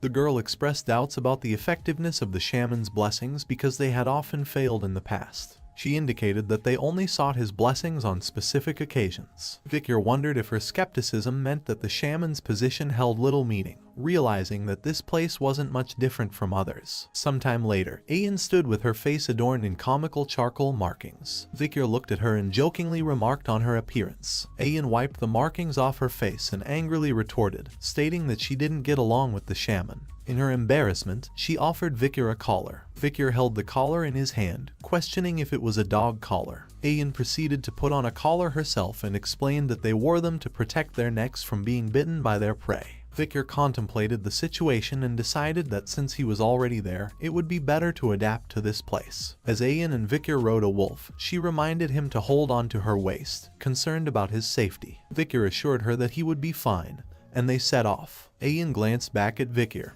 who had fallen off the wolf, and playfully chided him for not holding onto her waist, warning him about the consequences of his actions. Victor wondered if he would be able to get up in his current state. Suddenly, Victor noticed that someone had arrived before them. It was Ahun, the barbarian who had been secretly following them. Ayan dismounted from the wolf and called out to him. Ahun commented on Ayan's apparent freedom, accusing her of playing around with her slave. Ahun then came close to Ayan and stated that he was going to catch bigger prey this time. He declared that in the next joint hunt, he would be the captain of the hunting group. He even went as far as putting his grandfather's honor on the line. Ayan questioned his decision to stake his grandfather's honor on something he only knew about shamanism. Unexpectedly, Ahun launched a powerful kick aimed at Victor's face, surprising Ayan. She angrily confronted him, questioning his actions. Ahun smirked and belittled Victor, questioning how she could use an injured male as a hunting assistant. He told her to get a hold of herself and claimed that he would only be a burden to her. Suddenly, Ayan noticed something and smiled. She told Ahun to check his waistband before saying those things. Confused, Ahun looked at his waistband and exclaimed in shock. Meanwhile, Victor spat out some blood from his mouth. With Ahun's quiver and arrow in his grasp, Victor smiled and remarked that Ahun should hold on to his weapons as he would with his lover. Ahun was shocked by the revelation that his weapons had been taken. He glared at Victor in anger and Ayan burst into laughter upon hearing this. Suddenly, Ahun attacked Victor with a punch, calling him an arrogant slave bastard.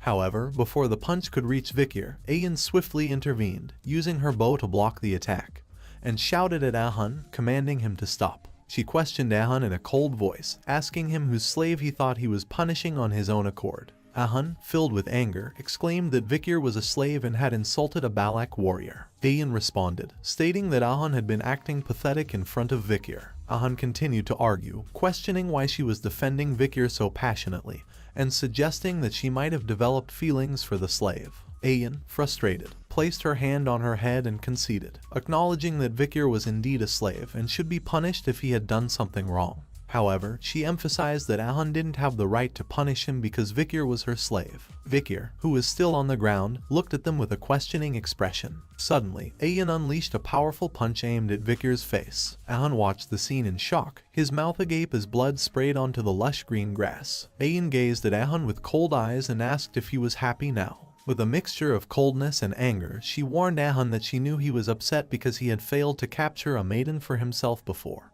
But if he ever harmed her slave again, she would beat him up. Ahun, taken aback, reluctantly agreed. Sometime later, Ayan and Victor continued riding the wolf, but Ayan kept looking at Victor with apologetic gazes. She asked if it hurt, but Victor remained silent. She then inquired if he was angry, but Victor remained silent once again. Ayan explained that her actions were necessary to stop Ahun's petty retaliations, as he was a stubborn and petty person. Seeing that Victor was still silent, Ayan asked why he wasn't replying. Finally, Victor responded, saying that it hurt. In response, Ayan jumped up in the air and landed back on the wolf's back, facing Victor. She caught his face and anxiously asked if it hurt a lot, if it was bad, and if his life was in danger. Victor replied that it hurt to talk and that he had experienced similar injuries before. But before Victor could finish his sentence, Ayan's lips landed on his. After some time had passed, Ayan's face blushed red, and she placed her fingers on her lips. She suddenly turned forward in a hurry and said that she knew she was right, stating that Victor showed promise for an imperial bastard. Victor wiped his face and pondered if barbarians usually licked each other's injuries, considering it dangerous as it could spread infection. Ayan looked back at Victor and asked if there was something he wanted from her, promising to do anything if it was within her capabilities. Victor asked if he could ask for anything. Hearing this, Ayan's body trembled and she assured Vikir that a Balak warrior never goes back on their word. Vikir contemplated his request while Ayan wondered why he was thinking so hard. Her face flushed red, and she suspected that Vikir might be pondering something strange. Finally, Vikir revealed that he had decided what he wanted. Hearing this, Ayan waited in anticipation, her face covered with a blush. Finally, Vikir asked Ayan to teach him how to shoot arrows. Hearing this, Ayan's face turned down with disappointment, but she agreed to his request. As they continued forward, Ayan suggested that from tomorrow onwards they engage in some special training. She inquired if this plan was acceptable, and Vikir nodded in agreement. As Vikir fired an arrow at the tree trunk, Ayan expressed disappointment in his archery skills, instructing him to aim at the embedded arrow instead. Vikir questioned whether it was appropriate for her to teach him in that position. Ayan smiled and reminded him that it was he who asked to be taught how to use the bow. She emphasized the importance of learning the bow well since Vikir's body wouldn't allow him to use a sword for a while. The goal was to capture a large prey to enhance his reputation. Ayan continued to put pressure on Vikir's back to correct his posture. In pain, Vikir realized that his bones were at their limit. Suddenly, Ayan's wolf appeared behind them, and Ayan was a bit shocked and applied some extra pressure on Vikir's back, resulting in a cracking sound. Vikir fell to the ground in pain, and Ayan asked her wolf, Bakira, if it had found what they were looking for. The wolf howled in response. Ayan commanded Vikir to get up, stating that they would be moving quickly from that point onwards. They soon arrived near a water stream. Ayan explained that this was the area where the river and ocean connect, so both the ocean's water and animals occupy that area. Ayan shared a story her grandmother had told her. A salmon believes that if it successfully swims up the waterfall, it can evolve into a huge beast. However, most salmon fail to rise above that waterfall and fall. They are eventually punished when they fall onto sharp rocks, and the fish that fell become food for an ox bear. Vikir observed the massive bear in front of him and questioned whether it was an ox bear, remarking that it seemed completely different from the ones he had seen before. Ayan clarified that it was no ordinary ox bear, but one born from a superior bloodline and had survived numerous challenges. When Vikir wondered if he was being asked to capture such a formidable creature, Ayan explained that she hadn't instructed Bakira to find a strong female to hunt. Their actual target was the male bear courting the female. Several male bears approached the female bear, and she looked at them for a moment. However, she rejected their advances with force and sent them running away. Vikir was intrigued by the female's behavior and asked how strong a male she was looking for. Ayan corrected his thinking, stating that the female bear wasn't seeking a strong mate. A smaller male bear then approached the female, and they interacted with gentle gestures. Vikir was surprised that the female had chosen the weaker male. Ayan stated that the female bear was looking for a mate that she can boss around. She explained that strong males tend to become aggressive during mating, and there are situations when they kill their partners. Hence, strong bears were unpopular among the ox bears. That was why females of the species preferred weaker and smaller partners. Ayan drew a parallel to how Balak warriors selected their partners, favoring young entities with excellent DNA, especially if they had been weakened due to an injury. Vikir realized that the female bear's interest was primarily in obtaining good DNA. As the bear couple began to walk away, Ayan emphasized that their course of action was to wait, as the female would eventually suppress the male's strength completely. Vikir stood outside a cave, where bear roars and moans were clearly audible. He reflected on the past 4 days, during which he had been providing food to the hungry ox bears to facilitate their mating. Ayan asked Vikir if he had left food for the ox bears, and he confirmed that he had.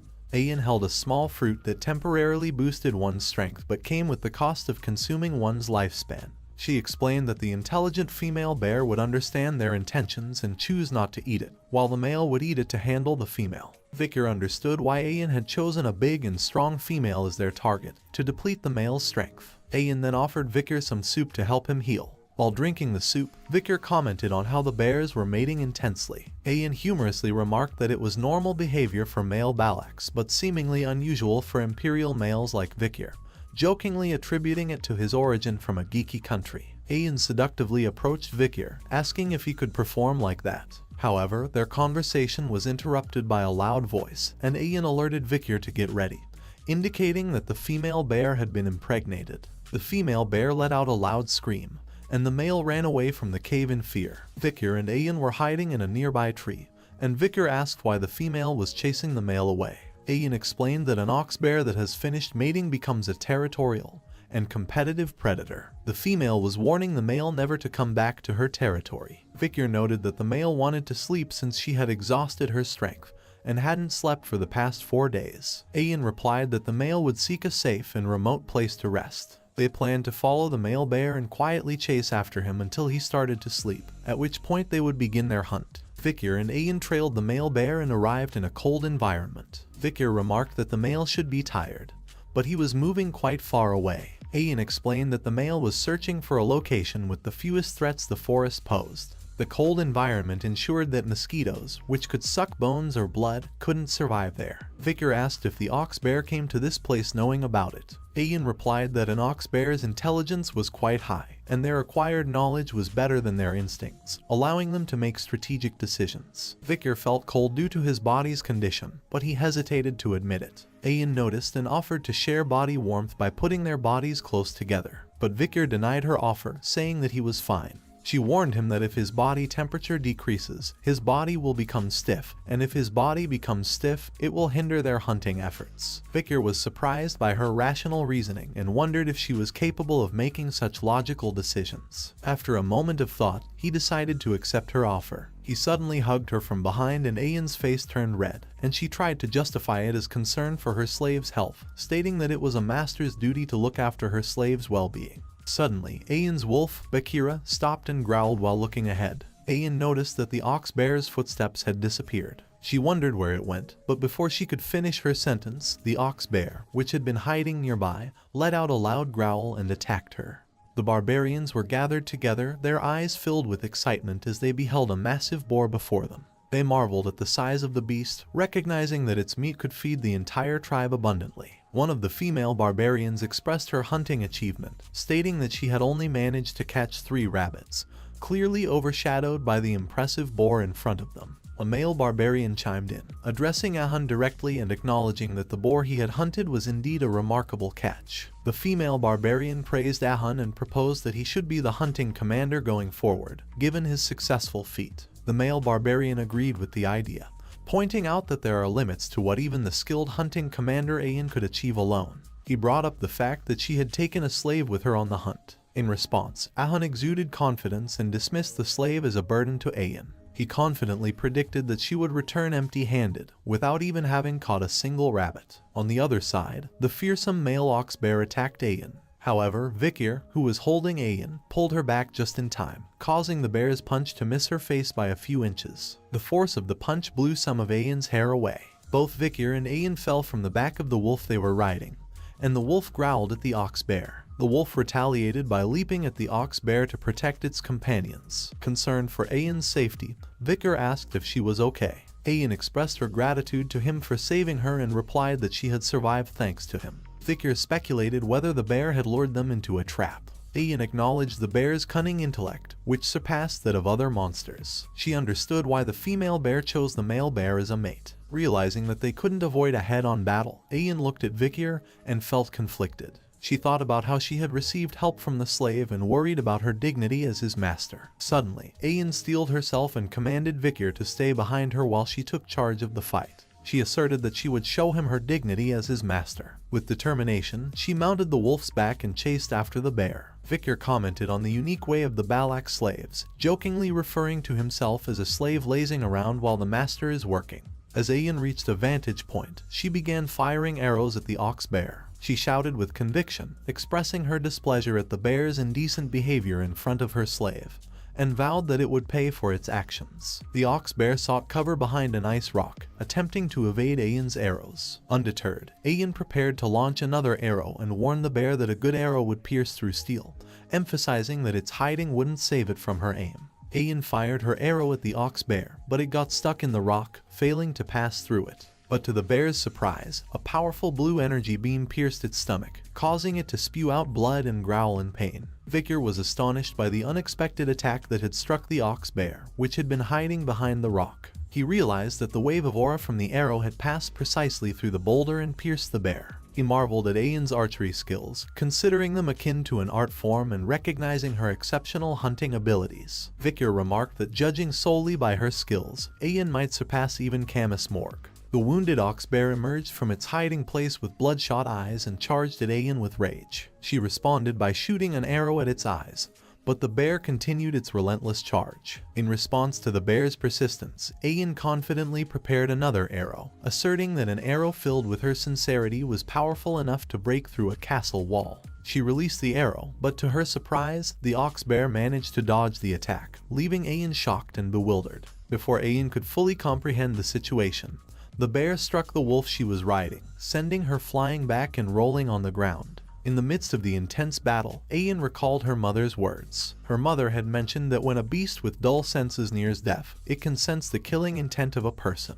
Ayan realized that she had underestimated the ox bear and had been careless in thinking she had cornered it perfectly. Despite her righteous intentions in shooting the last arrow, she now faced a dangerous and formidable adversary. The ox bear menacingly approached her, its mouth drooling. The bear opened its mouth wide, ready to bite. Overwhelmed with fear, Ayan closed her eyes and braced herself for the impending danger. However, just as the ox bear was about to attack, Ayan heard a familiar voice calling out to her, asking if she was done showing what a master's dignity is like. When she opened her eyes, she saw Vikir standing before her. Vikir stepped forward to confront the ox bear and confidently declared that it was now his turn to take action. He thrust his empty hand towards the beast, which began to glow red, and soon Beelzebub emerged from his hand. Vikir wielded the power of Cerberus flame, and the ox bear's head was engulfed in flames, causing it to slide back in pain. Ayan watched in awe as she wondered if that powerful attack was indeed fire, witnessing the bear's head being roasted alive. The ox bear let out a final growl before succumbing to its injuries, falling lifelessly on the ground. As the battle ended, the bandages around Vikir's body had burned away with the fire, and his previously injured eye had been healed. Ayan couldn't help but blush as she looked at Vikir, grateful for his timely intervention and amazed by his incredible abilities. However, her joy turned to concern when she saw Vikir's face and posture distort in pain. He admitted that using that powerful skill had taken a toll on his body. Vikir collapsed onto the ground, leaving Ayan shocked and confused by the sudden turn of events. She called out his name with worry, unsure of how to help him after witnessing his tremendous display of strength. At night, the barbarians gathered in one place, dancing around a fire in celebration. They cooked food in a huge pot and distributed it among others. Ayan and Vikir sat on the side, wearing traditional hats. Ayan spoke about how the hunter who catches the largest prey receives the villagers' respect and admiration. Vikir, however, seemed indifferent, which led Ayan to criticize him for his lack of enthusiasm. She explained that the ox bear, being both strong and intelligent, was an honorable catch, making them the main figures of the pillaging ceremony. She compared the ox bear to a sluggish and scared boar, indicating the significance of their achievement. Ayan then questioned Ahan, who was standing beside Vikir, to support her point. Ahan in frustration handed a bowl to Vikir while referring to him as a slave. Vikir was confused about the small amount of meat in his bowl, and asked why he didn't receive more. Ahan replied that the amount of honor he gained was worth the meat he had received. Ayan clarified to Vikir that it was a tradition where the one who contributed the most to the hunt received the least amount of meat but gained a corresponding amount of honor. Ahan, in frustration, wished he could give Vikir more meat. Vikir pondered on the idea that becoming more honorable meant getting less meat, questioning whether the meat was better than such useless honor. Ayan chuckled, finding Ahan's sour expression amusing, clearly annoyed by his reaction. Vikir looked down at his hand and contemplated the 600 kilograms hammer that he had acquired from Beelzebub after catching the ox bear. He wondered if it was possible to increase his weight by 600 kilograms while holding his breath. He then drank the soup and realized that the skill was not all he had gained. After Beelzebub absorbed the ox bear, Vikir's body recovered significantly. Ayan, wanting to offer Vikir more meat, gave him a bowl filled with meat, explaining that it was a hunter's right. However, Vikir declined her offer as he had already received a portion of meat, a bowl of blood, and a portion of intestines. Ayan insisted that Vikir should eat the additional meat, emphasizing that he should consume different body parts according to his weaknesses. She encouraged him to eat it. She explained that one should eat eyes if the eyes are bad, eat the heart if your heart is weak, and if your limbs are weak, you eat its legs. Vikir looked at the bowl, questioning if the long thing in it was indeed the intestine and if his insides were that weak. Just then, 3 barbarian girls arrived at the scene. The first one scolded Ayan, calling her a commander and accusing her of looking after what was already hers. The second girl pointed out her transparent motives, and the third girl questioned why she would give anything to the slave. Meanwhile, Vicar continued eating the meat, finding it very chewy, and Ayan watched in excitement as he gulped down the meat. She then smiled and stated that now he would be able to fulfill his duty. Vicar kept chewing and wondered what more she expected from him, considering he believed he had done his part during the hunt. As the new morning arrived, Vicar stood near a large tree trunk whose top was cut. He noticed the tree melting a little, confirming what Ayan said the previous night. Last night, while he was standing near the tree trunk, he noticed that it was covered with lots of meat. He questioned Ayan about placing good meat there, considering the village was going through a food shortage. Ayan explained that the meat was an offering to Madame Eight Legs, and they sought permission to live in that dense forest. Vicar realized the significance of Madame Eight Legs and how reckless his actions had been. He understood the Balak villagers' behavior towards her and found her to be an annoying monster. Vicar, strolling back to his hut, noticed a long line of girls waiting outside. He was puzzled, wondering if there was another ceremony or some special event. The girls talked amongst themselves, expressing their eagerness to meet Vicar. One girl mentioned that she had been in line since dawn, while another was glad to be at the front end. A third girl proudly stated that she stayed awake the entire night. 3 girls stood together, discussing the possibility of becoming a commoner based on the results of yesterday's pillage. They speculated that a woman from the village might become Vicar's wife, considering his strength in hunting an ox bear. Just then, Ayan arrived after hunting a deer and scolded the girls for trying to take what belonged to her. She reminded them that she had given him the stew the previous day, and they had no right to claim it as their own. In response, the barbarian girls argued that Ayan should have used it herself and shared some with them. They called her stingy for keeping it all to herself. Ayan, clearly irritated, challenged them to set up their own trap and catch something similar. The girls explained that they had already gone out many times, even to the Empire's border, but found no one else like Vicar. Ayan, with an angry expression, suggested that there might be someone like Vicar in hell. The barbarian girls, frightened by her anger, ran away in fear. Ayan sighed, concerned that the cunning girls might take Vicar away while he was recovering.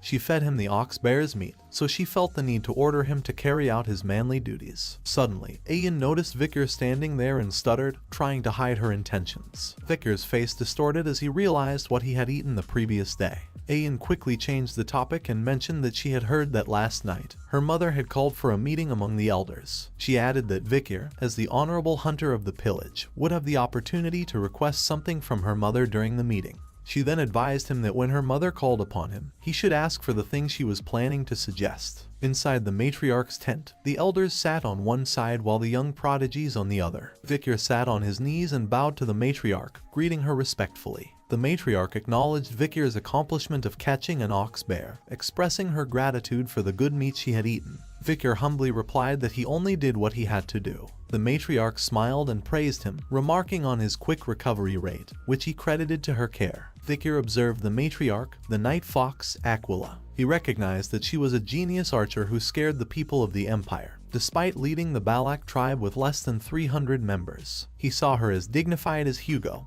but she was also warm and soft. The matriarch expressed her desire to reward him for his contributions. She announced that due to his actions the previous day, she would change his status. Vicar was no longer considered a slave but a part of the Balak family. At that moment, an elder cleared his throat, and Vicar recalled that some elders were dissatisfied with his status change. Vicar observed the elder and recognized him as Ahuman, the Balak's shaman and Ahun's grandfather. The matriarch stood up and reaffirmed Vicar's new status as an official member of the Balaks. She invited him to share his desires, stating that even though she didn't give birth to him or raise him, she would consider his request as part of the family. She offered him the possibility of choosing a beautiful village maiden as his partner, and she would give her blessing.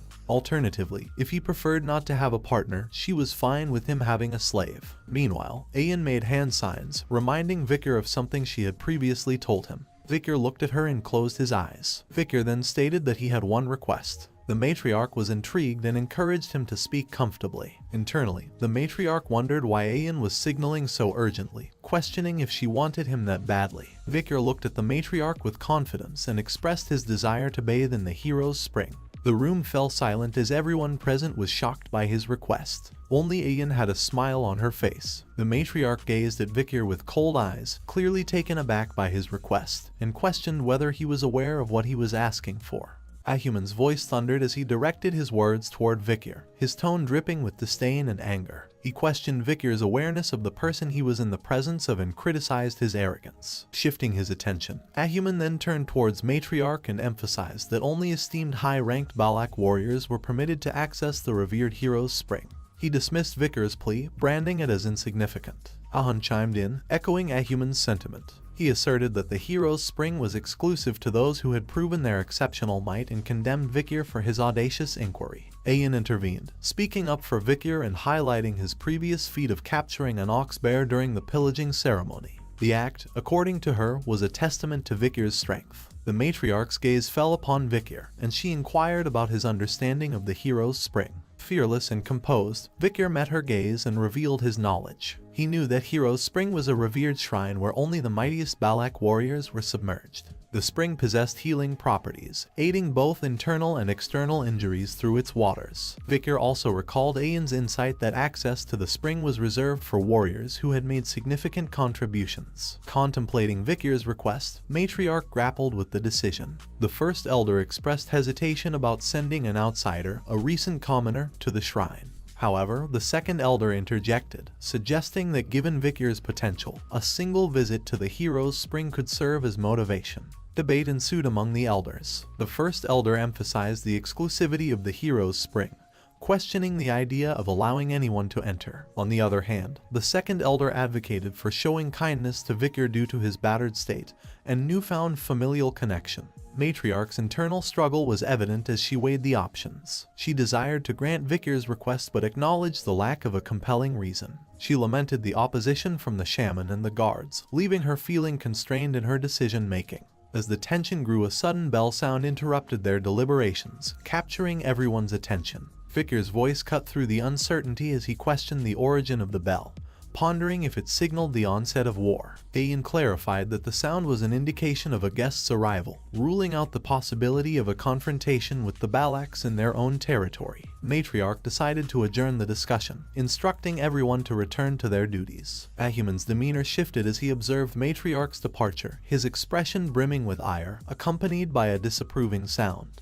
As the members of the Balak tribe stood together, Vikir asked Ayin if the group of people before them were the guests they were expecting. Ayin confirmed this, revealing that the newcomers were merchants who brought goods from beyond the forest. The Balak tribe eagerly anticipated their visits. However, Vikir's thoughts were elsewhere. He focused on a symbol on one of the merchants' flags, recognizing it as belonging to the bourgeois family, one of the 7 merchant families. Vikir was perplexed by their presence, considering that their route required crossing either the Baskerville or Morgue family territories, both of which wouldn't likely grant such passage. Vikir mused about the possibility of the bourgeois family having found a way to smuggle themselves through. The head merchant, resembling their leader, addressed the crowd in the Balak language with a cheerful tone. He announced the arrival of the 5-day market and encouraged bartering. The merchants promptly set up their stalls and showcased their wares. One item promoted was a glass orb believed to induce sweet dreams when placed near one's bed. Another merchant drew attention to cosmetics and grains in their collection.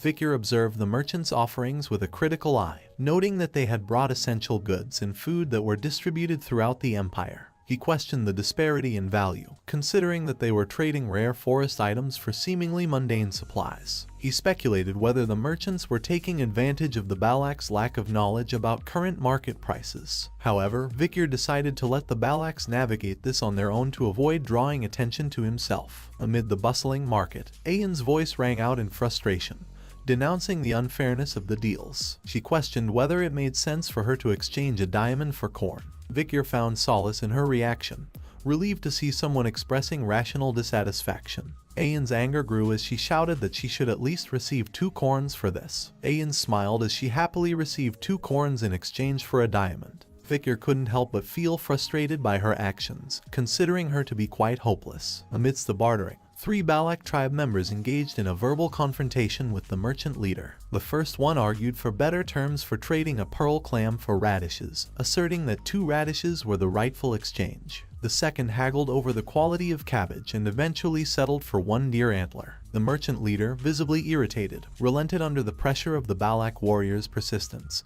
giving in and offering extra items. This made the Balak members happy, But the merchant leader smirked inwardly, perceiving their celebration as ignorance of the item's true value. Just then, a small girl approached the merchant leader, politely asking for a glass orb. The merchant leader, with a self-assured demeanor, mentioned having many glass orbs and inquired about what the girl had to offer in return.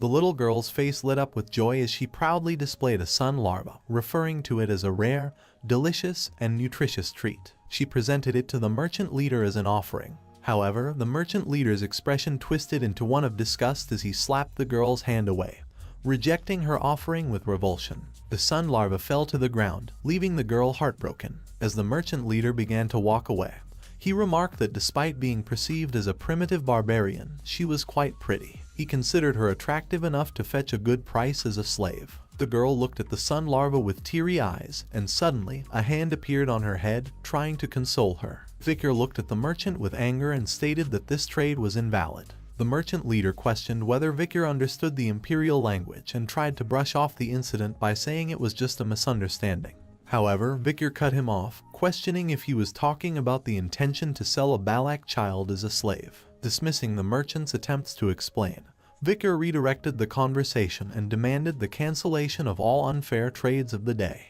The merchant leader was baffled, asking Vicar to define what he meant by unfair trades. Vicar boldly stated that the items were being marked at prices significantly divergent from their current market value. The merchant leader pondered the fact that Vicar was the only one who could speak the imperial language. Attempting to assert authority, the merchant leader claimed that the trades were sacred and sanctioned by the Balak shaman, who was seen as a proxy of the forest god. He belittled Vicar's interference due to his young age, implying that he shouldn't involve himself in matters beyond his understanding.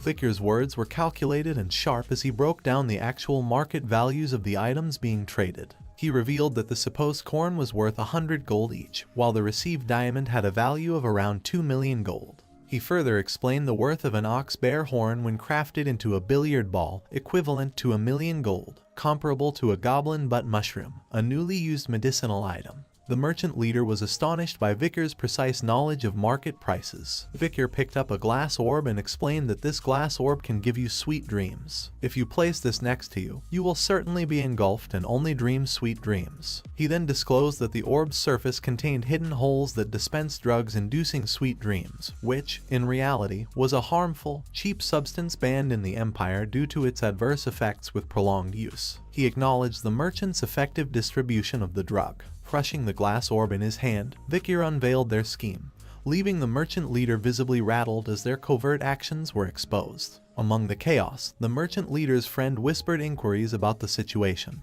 to which he confirmed that someone had uncovered their secret. Ayan, filled with anger, questioned Vicar's previous words, seeking confirmation regarding drug, body, and harm. Vicar acknowledged her inquiry, prompting Ayan to turn her wrathful gaze toward the merchant leader. She demanded an explanation, linking the deteriorating health of many people to their actions. The merchant leader recognized the need to retreat from the situation and attempted to downplay the circumstances. However, before he could proceed, an arrow from Ayan's bow found its mark, piercing his shoulder. The merchant leader screamed in pain as Ayan fiercely accused them of fearlessly deceiving the Balaks. The merchant leader's face turned pale, his brow dripping with cold sweat as the pain from his wounded shoulder brought tears to his eyes. His response was a bitter expletive, reflecting his realization of the dire situation. The merchants swiftly mounted their horses, urgently rallying their group as they shouted to gather their belongings and escape. Vicar questioned Ayan's decision to let them go without consequences, given the merchant's reputation for avoiding losses. Ayan offered her perspective, comparing their situation to hunting techniques used on beasts in packs. Injuring and releasing them could lead them back to their group, allowing for more strategic confrontation. Meanwhile, the merchant leader, fuming with anger, continued to run, casting a final curse at the Balaks. The merchants eventually reached a camp where a group of mercenaries had set up. With frustration and desperation, the merchant leader ranted about the Balaks stealing their products and rallied the mercenaries for an impending battle. In the quiet of the night, a bird soared through the air, its keen eyes spotting a distant light cutting through the heart of the forest. Descending, the bird perched on someone's hand. Ayan's fierce gaze met the bird's arrival as it landed on her hand. She uttered a chilling declaration that resonated with the anger within her. They had provoked the Balaks, and in her eyes, there was only one way to deal with such a transgression: slaughtering their adversaries. A group of mercenaries moved silently through the dense forest toward their destination in the heart of the night. The leader of the mercenaries turned to the merchant leader accompanying them and addressed him, highlighting the unfortunate looting of his goods by the Balak group. He suggested that mere words wouldn't work with these barbaric raiders and that a more decisive approach, involving their annihilation or enslavement, was necessary. The merchant leader, however, countered that the challenge of defeating the Balaks in combat was not to be underestimated. The mercenary leader questioned his decision to hire them if he was so apprehensive, reminding him that they were initially meant to be a backup plan in case things went awry. He then lit a matchstick to ignite his cigarette and elaborated on their agreement to receive a share of the earnings in exchange for providing security, hinting at the possibility of taking spoils if the situation called for it. The merchant leader's response was a moment of silence followed by a reluctant approval of their intent. With the plan to ambush the Balaks under the cover of night and unleash a fiery attack, the mercenaries began discussing their approach. As the first mercenary passed the matchstick to his companion to light his own cigarette, a third mercenary chimed in, wanting to use the match as well. This prompted a discussion about battlefield superstitions, where it was asserted that only 2 people should share a match to prevent bad luck. Disregarding the superstition, the third mercenary confidently lit his cigarette. Suddenly, without warning, an arrow struck him in the middle of his forehead, ending his words and his life. Before the other could react, a second arrow found its mark, piercing the head of the companion who had just used the match. The mercenary leader, oblivious to this chaos, continued talking to the merchant leader about his past experiences of capturing and selling barbarians as slaves. However, his sentence was abruptly cut off as a shocking expression of fear spread across the merchant leader's face. An arrow had found its way into the mercenary leader's forehead as well, ending his tale and his life in an instant. The merchant leader urgently shouted as the Balak warriors approached, warning everyone to extinguish their cigarettes. Ayan, standing at a distance, expressed anger and a determination to target only the heads of the enemies to showcase their fearsomeness. Vikir was taken aback and questioned whether the Balak warriors could accurately shoot their arrows using just the light from the mercenaries' cigarettes. Ahan then arrived near Vikir, carrying barrels. He addressed Vikir as a slave, but Vikir corrected him, stating that he was now a commoner. Ahan brushed off his concern, implying that the distinction wasn't worth fussing over. Among the mercenaries, one individual blocked incoming arrows with a shield and issued orders for mages to gather and shield bearers to protect against the arrows. Aura users were told to prepare for a counterattack. Suddenly, a peculiar sight caught their attention. 2 arrows lodged into trees with a wooden barrel suspended between them by ropes. Soon, a barrage of similar combinations of arrows and barrels filled the sky above the mercenaries' position. The mercenary exclaimed in shock, realizing that the Balaks had launched barrels containing alcohol. However, he quickly grasped another layer of the plan. But before he could react, burning arrows ignited the alcohol-filled barrels, triggering a massive explosion that engulfed the entire area. The mercenaries suffered casualties as they were engulfed in flames, and amidst the chaos, cries rang out, attributing the fire to the Balaks. Taking cover behind a tree, the merchant leader contemplated the situation with a shocked expression. He understood that the Balaks had tied ropes to the arrows, allowing them to launch oil-filled barrels. He marveled at their unexpected intelligence. Just then, a figure approached him from behind, making rustling sounds. The merchant leader turned towards the newcomer, his fear evident as he accused the person of being a meddlesome Balak. Trembling, he warned that killing him would lead to regret. Desperately, he presented a paper stamped with an official seal, claiming it to be an exploration permit issued by the newly appointed deputy consul from the underdog city. He threatened that the Baskerville family would seek retribution if he was harmed. Vikir was intrigued and questioned if the deputy consul in question was named Vikir.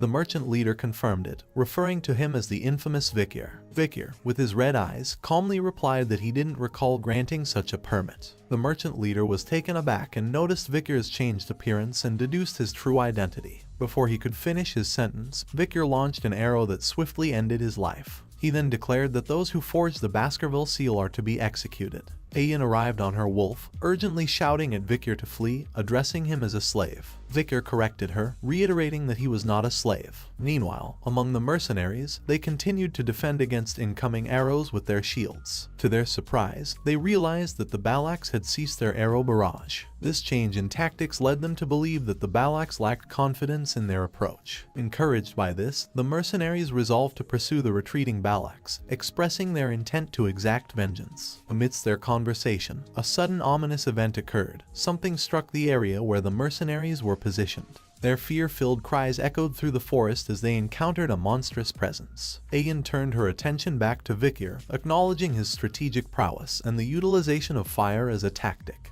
She noted his transformation into a remarkable Balak. Vikir's response held a hint of humor, implying that he felt the same way whenever he saw Ayan. His gaze shifted to Madame Eightleg's menacing aura, and he remarked that the situation was a disaster. Matriarch's smile graced the scene as she granted permission for Vikir to enter the hero's spring. As she gazed at Vikir, she acknowledged his various achievements, addressing the food shortage, resolving battles without casualties using oil barrels, and uncovering the cause of the Balak warrior's infection caused by cheap drugs. The matriarch placed her hand on his shoulder and expressed her belief that he was a brave warrior. She then pointed out that tonight was a full moon, so she instructed Ayan to lead Vikir to the hero's spring. Ayan got up and responded, "Yes, mother." As they walked, Ayan playfully wrapped her arm around Vikir and commented on how Ahuman was remaining silent. She explained that Ahuman had previously attributed the warrior's ailments to a curse, and due to his actions, Ahuman's words no longer carried weight. Vikir remembered the words of the merchant leader who had spoken of the Balak shaman, the proxy of the forest god, permitting a sacred trade. Vikir gazed at Ahuman, contemplating the notion of a curse. Later that night, Vikir immersed himself in the spring,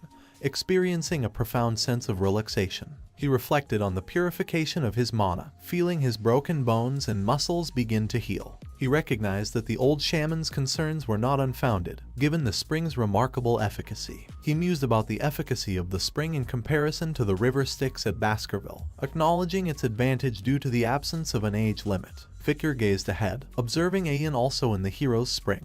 He mentioned that the spring's efficacy might diminish if she joined him. He pointed out that the matriarch had specified that only he could enter. Ayan dismissed his concern, remarking that true Balaks didn't worry about minor details. She shifted the conversation to express gratitude to Sir Adonai for discovering the hot spring. Vikir inquired about Adonai, prompting Ayan to describe him as the sole individual capable of battling Madame Eightlegs. She emphasized that Adonai was the most formidable warrior in their legends and advised Vikir to respect him. Vikir acknowledged that if Adonai had truly confronted the monster head-on, he deserved respect. Ayan exclaimed that she was telling the truth. She then turned away and muttered her frustration about the difficulties of communicating with outsiders. She recalled her mother's words about Vikir, acknowledging his transition to a commoner, and his positive reputation within the village. Her mother had expressed that with Vikir's recovery using the hero's spring, he had the potential to become the man he was meant to be and wasn't a bad choice for a husband. Ayan blushed as she gazed at Vikir and firmly declared to herself, "Today, I'm going to make Vikir mine." Ayan spoke openly, revealing her knowledge of the merchant's excessive profits and expressing her readiness to take action against them if he hadn't. Vikir responded with a knowing smile, prompting Ayan to protest in embarrassment. She insisted that she genuinely knew about the price difference between diamonds and corn in the empire. Curious, Vikir inquired about the price disparity, and Ayan guessed that 1 diamond might be worth 20 corns. When Vikir remained silent, she quickly revised her estimate to 30 corns. Vikir remarked that her guesses were wrong, and he then revealed to her the number of corns she could get with 1 diamond. Ayan was taken aback by this revelation and exclaimed in shock at the immense number of corn she could exchange for a diamond.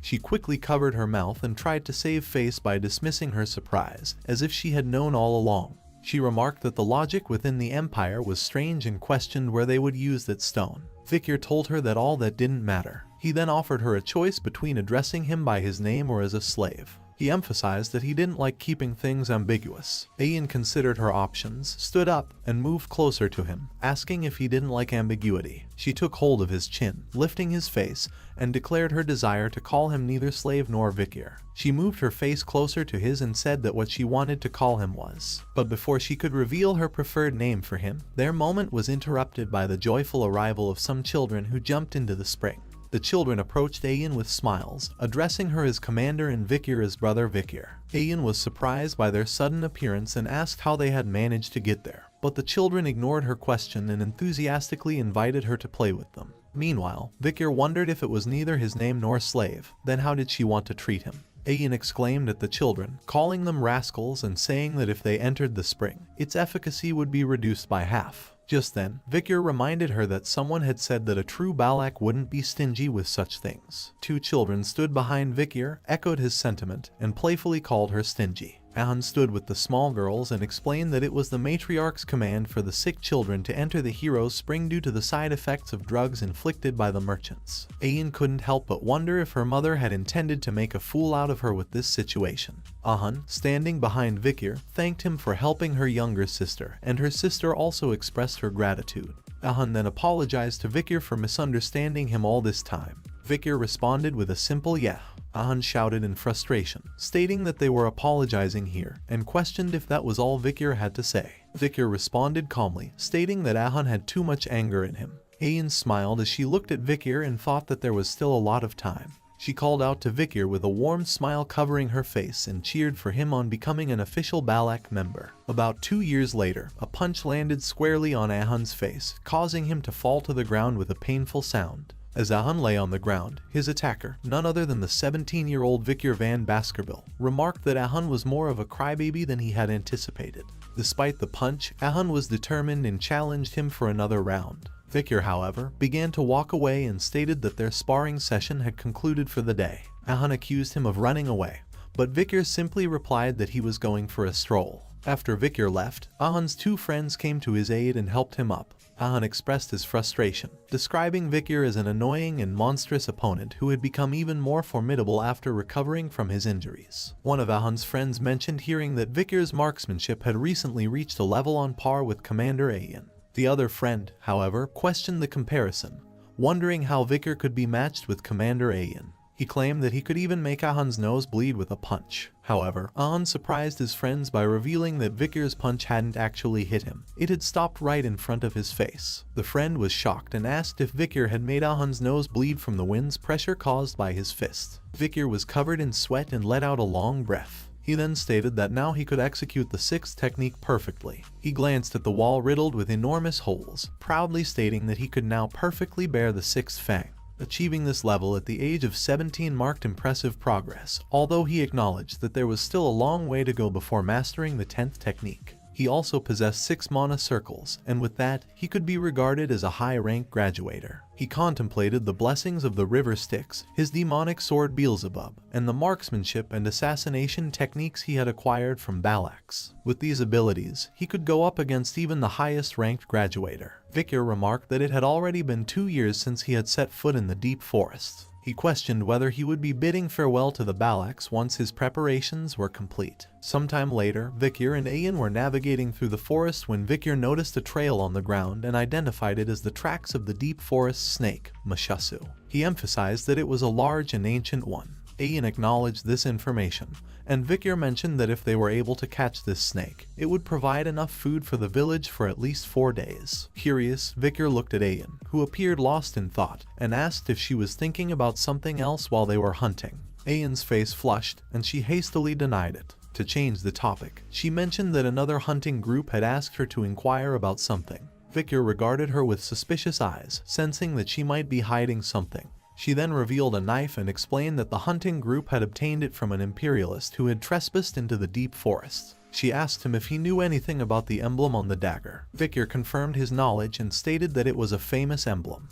He knew that the emblem belonged to an extremely famous clan, the Leviathan clan, an incredibly renowned clan that was part of the 7 imperial clans, along with the Baskerville clan. Ayan explained that they had initially suspected the dagger might have belonged to someone from the mercenary group they had massacred 2 years ago. Fortunately, this was not the case. However, something was troubling her. She described how in various locations around the headwaters, they had found traces of a red liquid poured from a glass bottle, left behind by unknown individuals who quickly retreated. The hunting group had managed to capture someone, but that person had ingested a hidden poison and died, leaving behind only the dagger with the Leviathan clan emblem. Ayan hesitated for a moment and then asked Vikir a personal question, whether he wanted to return to his hometown. Vikir, taken aback by this sudden and oddly serious inquiry, asked why she was asking with such a peculiar expression. Ayan responded by expressing her dislike for secrets or lies and implored him to be honest with her. She revealed that another imperialist had recently entered the deep forest, and she believed that Vikir was their target. Vikir was visibly shocked, and Ayan closely observed his reaction.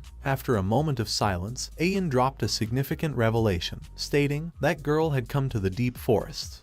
Ayan spoke honestly that 2 years ago when he had confronted Madam up until now, that girl, along with a search party, had gone to investigate the deep forests. Ayan suspected that she was searching for clues about Vikir. Ayan hesitated but eventually asked him a question that had been weighing on her mind. Would he go with this girl? Her thoughts raced as she contemplated his potential response. Would he be angry because she had kept this information hidden until now? What if he agreed to go with the girl? Should she try to prevent him from leaving by invoking the tribe's rules, or would that even work? Just then, Vikir spoke up, stating firmly that he wouldn't go back. Ayan asked if he was speaking the truth, and Vikir affirmed his decision. Her face lit up with a bright smile upon hearing his response, and she expressed her joy by hugging her wolf companion and assuring the wolf that Vikir wasn't leaving. In Vikir's mind, thoughts swirled. He believed that the Empire might not be aware of his survival. He resolved to return once he could perfectly conceal his power from Hugo without drawing any attention. He pondered Ayan's reference to that woman and whether it was Camus Morgue.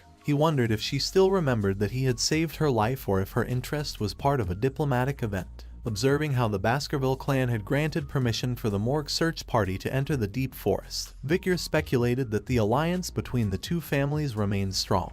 He considered whether his death had played a role in forging this bond. With these thoughts in mind, he concluded that he should investigate what was happening outside the deep forest soon.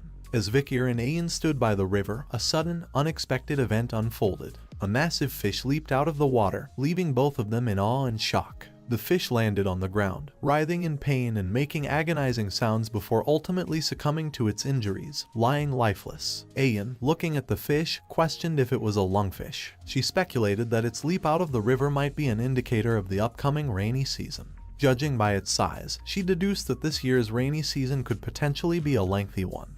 However, their attention was soon diverted as Vikir noticed an arrow protruding from inside the lungfish's body. Bewildered, he examined it closely and proceeded to slice open the fish's stomach. To their astonishment, they discovered a human skeleton inside the fish, clutching the very arrow that had struck it. Ayan observed the clothing on the skeleton and wondered if it belonged to a member of the Lakoko tribe. She surmised that, since there were signs of resistance where the arrow had pierced the fish, the person inside must have put up a struggle after being eaten by the lungfish. She remarked that the lungfish was a stupid beast that ate dead things, so she found this situation a little strange. Vikir speculated that perhaps this individual had been severely weakened, to the point where the lungfish mistook them for a corpse. Ayan pondered why such a feeble person would be out hunting in the first place. Vikir suggested that the situation within that person's tribe might be dire, driving them to take such risks. He hinted at something significant occurring deep in the forest and prompted the need for an investigation. As Vikir and Ayan ventured deeper into the forest, they were met with a shocking sight that left Ayan's face contorted in disbelief. Spread before them were numerous lifeless bodies strewn across the forest floor. Ayan, horrified by the grim scene, questioned in disbelief whether all the Lakoko warriors were dead. Vikir, on the other hand, examined one of the deceased bodies and began to piece together the disturbing puzzle. He noted signs of vomiting, diarrhea, and red spots on the corpses. His thoughts raced, and he considered the possibility that this might be related to a deadly disease. Ayan pointed out another strange observation. Despite the time being well past mealtime, there were no signs of fires burning in the Lakoko village. As they continued their exploration, night descended upon the forest. Upon entering the village, Vikir couldn't help but comment on the eerie stillness. There were no signs of life, and the neglected state of the village was evident from the overgrown weeds. Ayan wondered aloud if the Lakoko tribe had relocated, but her inquiry was met with a grim discovery. As she pulled back the curtain of a tent, a swarm of flies emerged, and inside, she found a lifeless body. She urgently called out to him, saying that there was a corpse in front of her. Vikir, too, made a grim discovery on his end, confirming that there was another corpse near him. His mind raced back to a time before his regression when a deadly epidemic known as the Red Death had ravaged the deep forests. This highly contagious disease had affected both barbarians and various species alike. The symptoms of the Red Death included red spots covering the body, accompanied by vomiting, diarrhea, and excruciating pain.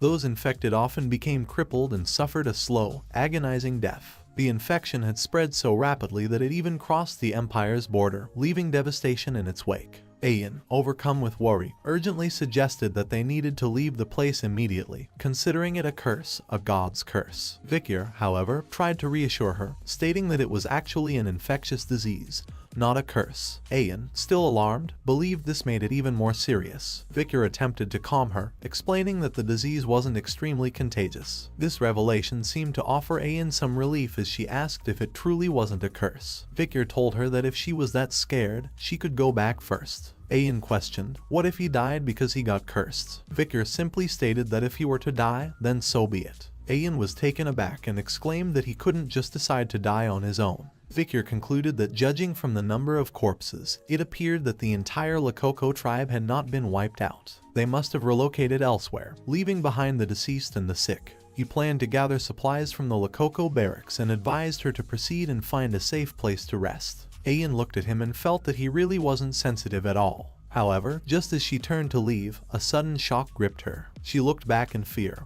and a piercing scream echoed through the forest, reaching Victor's ears and instantly drawing his attention. Ayan lay on the ground, tears welling up in her eyes from sheer horror. When Victor asked what was wrong, she looked ahead in fear and stated that it was the curse. She pointed at a child standing nearby and claimed that the child was cursed, urging Victor to run away. Ayan expressed her intention to follow him if he went ahead, but then she cried out in pain, complaining of leg cramps. Ignoring Ayan's distress, he proceeded toward the child. He knelt down in front of her, observing that she didn't appear to be from the Lakoko tribe and seemed to be around 5 years old. Victor noticed a pile of rocks with a flower nearby, suggesting that she had been mourning someone's death. Victor gently asked the girl who she was. In response, the girl replied with 3 simple words: Lakoko, slave, and kitchen maid. Victor concluded that she had been a slave of the Lakoko tribe. He then inquired about her name. The girl hesitated before revealing her name, Pomerian. Victor was intrigued by her name, which sounded imperial. He wondered if she had been an imperial child captured by the Lakokos. However, his shock was palpable when Pomerian completed her name by saying, La Baskerville. Victor questioned in disbelief what she had just said.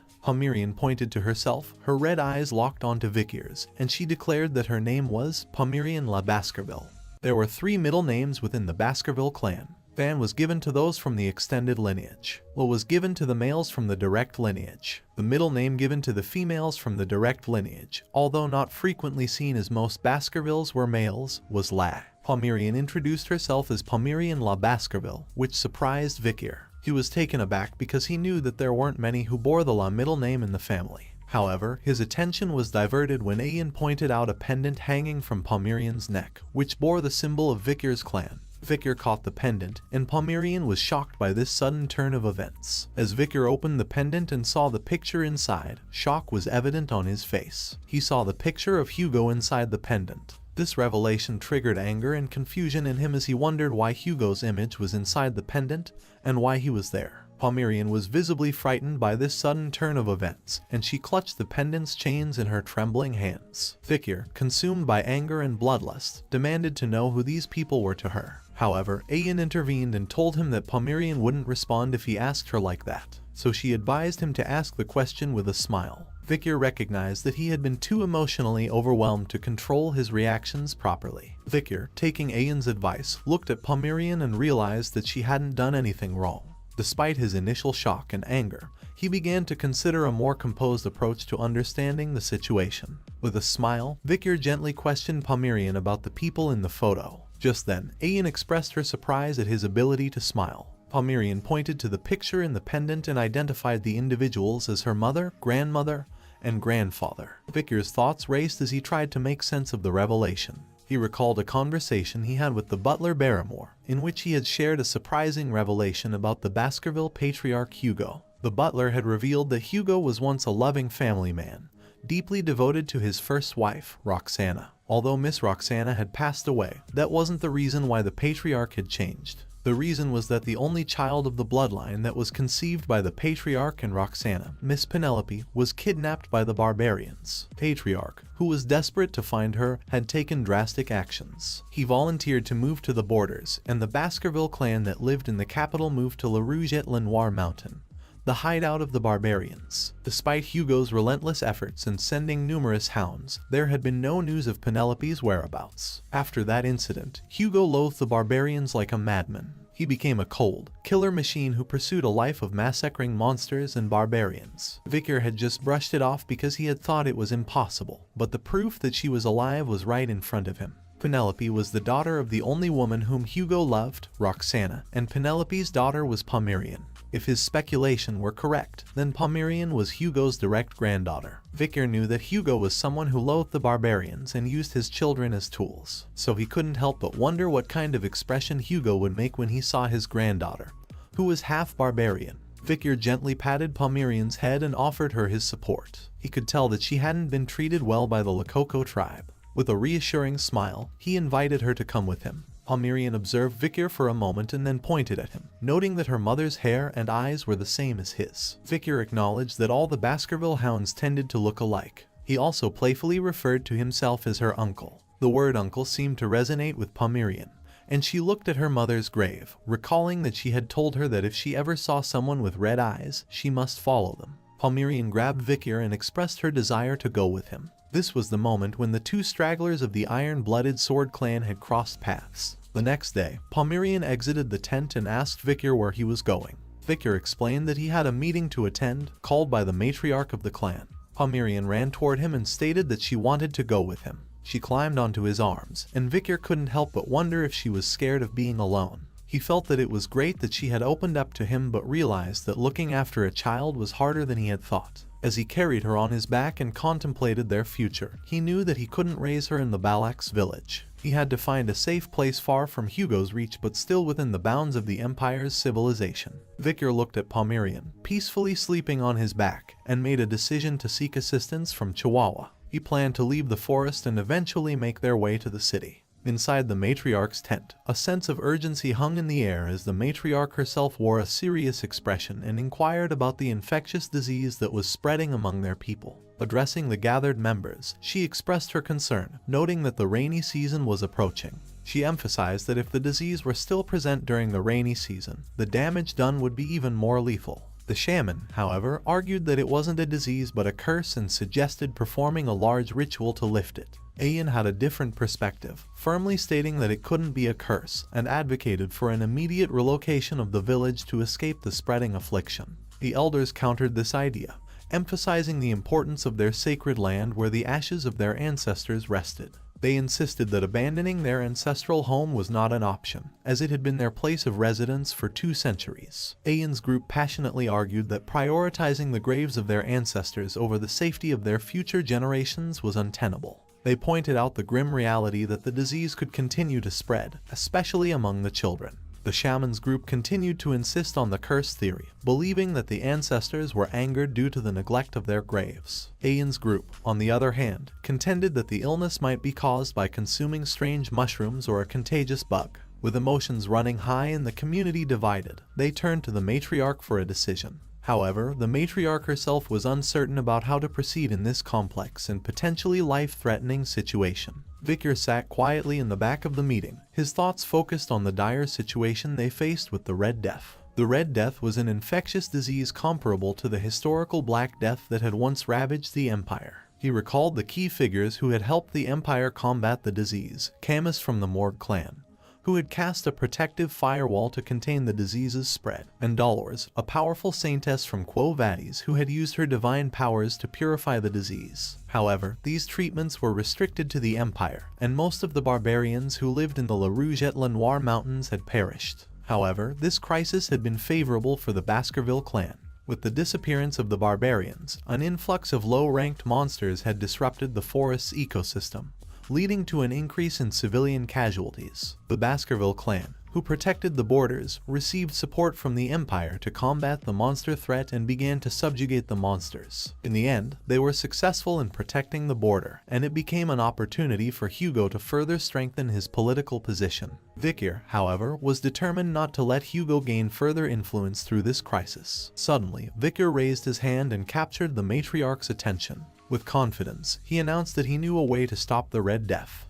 A goblin was tied upside down with ropes and submerged in a large water pot. After a few moments, the barbarians pulled the goblin out, and they observed red spots rapidly appearing on the goblin's body. Realizing that the goblin had contracted the dreaded Red Death, they promptly threw it into a fire to prevent the potential spread of the infection. Ayan turned to Vicar and mentioned that all the goblins they had submerged in the infected water had indeed contracted the Red Death, confirming his previous warnings. She then inquired if the Red Death could truly be transmitted through water. Victor confirmed this, stating that the infected water was a significant source of the infection, but reassured that boiling the water should eliminate the problem. Ayan, looking at three-tide goblins, sought clarification from him regarding the safety of boiled water. They decided to conduct an experiment by placing a goblin in boiling water. However, when the goblin was pulled out, it was lifeless. Ayan pointed to the deceased goblin, indicating the immediate fatality. Victor advised her to try placing the goblin in cold water. Ayan recognized her mistake and acknowledged his suggestion. Soon they subsequently placed 2 goblins in water that had been cooled after boiling, and nothing harmful happened to them. The barbarians observed this outcome and concluded that they had found a way to combat the Red Death, believing that water was the answer. Another barbarian inquired if drinking boiled water could prevent infection. The matriarch approached Victor and expressed her gratitude, acknowledging that she could see hope thanks to his efforts. Victor, however, remained cautious, reminding everyone that the Red Death could not enter their eyes or any mucous membranes, but could be transmitted through the respiratory system. He urged them to exercise caution, especially when the fog was present at dawn. Ayan glanced at the shaman and sarcastically mentioned someone had once referred to Red Death as a curse. The shaman, visibly annoyed, responded, questioning the idea of avoiding water entirely, especially with the rainy season approaching. Victor acknowledged that what he said was true. When the rain comes, there will be an overflow of water from the river, and the air will become humid. There will be limitations to the methods of how they boil water and wash up, as they go according to the preventative measures. So he proposed a drastic solution, relocating the village. This suggestion shocked the shaman, who reminded him that he had already told him that they couldn't leave the place where their ancestors lay. He questioned if Victor was ignoring the word of the Council of Elders. However, Victor confidently revealed that there was a method that would allow them to stay within Balak territory without the need to relocate. As the rainy season approached the La Rouge-et-la-Noire mountain, the river flooded, transforming the once flat lands into vast torrents of swampy terrain. Deep within the forest, the torrential rain was an unprecedented event, even for the elderly, and it resulted in the flooding of everything within the deep forests. Everything, that is, except for the Balak village. 2 barbarians exerted their full strength, pulling a rope tightly, while the one in front urged them to pull harder and tie it securely. These barbarians stood on opposite high grounds, working to construct a bridge between 2 platforms within the village. One side instructed the other to raise the fence and stabilize it to prevent it from collapsing. Soon, the bridge was completed, and it provided a means of moving between the many houses built on top of the huge trees. One of the barbarians marveled, noting that even with so much rain, the village hadn't flooded. Another barbarian credited Victor for this accomplishment, stating that it was all thanks to him. They shouted in gratitude, thanking Victor for his wisdom. Victor, in his thoughts, acknowledged the fortune of having many tall trees within the Balak territory, enabling them to endure the rainy season. Pomerian crawled out of a hut and expressed her desire to be with him. However, Victor suddenly noticed something approaching 2 barbarians who were waving at him. He shouted a warning, realizing the danger. Just then, a massive catfish leaped out of the water, attempting to devour the unsuspecting barbarians. They noticed the threat too late and let out fearful screams. However, an arrow struck the catfish, sending it flying back into the water. It was Ayan who had shot the arrow, and she sternly told the catfish to get lost, cursing it for its attempted attack. Victor asked Ayan if the catfish was the Mashasu. She explained that this particular catfish had been known as the king of this area for dozens of years, and they called it Ka. Suddenly, the catfish collided with the platform where the barbarians were standing, causing them to start falling. Victor, displaying determination, leaped toward the catfish and vowed to correct its habit of destroying their hard-built homes. His hand began to glow red, and soon Beelzebub emerged from his hand. Victor launched an attack, employing the Baskerville 6 technique, 6 lurking ambushes. The attack hit the catfish, causing it to emit a painful scream. It quickly retreated back into the water and swam away. The 2 barbarians who had fallen managed to grab hold of a tree trunk and were safe. Other barbarians, witnessing Victor's successful defense, praised him for chasing Ka away, acknowledging how many times he had come to their rescue. They hailed him as the hero of the Balaks. The shaman, however, clicked his tongue in annoyance upon seeing Victor being praised. Ahan, who stood nearby, wore a troubled expression. On the other side, Ayan raised her thumb in approval and acknowledged that Victor had passed. As night descended, inside Victor's hut, Pomerian enjoyed the food that Victor had prepared. However, she wasn't alone. Ayan also joined in, and both of them wore blissful expressions as they ate. Palmyrean complimented her uncle on the delicious food, and Ayan agreed, praising Vikir's cooking skills. Vikir, somewhat surprised by Ayan's presence, remarked that he didn't recall inviting her to his house. Ayan explained that she couldn't resist the enticing aroma of the food.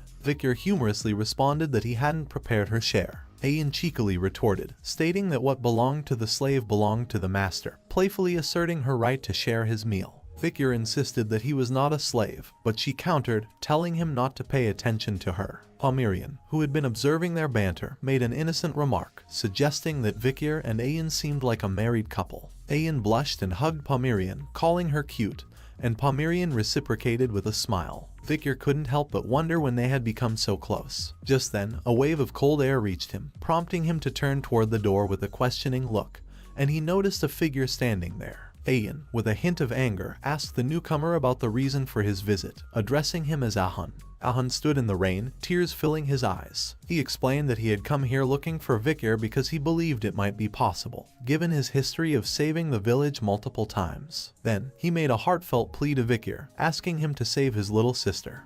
At night, heavy rain poured down relentlessly, casting a solitary glow inside the tent. Within its confines, a young girl lay on a bed, her body marked with red bruises, her breathing labored. Vikir, Ayan, and Ahun stood around her, deeply concerned for her well-being. Vikir broke the silence and asked when it all began. Ahun explained that it had started yesterday when she ventured into the swamp while they were gathering wood for construction. Ayan chimed in, describing Ahul as a kind-hearted child who always helped others. She then asked him if he knew how to cure her. Just then, an unexpected guest entered the tent with a disapproving grunt. They turned around and saw that this guest was Ahuman, the shaman and Ahun's grandfather. He chastised Ahul for going around and not listening to his words. He then told Ahun that what goes around comes around, and this is what happens when he listens to the words of an imperial spy bastard. Ahun tried to defend her sister and Vikir, but the shaman's anger flared, and he slapped Ahun, berating him for being useless and likening him to his parents. The shaman made it clear that he believed this affliction was a curse from a god and could only be resolved by carrying out an ancestral rite.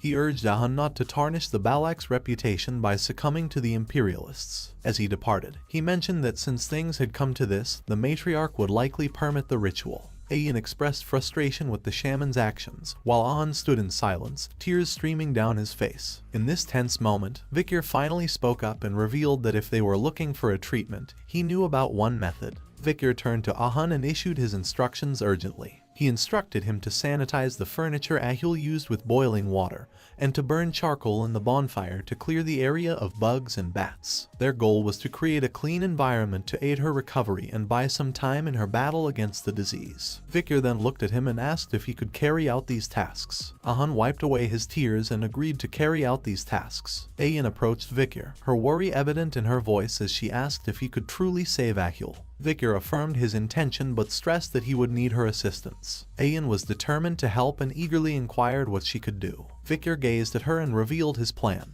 He requested that she guide him out of the deep forest so he could obtain medicine to treat the infection. Ayan exclaimed and voiced her concerns, pointing out that even if he had been acknowledged as a member of the Balaks, there were conditions for venturing into a foreign land. Moreover, she doubted that her principled mother would permit such a departure. Vikir agreed that the principal matriarch would most likely give up on Ahul, but if the people present here kept it a secret, he could slip out and return without anyone knowing he had left. He locked eyes with Ayan and questioned if she would let him go. Ayan was taken aback by the question, and she hesitated. She tried to respond, but no words came out of her mouth. As the rain continued to pour, the forest was gradually submerged in water, and the flowing water covered everything in its path. Vikir leaped over makeshift planks that floated in the water as he pressed on. However, he suddenly sensed something and came to a halt, glancing back at Ayan, who stood there, seemingly determined. Vikir questioned her, asking why she was following him when she had agreed to let him go. Ayan, in a determined tone, suggested going together, but Vikir expressed concern that she might hinder his progress. She persisted and asked him to at least tell her about his destination,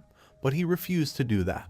She then questioned him about why he was taking Palmyrean with him, and Vikir fell silent after hearing this question. Ayan looked down, revealing that she had noticed his unique abilities, such as the sword emerging from his arm and his knowledge of Red Death, but she had never inquired about them. She reminisced about all her memories with Vikir and realized that from the first time they met, she knew she would always yield to him. She couldn't ask Vicar about anything because she was afraid that he would disappear once he told her the answers to her questions. She avoided eye contact, looked down, and said that she just wanted him to answer one thing. She then asked Vicar if he would come back, right? She closed her eyes and awaited his response, afraid that he would say he would not come back. Her eyes fluttered open as Vicar's voice reached her ears, saying that he would come back. Ayan looked ahead, but Vicar had already left, and she softly muttered that he'd better keep his promise. In the Deputy Council office of Underdog City, General Secretary Chihuahua sat at his desk, surrounded by paperwork that seemed never-ending.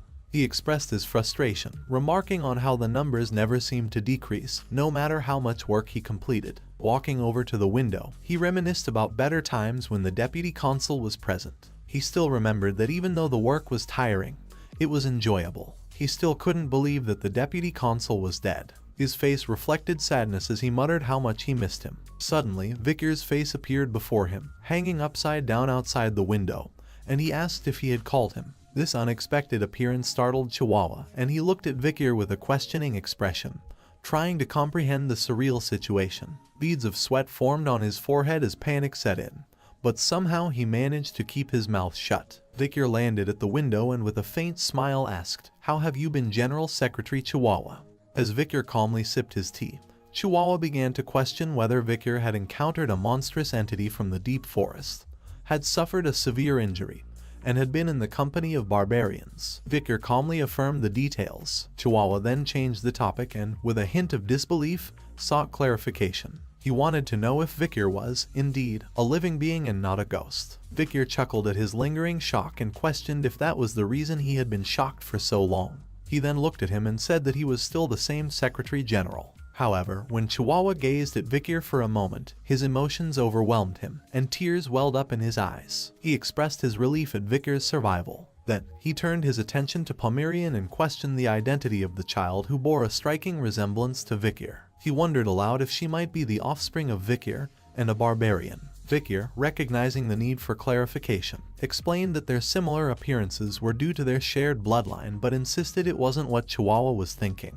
Chihuahua wiped away his tears and pondered the situation. He was now even more curious about the circumstances. Vicar then entrusted Chihuahua with the care of Pomerian during his absence, emphasizing the importance of providing her with a basic education. Chihuahua readily accepted the responsibility, noting that it had been a while since he had received an order from Vicar, and he assured Vicar that he would handle it. However, Vicar expressed concern about Chihuahua handling the affairs of Underdog City alone, and suggested seeking assistance from Cindy Wendy San Mesimaginero if needed. Chihuahua recalled that Cindy Wendy was the criminal whom Vicar had released 2 years ago during a plea deal, but he had no idea how to locate her, so he inquired of Vicar about it. Vicar questioned if he remembered the time when he was in the office and had given 10 billion to a girl. Chihuahua remembered that he had given it to a flower girl named Judy. Vicar explained that since no one was supporting her, approaching her would be easy. Therefore, he believed that Cindy Wendy must have gone with Judy. He then told Chihuahua that if Cindy Wendy didn't cooperate,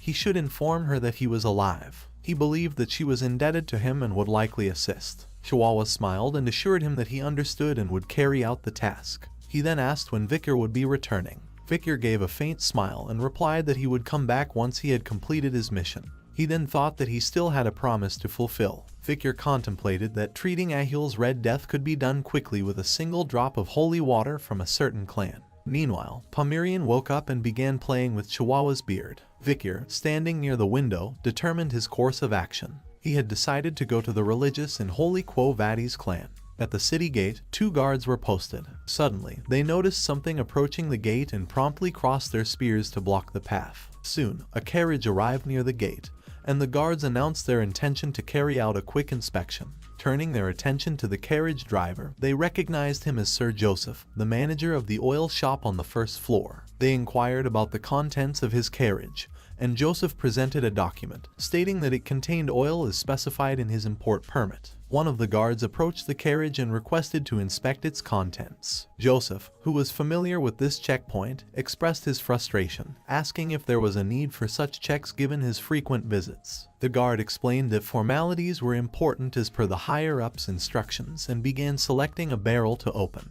Joseph, in a state of worry, hoped the guard wouldn't choose a specific barrel. However, the guard decided to open that very barrel, and Joseph's anxiety was palpable. The guard opened the barrel and found only oil inside, declaring it to be fine. He then returned to his post and allowed Joseph to pass. As Joseph entered the city, the guards welcomed him to St. Mecca. He continued on his way and arrived at a silent and uncrowded street. Glancing back at the oil barrels, he spoke to them, indicating that it was safe to come out. Suddenly, a dent appeared on the metal top of the barrel that the guard had inspected earlier. Joseph's face became covered in cold sweat as he watched the top of the barrel fall to the ground, and a figure emerged from the barrel, covered in oil and wearing a crow mask. Joseph hesitated before asking if he could leave now, believing that he had fulfilled his promise of getting the mysterious figure inside St. Mecca. The crowman simply replied, "Wait," causing Joseph to tense up. The crowman then handed him a bag, mentioning that it contained the ox-bear canine he had promised. Joseph stammered and expressed his thanks. He remained still as the crowman walked away into a dark alley and disappeared.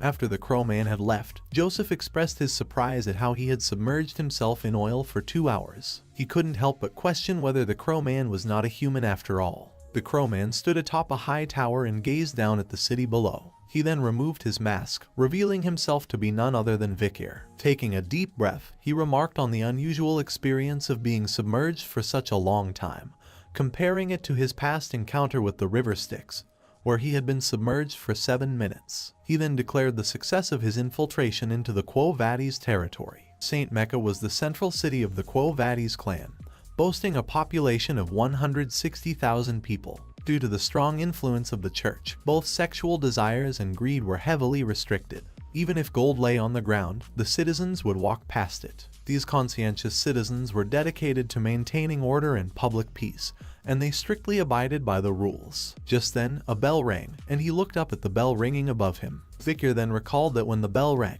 it triggered a strange ritual where people stopped walking and began to pray. On the street, people dressed in white clothes stood still with their eyes closed as they prayed. Vikir maneuvered through the motionless crowd, going unnoticed, and couldn't help but question how they could live such suffocating lives. As night fell, Vikir found himself near a well and reached into his jacket's inner pocket. He retrieved a glass bottle and poured its contents into the well. What he was pouring into the well was the Red Death's infectious bacteria, which resided in Ahul's blood, sweat, and tears. It was a highly contagious plague, and he knew that people would become infected immediately upon exposure to it. Although it was an extreme method, the situation was very urgent, and every minute and second was precious. Additionally, being a religious and holy territory, he expected that the authorities would respond promptly to ensure the safety of the population before any casualties occurred. Suddenly, 3 children approached Vikir from behind, curious about his presence by the well. Vikir didn't immediately turn around, but one of the children remarked that there was a suspicious person by the well.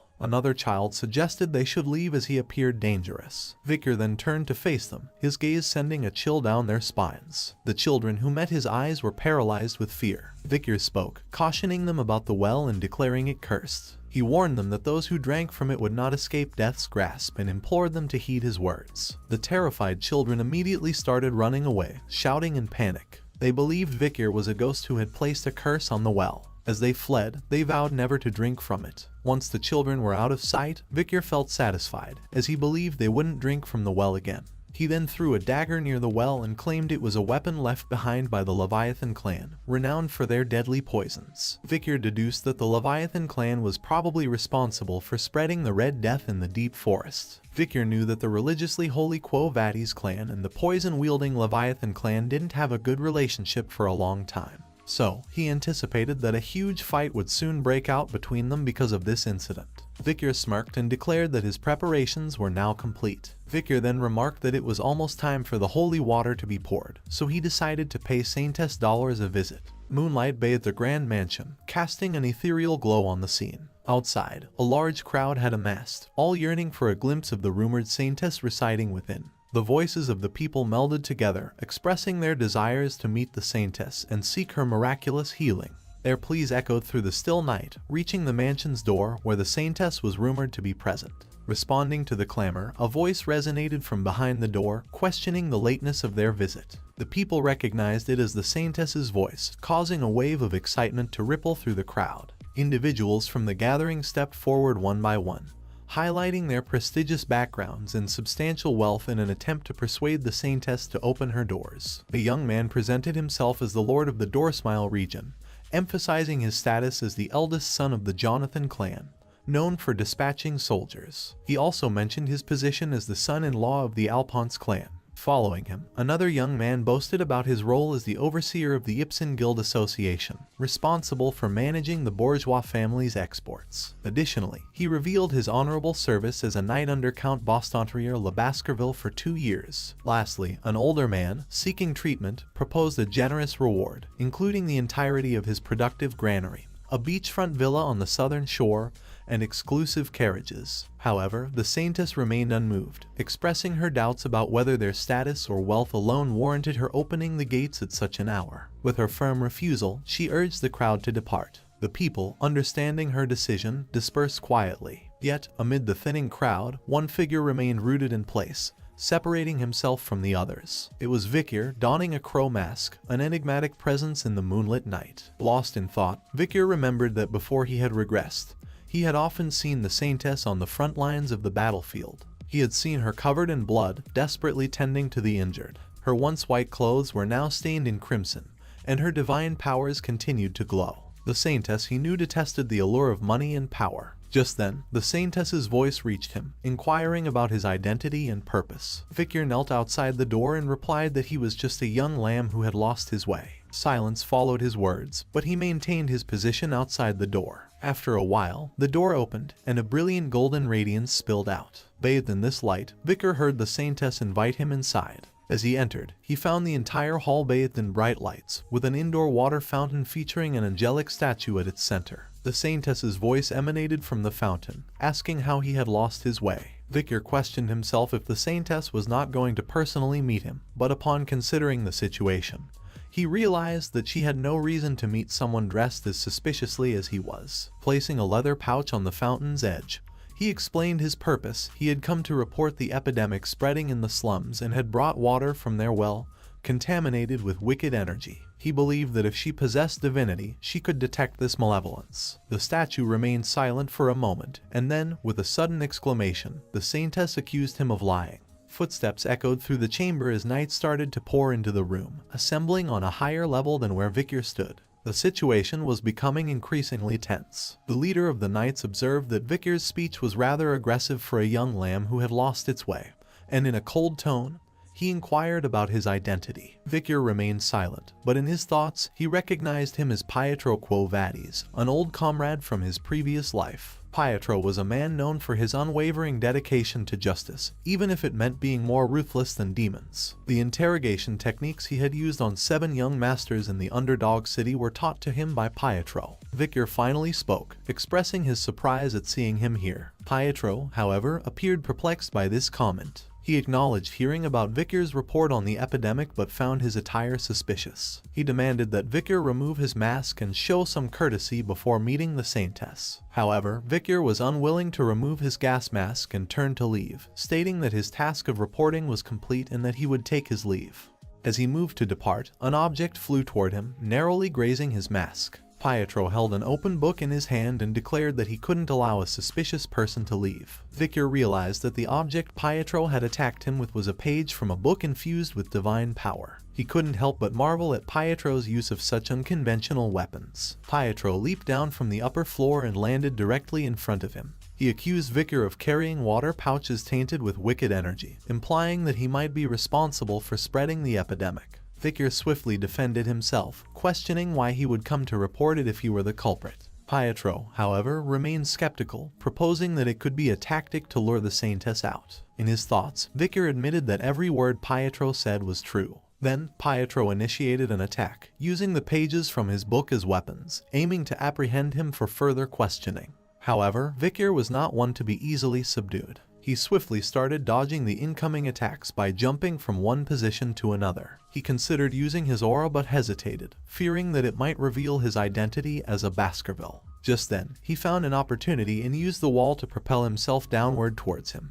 He then unleashed a powerful kick, but Pietro swiftly countered by raising his arm guard, which was topped with his book, to block the attack. The force of his kick caused the ground beneath Pietro to crack. Pietro looked at him with amazement. It felt like a boulder had fallen on top of him. He couldn't imagine how such strength was coming from Vikir's small physique. Victor wasted no time and used his other leg to push him back and propel himself away. He reflected on a skill he had acquired 2 years ago after defeating the ox bear, the 600 kg stability, which he had just employed for the first time, and found it to be quite effective. As soon as Victor landed back on the ground, he charged straight at Pietro, unleashing a flurry of rapid punches. Pietro used his book as a shield to block the assault, but he soon realized that the situation was turning against him. Victor, no longer holding back, employed the Cerberus flame, launching a fiery attack at him. The flames quickly caught onto the book, spreading to Pietro's hands. Agonized, he threw the burning book away and plunged his hands into the flowing water of the fountain, attempting to ease the searing pain. Victor calmly asked if he wanted to continue, but Pietro was unable to give an answer. However, in the next moment, Pietro charged straight at Victor and accused him of being irreligious for using sorcery. He declared that he couldn't let him go. In response, Victor swiftly kicked the burning book that Pietro had thrown, sending it flying straight at his face. Pietro was taken aback as his vision was momentarily blocked by the book. Seizing the opportunity, Victor capitalized on the momentum and delivered a powerful, full-force punch straight to his chest. The impact was formidable, causing cracks to appear in his armor. Moments later, he was sent hurtling back, his armor shattered into pieces as he crashed into the fountain statue. Breaking past the fountain, he slammed into the wall, coughing up blood. The knights standing above were in a state of utter disbelief, struggling to comprehend the unfolding scene. One of them questioned whether they were merely dreaming, while another insisted that it was impossible for Sir Pietro to have been defeated. Amidst the confusion, a few knights quickly surrounded Pietro, their shields and swords raised, prepared to face Victor. Victor, reluctant to escalate the confrontation further, addressed the knights, indicating his willingness to continue if they desired. However, his words were cut short by the arrival of the Saintess, who commanded everyone to stop. She took a moment to observe Victor before addressing him directly, inquiring if he was the lost young lamb. Victor recognized her as Saintess Dolores and confirmed his identity. The Saintess remarked that he resembled more of a puppy than a lamb, a small puppy covered in injuries. A knight interjected, proclaiming that Victor was not a puppy but a blood-crazed wolf. However, the Saintess disregarded the comment and instructed him to bring tea. Confused by the request, the knight sought clarification, only to be ignored as the Saintess started walking away. Her gaze remained fixed on Victor as she expressed her intention to speak with him.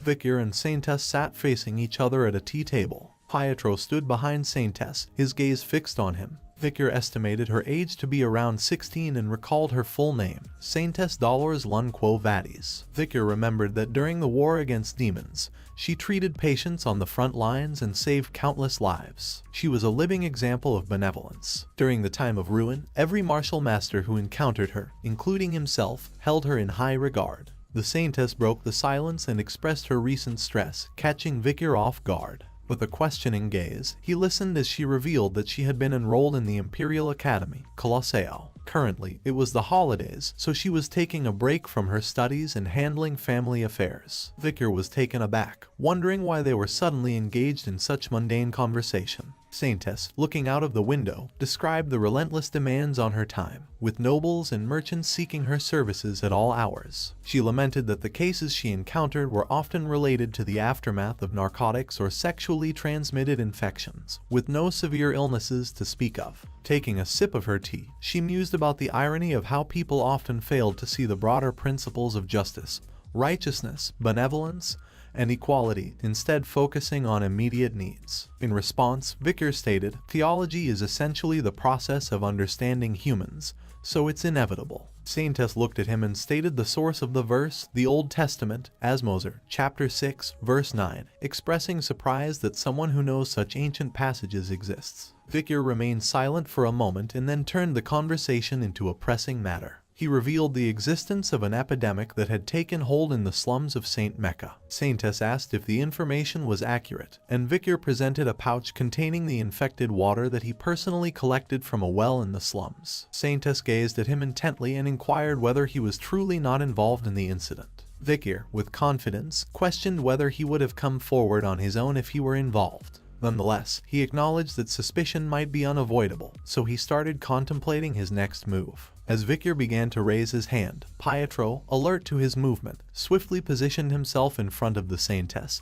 urgently instructing her to take cover. However, the situation took an unexpected turn. Victor extended his hand, which was enveloped in a radiant golden glow. He then declared that he disliked harming innocent people, especially since this place was his hometown. Saintess and Pietro were visibly astonished by this, and Saintess recognized that Victor was using divine power. Saintess couldn't contain her astonishment and questioned if he was a believer of Lun. Victor, maintaining his composure, asked if they were willing to listen to him now. He recounted witnessing suspicious individuals pouring liquid from a glass bottle into the slum's waters, unequivocally identifying them as the culprits behind the epidemic. Saintess, visibly taken aback by his revelations, queried about the motives of the perpetrators. Victor posited that the criminals likely sought the downfall of the Quo Vadis family and the advantages that would come with it. Retrieving a map, he laid it out on the table, pointing to 2 locations as he explained his reasoning. He singled out the deadly and poisonous Leviathan clan and the conglomerate bourgeois family as the primary beneficiaries of the epidemic. Victor explained how the Leviathan clan would use the epidemic as an opportunity to collect samples from numerous patients for research purposes. Moreover, once the divine Quo Vadis family falls, it would work in favor of the Leviathan family,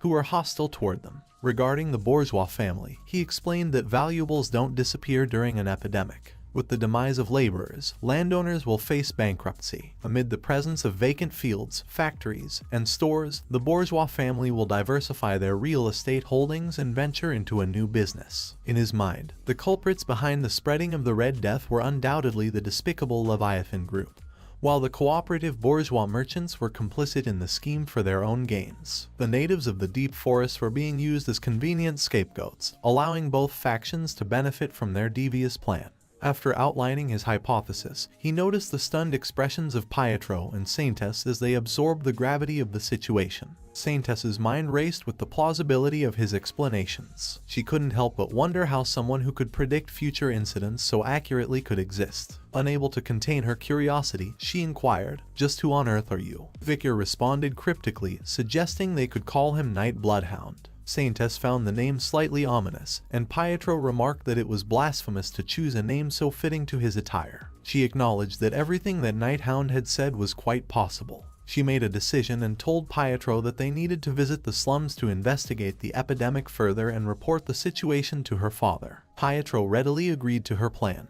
Victor observed the Saintess's resolve and thought to himself that meeting her was fortunate, knowing that things would now progress swiftly. Meanwhile, Saintess looked at Victor and wondered why the man who had defeated the unrivaled Sir Pietro and the Holy Knights looked so small and pitiful. She observed him and detected the semblance of a beast exuding from his soul, the scent of blood, oil, and steel, along with violence and pent-up anger, the color of hatred. But deep within this whirlpool of numerous emotions lies immense sadness. Lost in a whirlpool of conflicting emotions, Saintess couldn't help but question the true nature of this enigmatic figure. In the church building within the slum area, the sisters greeted Saintess with relief as she arrived. One of the sisters, tears in her eyes, implored Saintess to save them from the horrific epidemic that had struck their community. Saintess was visibly shocked as she gazed upon the epidemic-infected individuals lying before her. She couldn't help but acknowledge the accuracy of Night Bloodhound's information. Victor observed the afflicted people and felt a sense of regret for involving civilians due to the lack of time, although he was grateful that there were no children among them.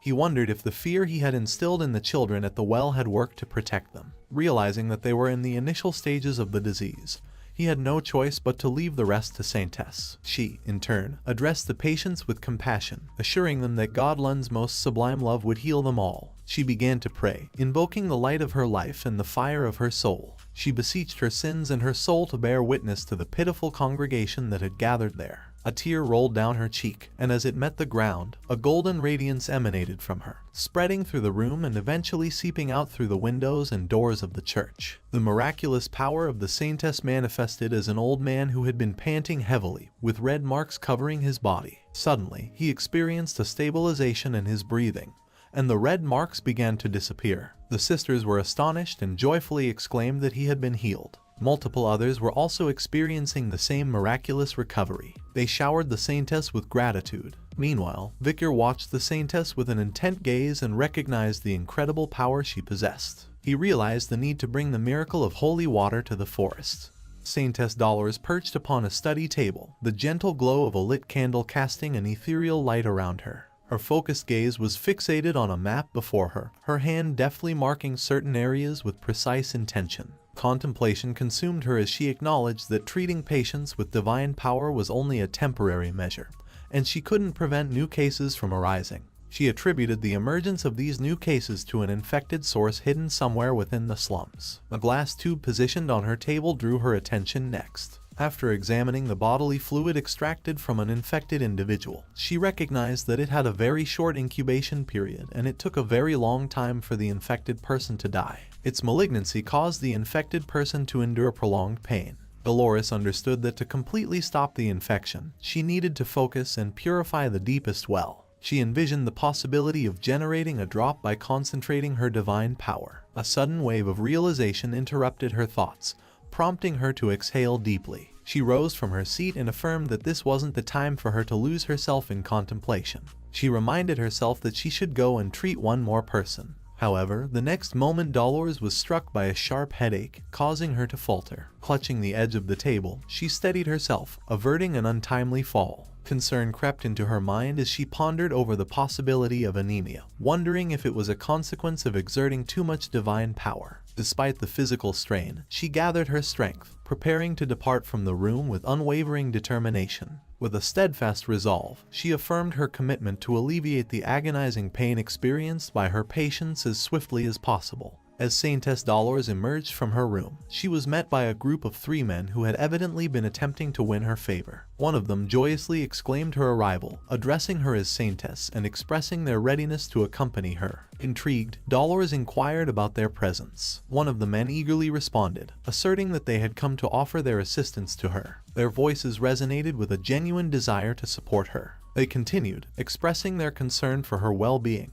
emphasizing their inability to leave such a noble lady alone in a low and dirty place. The men proudly announced their gesture of bringing 3 wagons filled with donations and emergency relief, all the while humorously suggesting that the recipients had won the jackpot that day. However, an underlying mockery seeped into their words, raising questions about whether their excessive aid might undermine the slum dwellers' self-sufficiency. Amid their well-intentioned facade, Saintess Dolores discerned their true motives. She walked serenely past them as the trio declared their intentions to follow her, stating that it was a gentleman's duty to protect a lady. The men pledged their allegiance to her, suggesting that their actions had conveyed their true intent. With a gentle smile, Saintess assured them that she entrusted the task to their capable hands. Seeing this, their faces flushed with excitement, and their hearts skipped a beat in her presence. However, as time passed, the 3 nobles displayed expressions of disgust, struggling to contain their urge to vomit. The pungent smell of the camp, where the priests were tending to those afflicted with the epidemic, had overwhelmed them.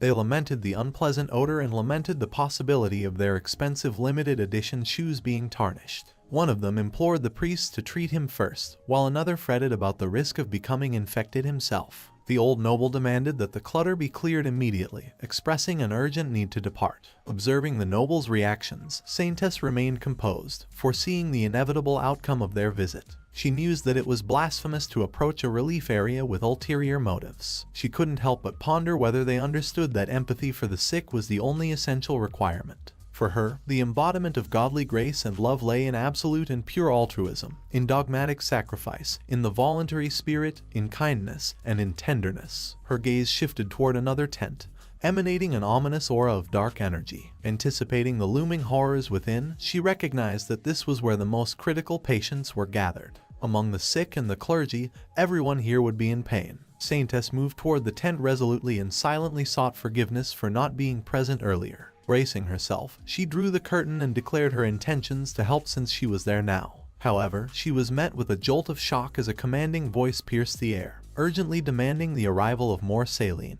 A priest stood in astonishment behind the doctor, witnessing the incredible scene unfolding before him. He found the doctor's method of treatment to be impossible, as according to his knowledge, only divine power should work on epidemic infections. He then marveled at the long hours the doctor had spent tending to these patients by himself. The doctor made a small incision in the infected area with his clinical knife, and then applied divine power by touching the wound with his 2 fingers. Miraculously, the wound immediately healed under his touch, and to the priest's amazement, the infection vanished as well. Contemplating the method employed by the doctor, the priest surmised that instead of merely blessing the skin, The doctor was enabling the direct flow of divine power into the infected area. This sparked a new possibility within the priest, making him realize that he, too, might be able to focus and utilize divine power in a similar manner. The saintess, closely observing the scene, recognized the doctor as the Night Hound, who was none other than Vicar in disguise. After curing the patient's infected area, Vicar administered some medicine to aid in the recovery. The saintess regarded him with awe, acknowledging his exceptional skill in both medicine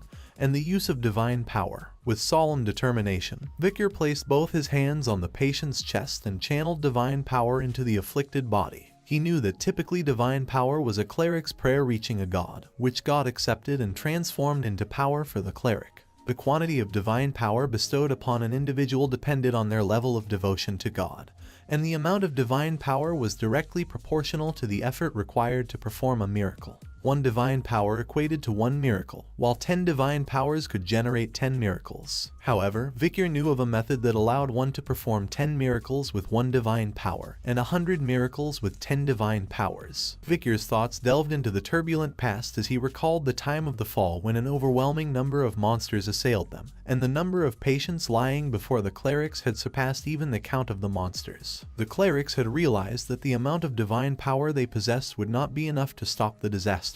The decision made by God, due to the desperation and faltering faith of the clerics, was to alter the equation used to perform miracles. The clerics now embraced the philosophy, take measures now and deal with the consequences later, perform miracles first, and address the aftermath afterward. It was a strange phenomenon where they could muster all the divine power they needed, even if the divine power they needed came with interest. People referred to this phenomenon as advanced divine power. Furthermore, it was a time when slaying monsters was deemed an act of faith. Therefore, even non-clerics could use advanced divine power by vanquishing monsters. Because of this, Vicar, who possessed a soul that had accumulated karmic energy from the past, was able to harness divine power within a divine region. Just then, a distressed little girl sat near her ailing mother and burst into tears, crying out for her mommy. Vicar, having completed the treatment of the previous patient, approached the little girl with gentle reassurance and promised to help her mother recover soon. He then handed her a gold coin and acknowledged that her mother was not only sick but also suffering from severe malnutrition.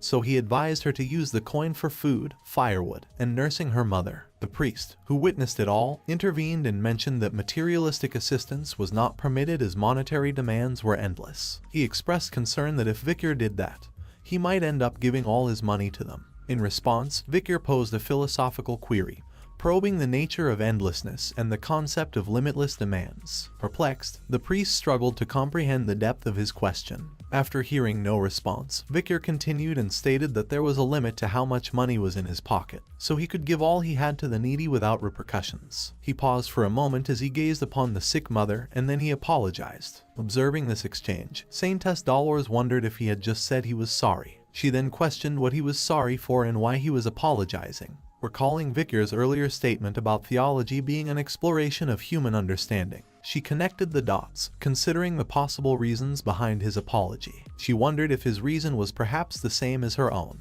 because, like herself, he too felt remorse for not being able to treat more people. Suddenly, her heartbeat intensified and a loud thump escaped her chest. Saintess Dolores was merely a 16-year-old girl, young and inexperienced. However, at that moment, Dolores' heart started racing for the mysterious man standing before her.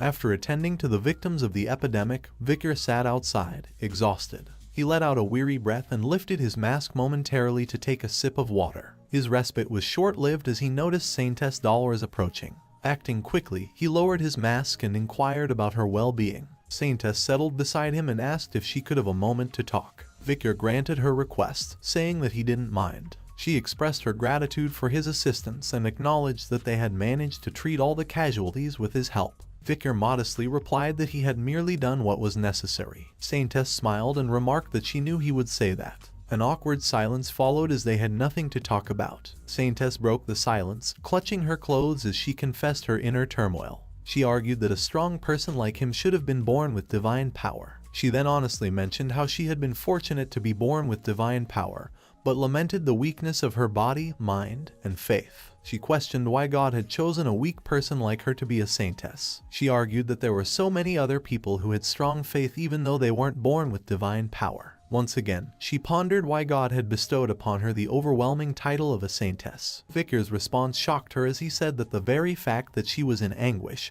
and guilt was the reason why God had chosen her. A smile appeared on his face as he emphasized that what the world needed was a light that could penetrate even the darkest and most ferocious places. Tears welled up in Saintess Dollar's eyes as she sought reassurance, questioning whether she could become the person who could embody those words. Vicar's response was gentle yet firm, assuring her that she would indeed be able to fulfill that role. The outcome of gathering the Quo Vadis family's clergy in one area for prayer was that all processes involved in the creation of holy water were successful. The result was a divine essence that could purify all those infected within the slums with just one drop. 3 drops of the concentrated holy water were produced and carefully stored. The name given to these drops was Pliny de la Verge, also known as Saintess Tyr. Amid a grand hall, Saintess sat, facing a podium that held a box containing the 3 small empty glass bottles. Initiating her prayer, a radiant divine light began to swirl around the hall. Her voice resonated through the space as she chanted, drawing attention to the woman who had the unique privilege of nurturing God's only son.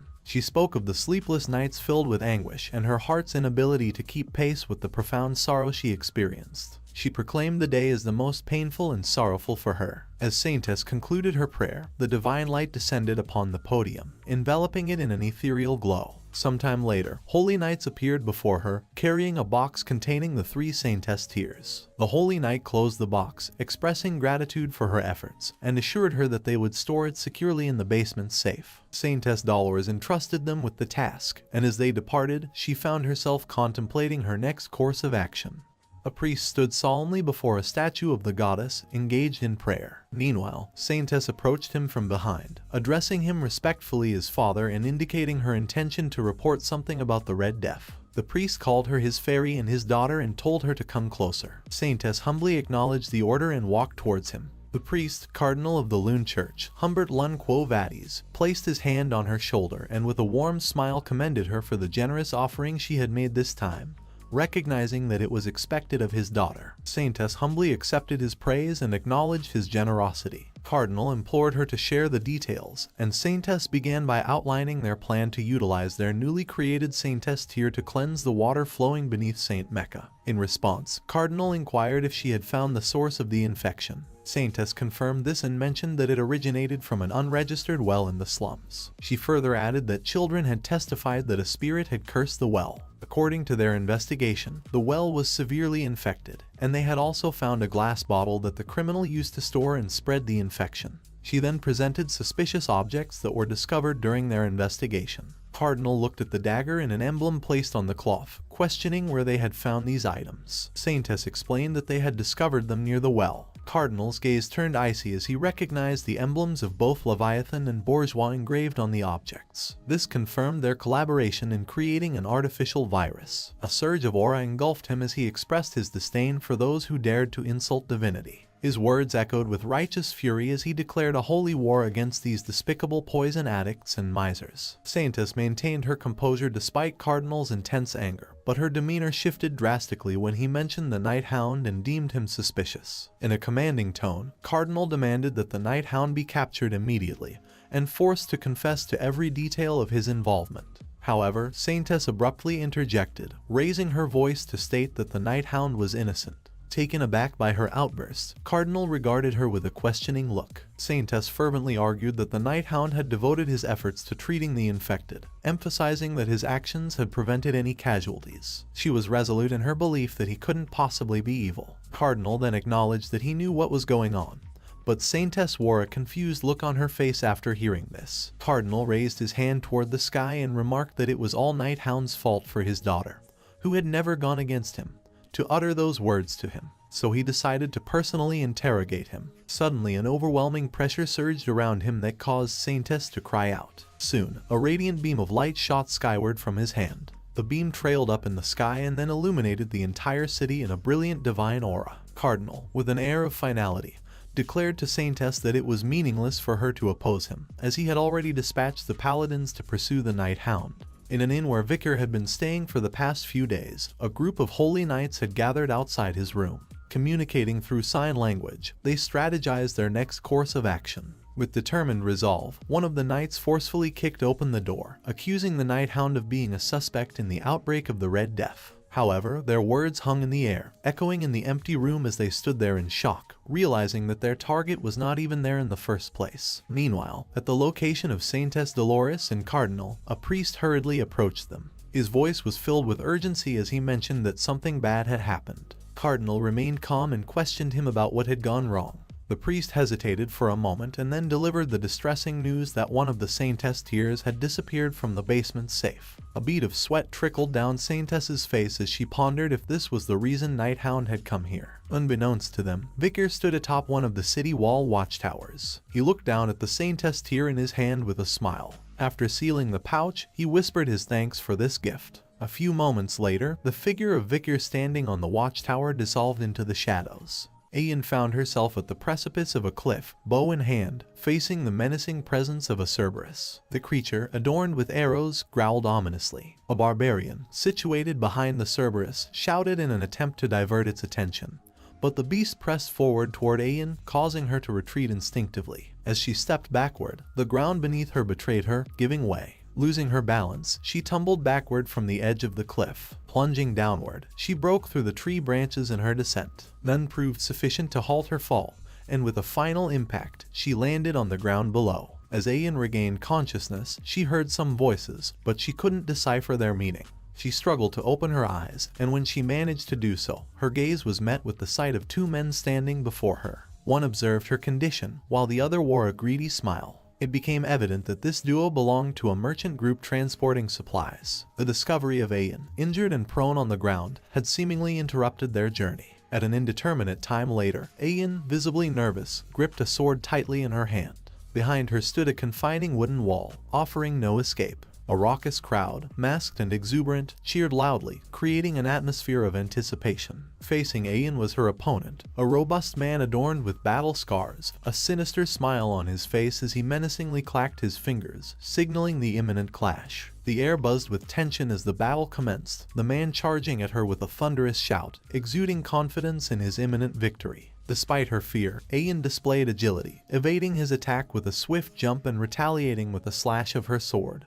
leaving a small wound on his shoulder. To her dismay, her opponent, seemingly unfazed, seized her midair by the leg and hurled her forcefully towards the wooden barrier. Ayan collided with the unforgiving wall, blood spraying from her mouth as pain surged through her body, tears welling in her eyes. The observers, hidden behind their masks, erupted in boisterous laughter, finding intense pleasure in the unfolding spectacle of the brutal battle. Her struggle against her formidable adversary was now a source of cruel entertainment for the masked onlookers. Ayan lay on the ground, tears streaming down her face, defeated and broken. Her opponent reveled in his triumph, letting out a victorious shout that reverberated through the arena. In this moment of despair, the silhouette of her mother and family materialized before her, a glimmer of hope amid darkness. Summoning every ounce of strength, Ayan resolved to rise. As she struggled to stand, the attention of the observers shifted back to her. The sight of her defiance captured their interest, and murmurs about her future began to circulate among the onlookers. Finally, Ayan managed to stand, drawing lines on her face with soil covered in blood. Unafraid and fueled by an inner fire, she gazed ahead at her opponent. The arena crackled with anticipation as observers licked their lips, savoring the prospect of an intense battle about to unfold. Now standing tall, Ayan prepared to face her adversary once more, unwavering in her determination to defy the odds. The air buzzed with tension as the stage was set for the next chapter in this brutal spectacle. Some years had passed, and Ayan found herself imprisoned behind steel bars, her eyes reflecting a profound sense of hopelessness. Even the images of her family, once a source of strength, had blurred into a distant memory. Overwhelmed, she closed her eyes, surrendering to the crushing weight of despair. Amid this bleakness, a sudden noise jolted her back to awareness. As her eyes opened, she discovered a glass tube with remnants of elixir lying before her. She recoiled in shock, fear gripping her as she noticed a figure standing before her. This figure was none other than Vicar. He opened her cage door and, in the rough language of the barbarians, instructed her to go. Reality shifted abruptly, and Ayan awoke from this distressing dream with tears covering her eyes. The matriarch looked at her daughter lying on her lap and inquired if she had experienced a nightmare. She then told Ayan that she kept looking for Vicar in her sleep. But the dream was not the only torment haunting her. With a heavy breath and a voice laden with pain, she confided in her mother about the worsening agony. Her chest ached, her body burned, and the sensation that her heart had dried up enveloped her. In a voice weighed down by despair, she questioned if she was afflicted with the Red Death. The pain was so overwhelming that it caused her to regret being born into this world. The matriarch sought to comfort her, gently placing her hand on Ayan's and recounting a tale. A long time ago, she and Ayan's father buried a small seed in the ground. Ayan's father planted the seed, while she watered it every day. Not long after, the seed sprouted, and after several months, it became a healthy and beautiful flower. Subsequently, they harvested the flowers, extracted the sap, and smoked it. They experienced euphoria and had fun, and that was how Ayan came into this world. However, due to her father committing a misdeed, he faced execution at the hands of her grandfather. Ayan, grappling with her deteriorating health, expressed her distress. In response, the matriarch, with a gentle smile, reminded her of the unpredictability of life and the need to endure its challenges. She reassured Ayan, urging her to wait for Vikir's return, convinced that he would find a solution to treat the infection. However, Ayan, in her despondency, rejected the comfort, stating her belief that Vikir wouldn't come back. Just then, a sudden shout from outside shattered the somber atmosphere. The exclamation revealed that Vikir had returned, bringing with him the much-needed medicine. The matriarch's face brightened with a smile as she reassured Ayan, pointing to the truth she had foreseen. However, when she looked down to share her joy with her daughter, she found that Ayan had already bolted outside. The matriarch appeared a bit annoyed and couldn't help but question whether Ayan truly had the Red Death. Meanwhile, fueled by a mixture of desperation and hope, Ayan ran at full speed, her thoughts racing back to the time when Vikir had helped her escape a life of slavery. The moment she witnessed Vikir standing boldly against Madame Eight Legs, she realized that facing one's fears head-on was a powerful force. It was Vikir's example that gave her the strength to stand back up, transcending the depths of her own fears and pain. Finally, Ayan arrived in the midst of the gathered barbarians. Her eyes soon fell on Vikir, who stood before her. Vikir expressed surprise upon seeing her, as he had heard from the warriors that she had contracted the Red Death. However, Ayan didn't respond with words. Instead, propelled by a rush of emotions, she leaped at him with full force, enveloping him in a tight hug. The impact sent Vikir flying backward, crashing to the ground, but she held on to him steadfastly. Vikir questioned her actions, stating that her fervent hug might have broken his back if he hadn't used mana. He then questioned how she could have such force when she had Red Death. Ayan simply stated that as soon as she heard he had returned, her body felt lighter. Confused but relieved, he inquired about her well-being, and Ayan reassured him that she was fine. Vikir then asked if she was just pretending to be fine, to which she nodded in agreement. Ayan then smiled with genuine happiness and welcomed him back. Vikir reciprocated her sentiment, saying, "I'm back." In the confines of a tent, Ahyul lay sick on a bed, her condition evidently grave. By her side sat Vikir, and a group of barbarians stood in the background, concerned expressions etched on their faces. Vikir, determined to aid Ahyul, retrieved a pouch and began to open it. A brilliant golden radiance emanated from the pouch as he held up the Saintess tear in his hand. The golden light cascaded onto Ahyul, who was laboring under heavy breaths. To the surprise of everyone present, the red spots on her body started vanishing. The barbarians erupted in exclamations, marveling at the disappearance of Ahyul's affliction. The potent light from Vikir's offering had seemingly eradicated the Red Death. Their awe was palpable as they acknowledged him as the bringer of the cure. Vikir inquired about the number of patients they had, and Ayan reported that, including Ahyul, there were around 30. Vikir then asked about the situation of other tribes, and Ayan revealed that the situation was really bad. Many other tribes were on the brink of annihilation. Vikir estimated that there should be around 10,000 affected individuals, and he urged her to tell other tribes to gather the sick. Ayan, expressing concern and questioning if there were large quantities of the cure, Vikir assured her that there was an ample supply of the cure, and they could use this opportunity to showcase their capabilities to other tribes. Barbarians, overwhelmed by his deeds, exclaimed in admiration and hailed him as amazing. Vikir focused on practical matters and shifted his attention to another issue. He spoke of a swamp monster named Ka, disclosing that he had defeated it during his journey. Instructing the barbarians to retrieve the monster for sustenance, awe filled the air once again. The barbarians couldn't help but feel that Vikir was truly amazing, realizing they couldn't even compare to him. Vikir redirected attention to the immediate task at hand and urged the tribes to gather around the river catchment area, signaling the need for a swift response. After some time, the diverse barbarian tribes gathered near a river, with Vikir prominently positioned at the forefront. Holding the Saintess tear, Vikir poured it into the river, and from the point of contact, a radiant wave of golden light emanated. Soon, this golden light flowed throughout the entire river, casting a resplendent glow that bathed the surrounding forest. Addressing the tribe leaders, Vikir revealed that all they needed to do was drink the water. The infected individuals, afflicted by the Red Death, began to partake, assisted by others when necessary. Laughter and joy echoed through the air as some marveled at the lightness they felt, while others exclaimed that the Red Death had disappeared, celebrating their newfound lease on life. Turning to the matriarch, Vikir explained that the purification process was extending from the catchment area, assuring her that the bacteria would soon vanish. The matriarch, impressed by his deeds, suggested appointing him as the tribe's shaman. Vikir, however, began to decline the offer when suddenly, the ground shook as someone slammed their foot down, causing a crack to appear. All eyes turned toward the source, revealing one of the tribe leaders. With a thunderous voice, he posed a question to the people of the deep forest. What's the name of the hero who purified the forest? In response, the barbarians responded with a rhythmic chant, pounding their feet on the ground and proclaiming Vikir's name. A member of the Balak tribe inquired about the person who saved their family, and the resounding response was Vikir's name. The leader of the third tribe then questioned who brought a bright tomorrow for the deep forest, and once again, the resounding reply was the chanting of Vikir's name. The atmosphere resonated with the acknowledgement and gratitude of the tribes. A chorus of voices united in acclaim for the individual who had brought healing and hope to their home. In the mind of Vikir, the actions of the deadly Poison clan had inadvertently turned into an advantageous situation. The Baskerville clan, known for their dominance over the La Rouge et La Noire mountain, were pioneers and conquerors, but they harbored a deep-seated rivalry with the natives of the mountain. Vikir, contemplating this, couldn't help but smile sinisterly. Winning over the mountain natives, thanks to the situation created by the Poison clan, seemed like an opportunity to deal a significant blow to the entire Baskerville clan, especially Hugo. Just as he was plotting his next moves, the matriarch announced the commencement of a festival. However, Vikir interjected, signaling that there was one more critical task at hand.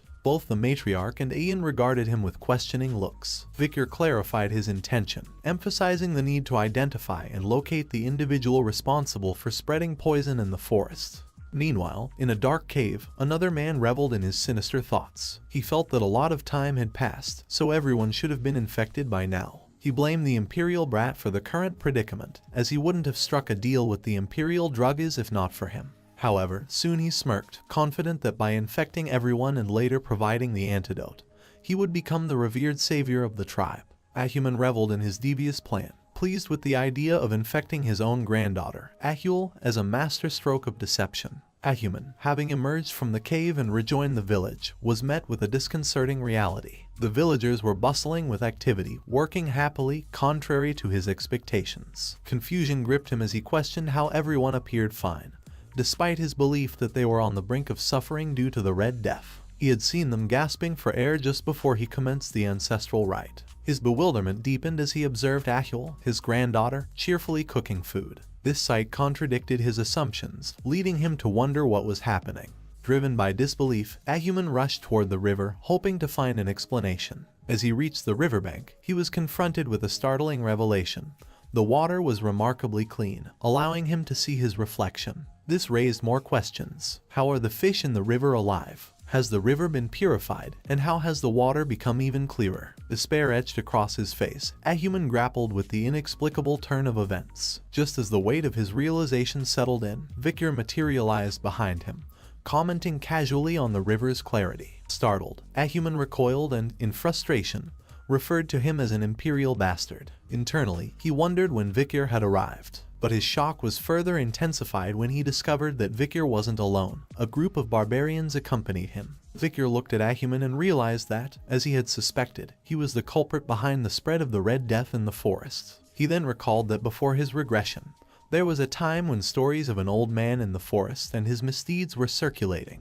It was a horrible story of a man who had spread an infection within his tribe due to his desire to become a hero. However, in the end, he failed to cure it and ended up causing the death of most of his tribespeople. Meanwhile, Ahuman's mind raced as he tried to comprehend the situation. He refused to believe that Vikir could be aware of his devious plans. He tried to divert attention and address the gathering sarcastically, asking if everyone had come to greet the old shaman. The matriarch, however, stepped forward, questioning him about the completion of the ceremony. With feigned confidence, Ahuman asserted that the infection would soon disappear. The matriarch shared information about a war in the empire caused by the Red Death. The primary reason for this conflict was the discovery that the infection had been artificially created and deliberately spread. However, she found the whole situation perplexing, as there wasn't any connection between the Imperial clan and the Deep Forest, so this infection should not have spread in the Deep Forest. Ahuman, with a hesitant voice, claimed ignorance, stating that he had only come after performing the rite for the tribe's recovery. Noticing Ahuman's evasive responses, the matriarch questioned why he had come to the catchment area instead of the village. Her gaze shifted to Vikir, acknowledging that Ahuman had indeed arrived in the catchment area,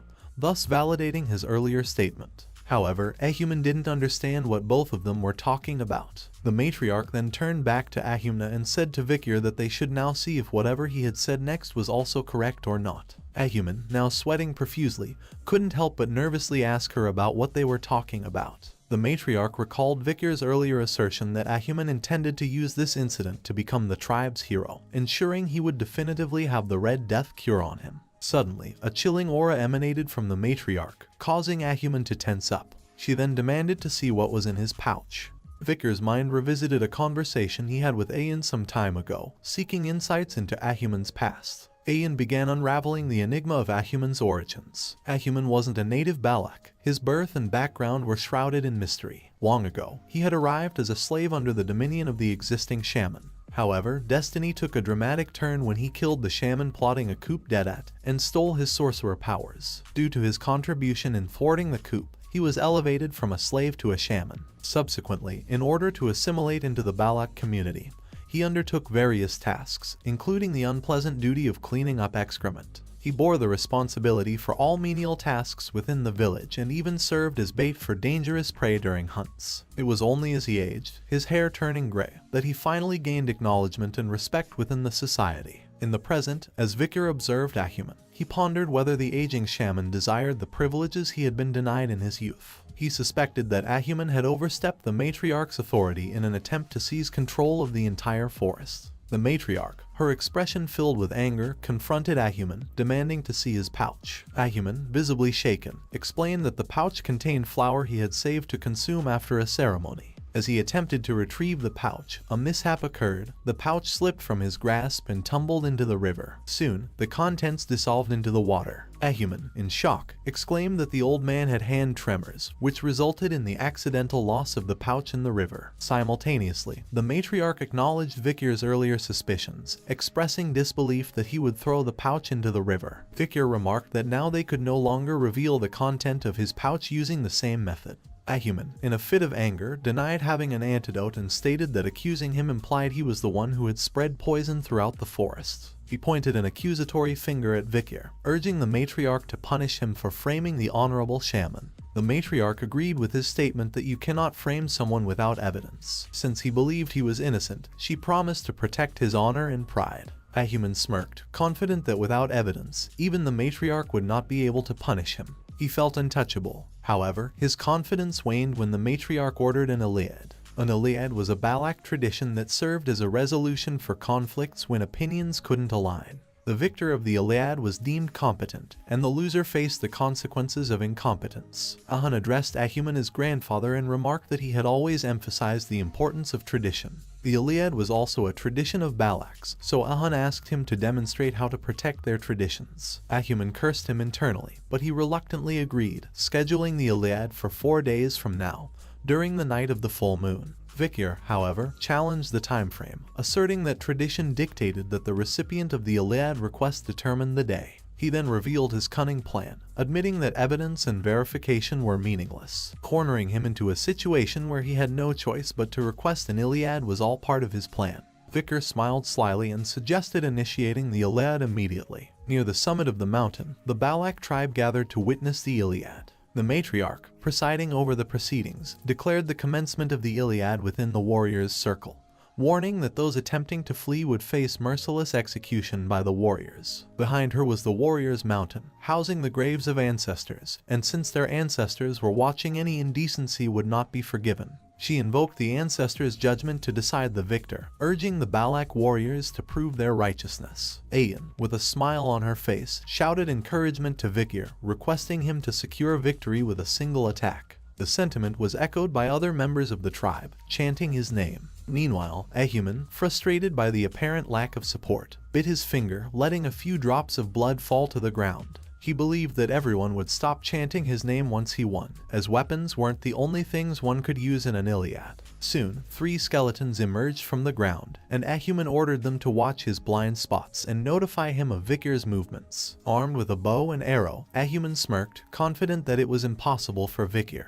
who had only been here for 2 years, to beat someone like him, who had spent 7 years in the forest. There was no way Vikir could be more familiar with the terrain. All he needed to do was wait for Vikir to show himself, and he would shoot an arrow right through him. Unbeknownst to him, Vikir had already arrived and was hanging upside down from a tree branch behind him. Vikir pondered the utility of the silent heal skill acquired from killing the master of the swamp. It was a Mushasu skill that allowed him to silently target his prey's openings. He appreciated its ability to eliminate distracting sounds, making it particularly useful for assassins. Observing Ahuman's use of necromancy, he speculated on the possibility of him originating from Lakoko, a tribe of shamans. However, such details held little consequence for his overall strategy. With calculated precision, Vikir descended from the tree amidst the skeletons. His hand moved at an astonishing speed, leaving red slashes in its wake as the skeletons crumbled to pieces. Unaware of this swift action, Ahuman maintained a smirk, believing that Vikir was paralyzed by fear. However, in an instant, Vikir materialized behind Ahuman, thrusting Beelzebub into his chest. Ahuman, bewildered and coughing, questioned the sudden turn of events. He hadn't even heard any footsteps on the fallen leaves. With a push, Vikir sent him sprawling to the ground, his eyes vacant. Retracting Beelzebub, Vikir stood victorious. Ayan rushed towards him, elated by the outcome. The surrounding barbarians, shocked by the swiftness of the confrontation, acknowledged the instant decision. One noted that the ancestors had deemed Ahuman's words unworthy of consideration. The Iliad had reached its swift and definitive conclusion, leaving the mountain's summit in a stunned silence, broken only by the rustling of leaves in the wind. Ahuman, writhing in pain on the ground, struggled with the burning sensation of his wound. Fearful of death, memories of enduring a shameful past to survive within the Balax flooded his thoughts. Unfairness overwhelmed him as he looked at Vikir, nursing a deep resentment for the things he believed were rightfully his. The Balak tribe, Lakoko, everyone who had scorned him seemed to bear the blame in his anguished perspective. Vikir, contemplating the ongoing suffering, turned to Ahun, suggesting that ending Ahuman's pain might be a merciful option. However, Ahun refused to deliver the mercy since he had almost lost Ahul because of the Red Death. Even though Ahuman was his grandfather, he could not forgive him and stated that a coward deserved to be in pain and wasn't worth pitying. Unbeknownst to everyone, Ahuman, at death's door, was drawing something on the ground with his own blood. As he neared completion, a purple aura emanated from the ancestor's grave, and the coffin's door creaked open. Simultaneously, the sky and ground were enveloped in a dark and eerie purple energy, catching the attention of everyone present. The sudden change in atmosphere raised alarm among the witnesses. They questioned the ominous energy emanating from the grave, with Ahun, in particular, displaying shock on his face as he observed his grandfather's cryptic actions. Vikir, registering the shock on Ahun's face, turned to see Ahuman on the ground. He was surprised to witness him moving, considering that he had surely stabbed his lungs. Barbarians nearby expressed their anger at Ahuman, accusing him of meddling with the grave and risking the wrath of the ancestors. Ahuman, now with purple eyes and an ominous aura, laughed and questioned whether he should truly be the one to fear the ancestors. Sensing something amiss, Vikir sprinted towards Ahuman, urgently shouting that they needed to kill him immediately. Just as Vikir reached him, an explosion occurred, pushing him back. With a worried expression, Vikir questioned himself if he was too late. Ayan, who arrived behind him, was shocked to see the source of the blast, an arrow covered in dark energy. Ahuman gazed towards a figure on the mountain and declared that, since they wished to defer the decision to the ancestors, it was now time for the great ancestors' judgment. Atop the mountain stood an undead woman wielding a bow. The message unveiled her identity as the Death Knight, with a risk rating ranging from A to S. The Death Knight was an existence that had reached the peak of their lives, but had been corrupted and transformed. They use one's soul and physical body to gather dark mana within their muscles and veins until it overflows.